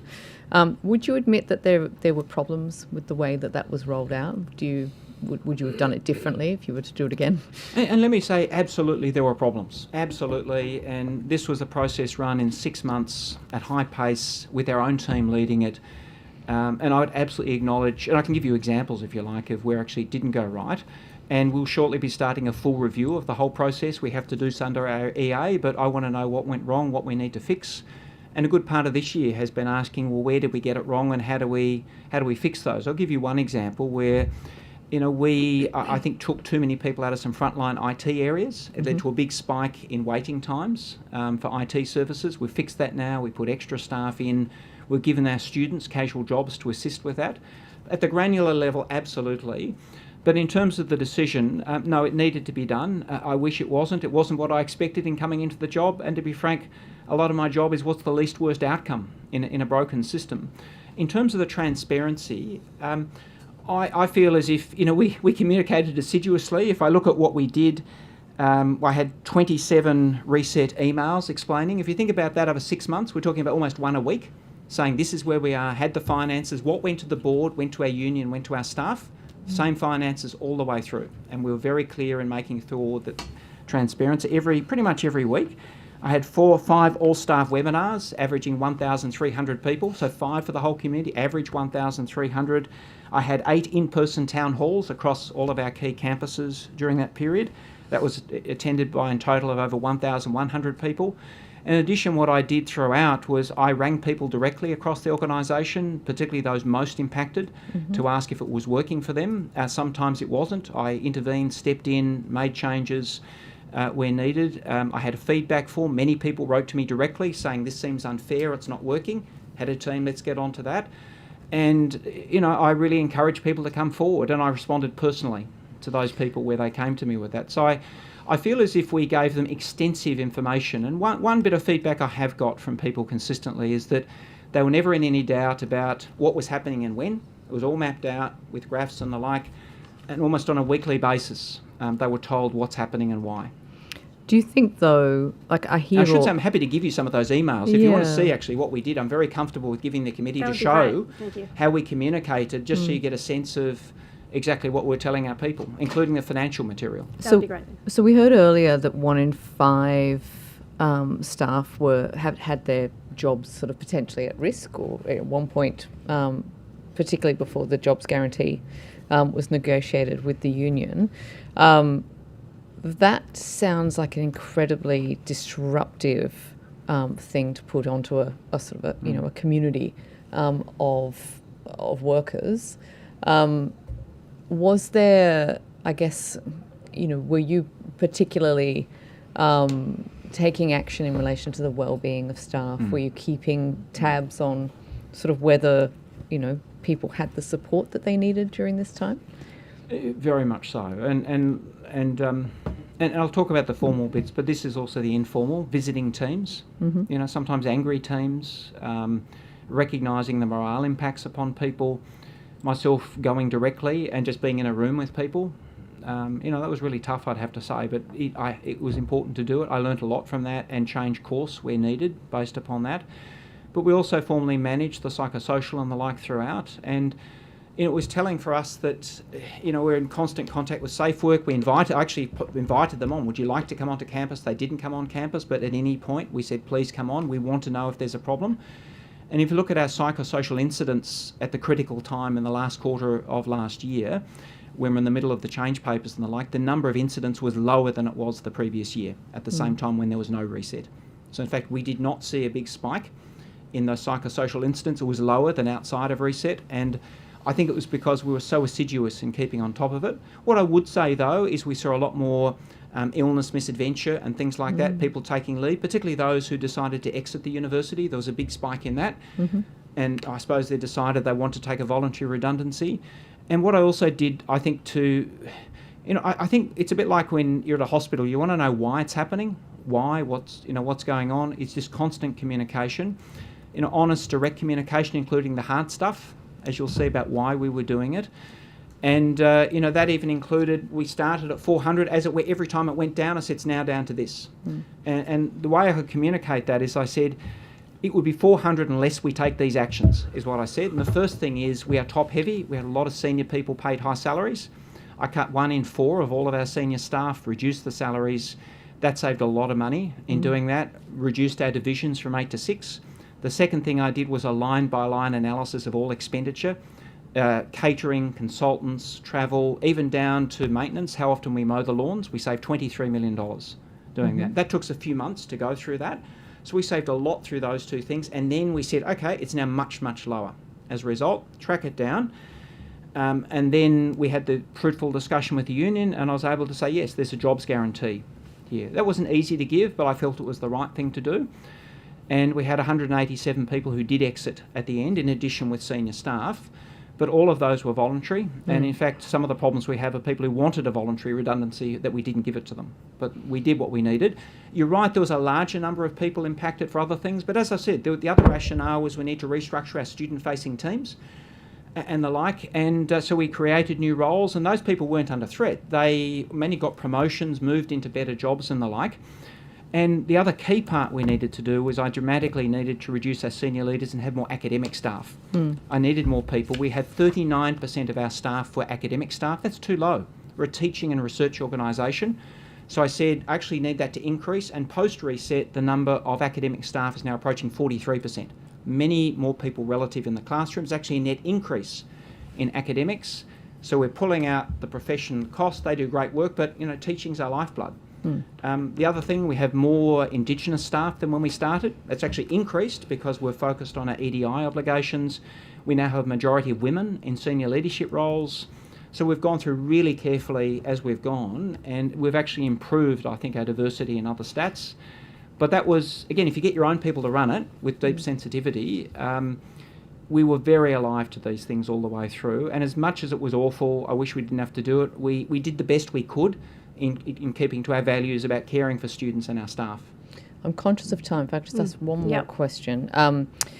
The wage theft remediation program, $29 million in provisions at the moment. I was asking questions about this earlier, and you're certainly not alone in taking quite a long time for the university to repay the wages. Do you think that it's going quick enough? Do you think that they could perhaps go a little bit quicker to give people the money that they're owed? Look, to tell you the truth, it can never go quick enough. I mean, and as I said to my staff, we let people down in this area. One of our most basic and important responsibilities is to pay people their proper wages on a timely basis. And as with the cyber and other areas, this is a threshold issue for us in caring for our people. I arrived in July 2024. One of the first things I did was set up a full process to look at this. I said I want to be assured as to where we are. I want a full diagnostic. I wasn't convinced there wouldn't be more out there. That's what was done last year. We did get a consultant for that. We didn't have the internal capability for that. That was completed at the end of last year. We did find it was much larger than we thought, $29 million, and now we're rapidly repaying as much and quickly as we can. We've started doing that. We estimate that will probably take a couple of years to do so. I would love to do it quicker. Every time I meet with them, I say, how many people have you paid this week? Can we do it more quickly? But once you've started, you've got to get it right, and that's basically, I'm told, advised how long it takes to do it properly and accurately. There were 0 payments made last year. Have you made payments this year? Yes, we have made payments this year, and again, we can get you that information if you'd like as to how much. And not only that, we've made decisions that are employer protective, so minimum is 6 years. Most people do 6, we're doing 7.5. So we're going beyond our statutory obligation to the beginning of the enterprise agreement, and that's good for tax for our people and the EA, and there's no good reason we wouldn't do that. And the clear direction written into our approach is, if in doubt, favour the employee. And of course they'll get their interest and other things, but in a cost of living crisis, I mean, this is just, it is what it is. We have to do this as rapidly as we can, but it must be accurate, and we must meet the obligations of FWO and the regulators. And it's a complex area, but I completely accept our responsibility to fix this as quickly as we can. Thank you. Ms. Merton. Thank you so much. Thank you. Professor Williams, if I could just touch on one about the Bankstown campus. Yes. Just the move of the campus from a low or nominal rent to a private developer model at a cost of what I believe is reported $260 million. Just wondering how that decision was made and who may have negotiated or managed that transition from a low minimal campus to a private developer $260 million campus. Yeah, thank you. And I will defend the decision, but it wasn't me, simply in terms of timing. That's not a cop-out. It's just I won't have detailed answers, if you like, because I wasn't there at that time. But I'm enormously proud of that move and that campus. As the federal member, Jason Clare, has said, it's like there's a Batman signal on the top of our campus signalling to students, aspiration, university, come to Bankstown, Metro is coming in, hospital coming in, this is the right place for us to be. And what we know with our students is connectivity to transport is critical. What I also know is it's been a big success in driving our partnership with TAFE. I'm very strongly of the view that we need to do much more as a university sector to assist TAFE students with articulation, and TAFE has moved in, and how good is that? As students mix in the lift, literally go up and down, and that's what we want to see in Bankstown is integrated education. There are no wrong turnings for students. I mean, as to the broader question, what it also gets to is, from memory, I think it's Section 8, Subclause 3 of our Act, which directs the university to engage in commercial activities to support its mission. That's Parliament's direction to us. We do that in a variety of ways. We're a non-profit, but if we can do an arrangement like that to have a great campus in the right area or generate revenue, then we will do that to support teaching and research. And to be frank, I'll use it to pay for food for our students and other things that they're in desperate need of. So it's a commercial transaction to support the public benefit. Thank you. And Professor, just in light of the cost change on this, from a low minimal arrangement to a $260 million, and in light of what you've just said, and I think it was a news item today or in your opening remarks about the cost of living pressures on students, just as to budget decisions, in terms of the decision making, who sort of signed off on that decision? Was it the board, the Senate, I don't know. It would have been my predecessors. Can I get you a proper answer on that? That'd be great. What I do know is that ultimately we come ahead out of this arrangement because a vertical campus like that is much more cost effective than a flat campus, and also the vertical campus is where the students want to be. And look, perhaps, if you don't mind, I should also take the opportunity just to respond on Narimba as well, because I know you've taken evidence on that as well. Please. And that I am responsible for. That was my decision to do that. And that was a decision that I made because our students were not thriving at Narimba. We had some of the lowest success rates anywhere in the university. I visited the campus. The data was clear. The transport connectivity was poor. And I believe, and don't apologise, of course, for every one of our students having access to world-class facilities and education. And that was not the case there. It's a 1950s naval base. It was not fit for purpose for what was needed. We have since moved the students into high-quality facilities, including in Bankstown. The success rate has jumped for those students. It's something we're really proud of. We've introduced modular teaching for those students. It's a student-led decision. I'm actually really proud of the outcome, and actually one of the interesting things is the number of students applying to come to us from that region has increased since we have closed Narimba. We get more students from that area because they want to study in modern world-class facilities, and we could not offer the quality. But the bottom line is they're doing much better, and our students are getting the outcomes they deserve that we could not deliver on that facility. Professor, wondering if you could take on notice, if you could provide what those academic results are that you're citing as being enormously successful. I also put to you, given your interest in your reports about flocking to Bankstown, I guess in the absence of a campus closure, you're probably going to go elsewhere anyhow. In terms of... Yes, that's true, but there are other options as well. But but in terms of you're talking about Bankstown in particular, and I know the Bankstown decision. We must be a student-led organisation in terms of our decision making. Our students need transport connectivity in Western Sydney in particular. We need to plan for the long term, and I'm a custodian of this role. I'm thinking where we'll be in 2035, 2050, and I look at Bankstown, look at Metro, one of the biggest hospital investments in Australia's history. That's where we have to be. That's where we have to train the nurses. It's like our placement in Parramatta at 1 PSQ. That was one of the tent poles of the Parramatta development. In 20 years, people will look back and say the uni did something really special and important to support the Bankstown area, and look at the student results. I just cite the most recent revenue I have from the Narimba campus would be the highest revenue recorded by that campus for 20 years, which is over $1 million. Well, it could be, but to tell you the truth, as I say to my staff, my bottom line isn't revenue, it's actually our student wellbeing, and it's the graduations I started with. And I'm quite comfortable making decisions that actually we go backwards in revenue if they're good for Western Sydney and good for our students. And for me, the key stat is the student success. We will get you that information. And I'm proud to say that our college has achieved one of the most remarkable educational outcomes of any university in the country over the last year or so. For the most vulnerable students, these are students with no ATARs, often with really low entry marks. They are thriving, and that's success for me. And, you know, we do a lot of things where, frankly, right, we just reopened an actors program in Penrith. We're actually expanding our arts and humanities. We lose money on those things. So is but- the Sorry, Narimba camp, I'm I'll gonna- come I'm- back to you. Yeah, I'm going Come back to to, me. because I think Mr. Diadam has Yep. a question and we're running out of time.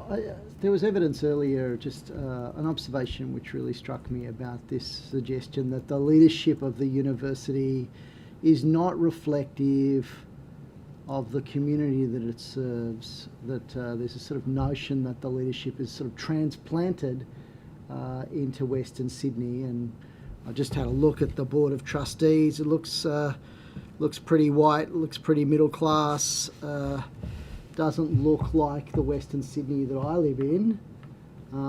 What do you say to that in terms of the Western Sydney University offering sort of a beacon of aspiration that Yeah. it should be led by the people that it serves rather than people who don't live in the region, who don't look like the region? Yeah, and I think it's something our staff raise as well at times, and let me give you a couple of answers. I mean, firstly, of course, you had Bill Paraceris here this morning as well. He's a really great example of a product of Western Sydney in a senior leadership position. So that's just one example. On our board, many of our board have deep connections in Western Sydney. We're happy to give more information about that. We've got people who have been high school principals in Western Sydney through to living in Western Sydney, deep connections. Where I think it does resonate, and I think there's a strong argument, is that our leadership does not fully reflect the cultural diversity of Western Sydney. I think that is true. We have 170 different nationalities and backgrounds in Western Sydney. I think there is a job to do there, and one thing I'm actually going to be talking to our staff about shortly is I'm introducing a new Vice-Chancellor's Emerging Leaders program, which is focused on really finding where are the voices from Western Sydney who haven't made it to senior management, giving them a leg up, building their skills, and using that as a way of developing that talent and, you know, accentuating the fact, exactly as you say, we are a university for Western Sydney. That is the central part of our mission. We're really proud of that, but we need in our leadership to be emblematic of that as well. I accept that, and that we have ongoing work to do. Do you live in Western Sydney? No, I worked at UNSW for a long time. I've got a daughter still in a public high school where I lived there. And so, you know, until she finishes a public high school, I'm not going to muck her around. What about Chancellor?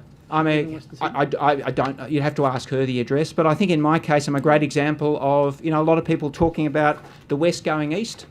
I go west and we should see more of that. We want people actually being drawn to great jobs in Western Sydney.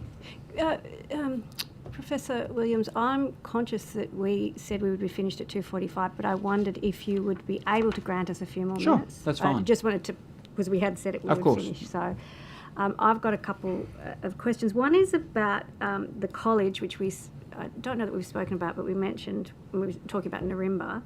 In your annual report, the one that's just been tabled, there, in the borrowing section, which is part 25, there's the current borrowings, and it has unsecured other financial liabilities. And one of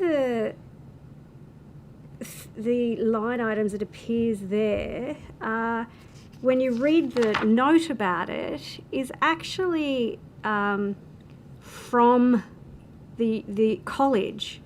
And I wondered why you have what seems to be nearly $30 million as borrowings or as an unsecured financial liability attributed to the college. So, and I wondered, is that what you do with all your entities? What sort of accounting? I've asked a few accountants because I thought maybe it was just me as a non-accountant not understanding. But why is it that what would normally, I presume, because it says it's a surplus, what would normally be the earnings of this entity, I would have thought would have just been remitted to the university as a whole, but they don't appear like that. They appear as a liability. I wondered if you could explain that to me. Look, as a non-accountant, I'd normally say, Bill, can you answer that one? If you don't mind, I will get you a good answer on notice for that. I don't know off the top of my head the answer to that. Okay, yeah, no, I found that a little bit perplexing, I've got to say. And then I had one other question, which again might be a little bit left field. I understand that there is at the moment there are some kangaroos that need to be relocated or translocated at one of the Western University sites. And I wondered, what are the plans for that? Or are you not planning to do that? And I also understand that there's been concerns raised by the local community, particularly those who are wildlife carers, because there have been some blocks put in around the road, which means that kangaroos can't get off and are being injured, and they're having to deal with that. And so I wondered if you could tell me what was going on there. I'll take that one notice on as well if I can. And which campus are you referring to I in will particular? get you that information. If you can get the information, I'll get an answer Ms. on Boyd, that. you don't have that? I know you're often... No. You're often... Certainly not Parramatta CBD. Yes. I've not seen any kangaroos on Parramatta South That's a either. I vertical. could guess, but I think let me get you a proper answer based on the actual campus. That would be good. I'd appreciate that, because I know there is... what I do know is that there are a lot of... Rydalmere, is it? Community... And what I can say is we know these issues are large. Hawkesbury's another campus where big sustainability flood issues are coming up all the time. And let me say one thing I'm really proud of is we are the #1 ranked university in the world for sustainability. We became net zero in 2023, and unis around the world come to ask about environment, sustainability and the like, and we are very proud of our record in this area. I've got more questions, but I'm just checking to see my colleagues. Mr. Nanda? Yeah, look, I'd probably start with more of an observation, Chair. Certainly. Question, but my observation in the first instance is one of the enduring and distinctive features of UWS and Western Sydney has been the opportunity it gives people who wouldn't otherwise consider a tertiary education, or who wouldn't be given that opportunity by a Group of 8 university, and I say that as someone who's the beneficiary of that. So there is a lot of goodwill towards the institution, a lot of people willing it on to success. And we need to do more of that, is the answer. Now, the Yes. concern that I've got, and I raise that probably more from this perspective of social licence and the importance of social licence. You know, the role of a tertiary institution is to research, to educate, but we've seen some of the most egregious examples of institutions disregarding that concept of social licence. Now, it's refreshing to hear what you have said as the current Vice-Chancellor of WSU. Concern I've got is that is only as good as the person who occupies the chair. But I just don't know that we've got the necessary governance guardrails in place, whether it's legislatively or informally, to ensure that universities don't disregard that notion of social licence. And that is critically important for Western Sydney, given WSU effectively provides a ticket for people to become socially, upwardly mobile. Do you have any thoughts, not bringing your personal perspective and your priorities, but any thoughts from a governance perspective to ensure that your successor has the same approach and priorities that you say that you do? Yeah, thank you. And look, after this, I'm definitely going to give you a copy of my book, because it shares exactly that concern. And I see a system that is odds with the fact that many students live in poverty while they study as well. That, as I say, 1 in 2 of our students have got food insecurity. What does it say about the system where we're in the food and education business and providing 22,000 free meals this year? Or that our students are suffering from loneliness in large numbers. So this is the real experience of many people, Australian students at university, and it's no surprise when these things are happening and things come out like in this inquiry that people are rightfully asking hard questions. And my view is the system needs to change. I don't think it's working for many students at the moment. It starts with student fees. I accept the premise on governance. I'm out there at the beginning when I started saying salaries, for example. What about councils and boards of trustees and the manner in which they are constituted? Yeah, I think so. I think there's work to do. I think Melinda Salento delivered an excellent report. We had her to our board just last week talking about these issues, and We've been proactive. Our Chancellor's been great, for example, in introducing particularly support for our student staff reps as well. I think Melinda Salento's report was really good. We've tried to be proactive on that, regular meetings, supporting them, extra training and the like. There is more we can and should do in those areas. I think there's a critical need for ATEC as a regulator as well, which is actually about making sure unis are aligned with the public good. So instead of what we have is a market for higher education, and guess what? There's market failure. And as I said, it'd be like having a market for hospital patients. How much sense would that make? We're dealing with education here, and we need a system that focuses upon students being looked after and universities' performance being measured against the ability to deliver for students. I strongly support that. And a couple of weeks ago, I was part of a new alliance, the 2050 Alliance that's been announced, where we're 9 universities, a quarter of the sector, who are focused on unis delivering for students and the community. And we support changed regulatory settings, including on governance.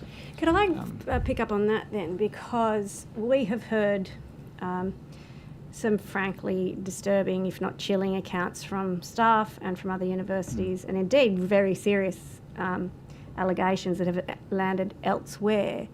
What role? So you've got this group of 9. Is that nationally? Yes. Okay, so what role do you take in New South Wales, though, where as I said, we've now spoken to not quite all, but the majority of universities and senior management. What, by some of the comments that you've made today, frankly, you put yourself at odds with evidence that we've received from some council members, some vice-chancellors, some chancellors. So what role do you see yourself playing? And you would have noted, of course, you would have seen the Four Corners story. So what role do you see yourself playing amongst your peers in New South Wales?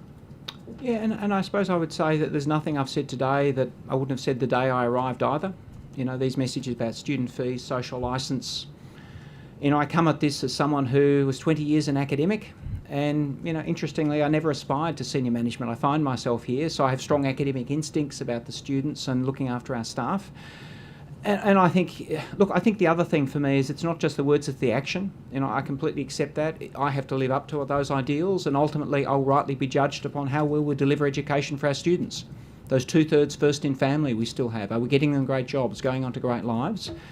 And that's the story, I think, that should be of higher education, because this country can't thrive without a great uni sector. So it makes a difference that you've got that 20 years experience as an academic, doesn't it? Oh, I think, yeah, without a doubt. I mean, for me, every day, and, you know, it means, for example, if I'm making a decision, what I might do is just ring someone up in a school or a faculty and ask them, you know, what will be the impact on you? And I tell you what, I spent a good part of my time as an academic railing against central decisions that I thought weren't properly accounting for the real experience of academics. So I have that every day. Most of my career has been in that. It's later I've come to this. But even though I've got those sensibilities, one thing I know is you can never make assumptions. Disciplines are really different. So getting out every week, I dedicate time to go to frontline teams, academic units, just to listen, have a chat. And that's where people are pretty vocal and direct. I know we have problems we need to fix, but as long as I'm onto them, we will work through them. Can I just maybe end with a question that we've asked a lot about, which is the composition of, in your case, the Board of Trustees. And one of the questions we're interested in is elected members of those bodies. At WSU, are they members of subcommittees? Yes, they can be. So yes, our People and Culture Committee, they're there. Then it's a matter of what they want to put their hand for. I mean, they're probably gravitated to People and Culture because that's where you tend to do as an elected rep. They're well represented there. But there'd be no issue if they wanted to be on other committees. I mean, so remuneration or finance, they'd be okay to be on that? Well, I think that's look. It's not my call on that, because of course, if you have too many people, the Chancellor has to decide. You can't have a subcommittee of 14 or something like that. The Chancellor decides. Doesn't the Council or the Board of Trustees make that decision? Yes, the Chancellor with the Board of Trustees. That's right, and you'd go through the normal process. That's right. I mean, what I'm saying is, it's not I don't make any of those decisions. You'd go through the process. They are there on that subcommittee, but I suspect that's probably self-selecting, because that's probably where they think they have the biggest impact, is on people and culture. And just finally, and I do appreciate your generosity with your time, you mentioned that, you know, the year of the student, which seems ironic for a university, because I think you intimated each year should be year of the student. It's sort of ironic, I agree. Yes. Student, year of the student. And you also said that you were interested in student-led decisions and outcomes. And I just wondered, are you then open to having more elected student and I would also say staff representatives on the Board of Trustees? Yeah, and look, we're already above what our Act says. So it says 3, we've gone to 4 already, so it's about a quarter at the moment. I recognise it's 1 for Parliament, so we're above the minimum. I think I don't have a firm view on what the balance is, and I would also say for students that, that listening bit is critical, and I want to acknowledge how hard it is as a university leader to connect with students sometimes, and I tell my staff the story that when I started, I set up a Zoom webinar for my students to hear from them. 50,000, 25 turned up. Failure. But what I did is listen to our students and went on to TikTok and Instagram afterwards. I now, every quarter, do a live session. I did one 2 weeks ago, 2,000 turned up. Really raw, parking, food, you name it, problems they're having. So every quarter I engage directly with them. And, we have a very vigorous social media program. And look, a lot of it's me humiliating myself on social media, but if it connects with, that's great. But that's what you could do as a leader, is connect with them. And when I go, every lunch I go out and talk to people and connect with people, I often have students coming up and saying, you're that guy from TikTok. And, it's a small example, but it works. And then they usually say, what do you do here? And I say, I'm the Vice-Chancellor, and they got no idea what that is, and we talk about it. But for me, so look, I get the point. There's a balance there, but to be frank, a lot of it is how are you connecting every day? And I'm really confident I'm hearing stories of food, devices, and loneliness and the other issues, and my job is to respond to those for our students. And if you want to reach them, social media is it. It's very effective in big numbers. Thank you. We appreciate, as I said, the fact that you've appeared today, but also that you've been generous with staying and taking more questions. And we will, I anticipate, probably have some further questions, supplementary questions. And I know you did agree to take things on notice, which again we appreciate. Thank you very much. Thank you.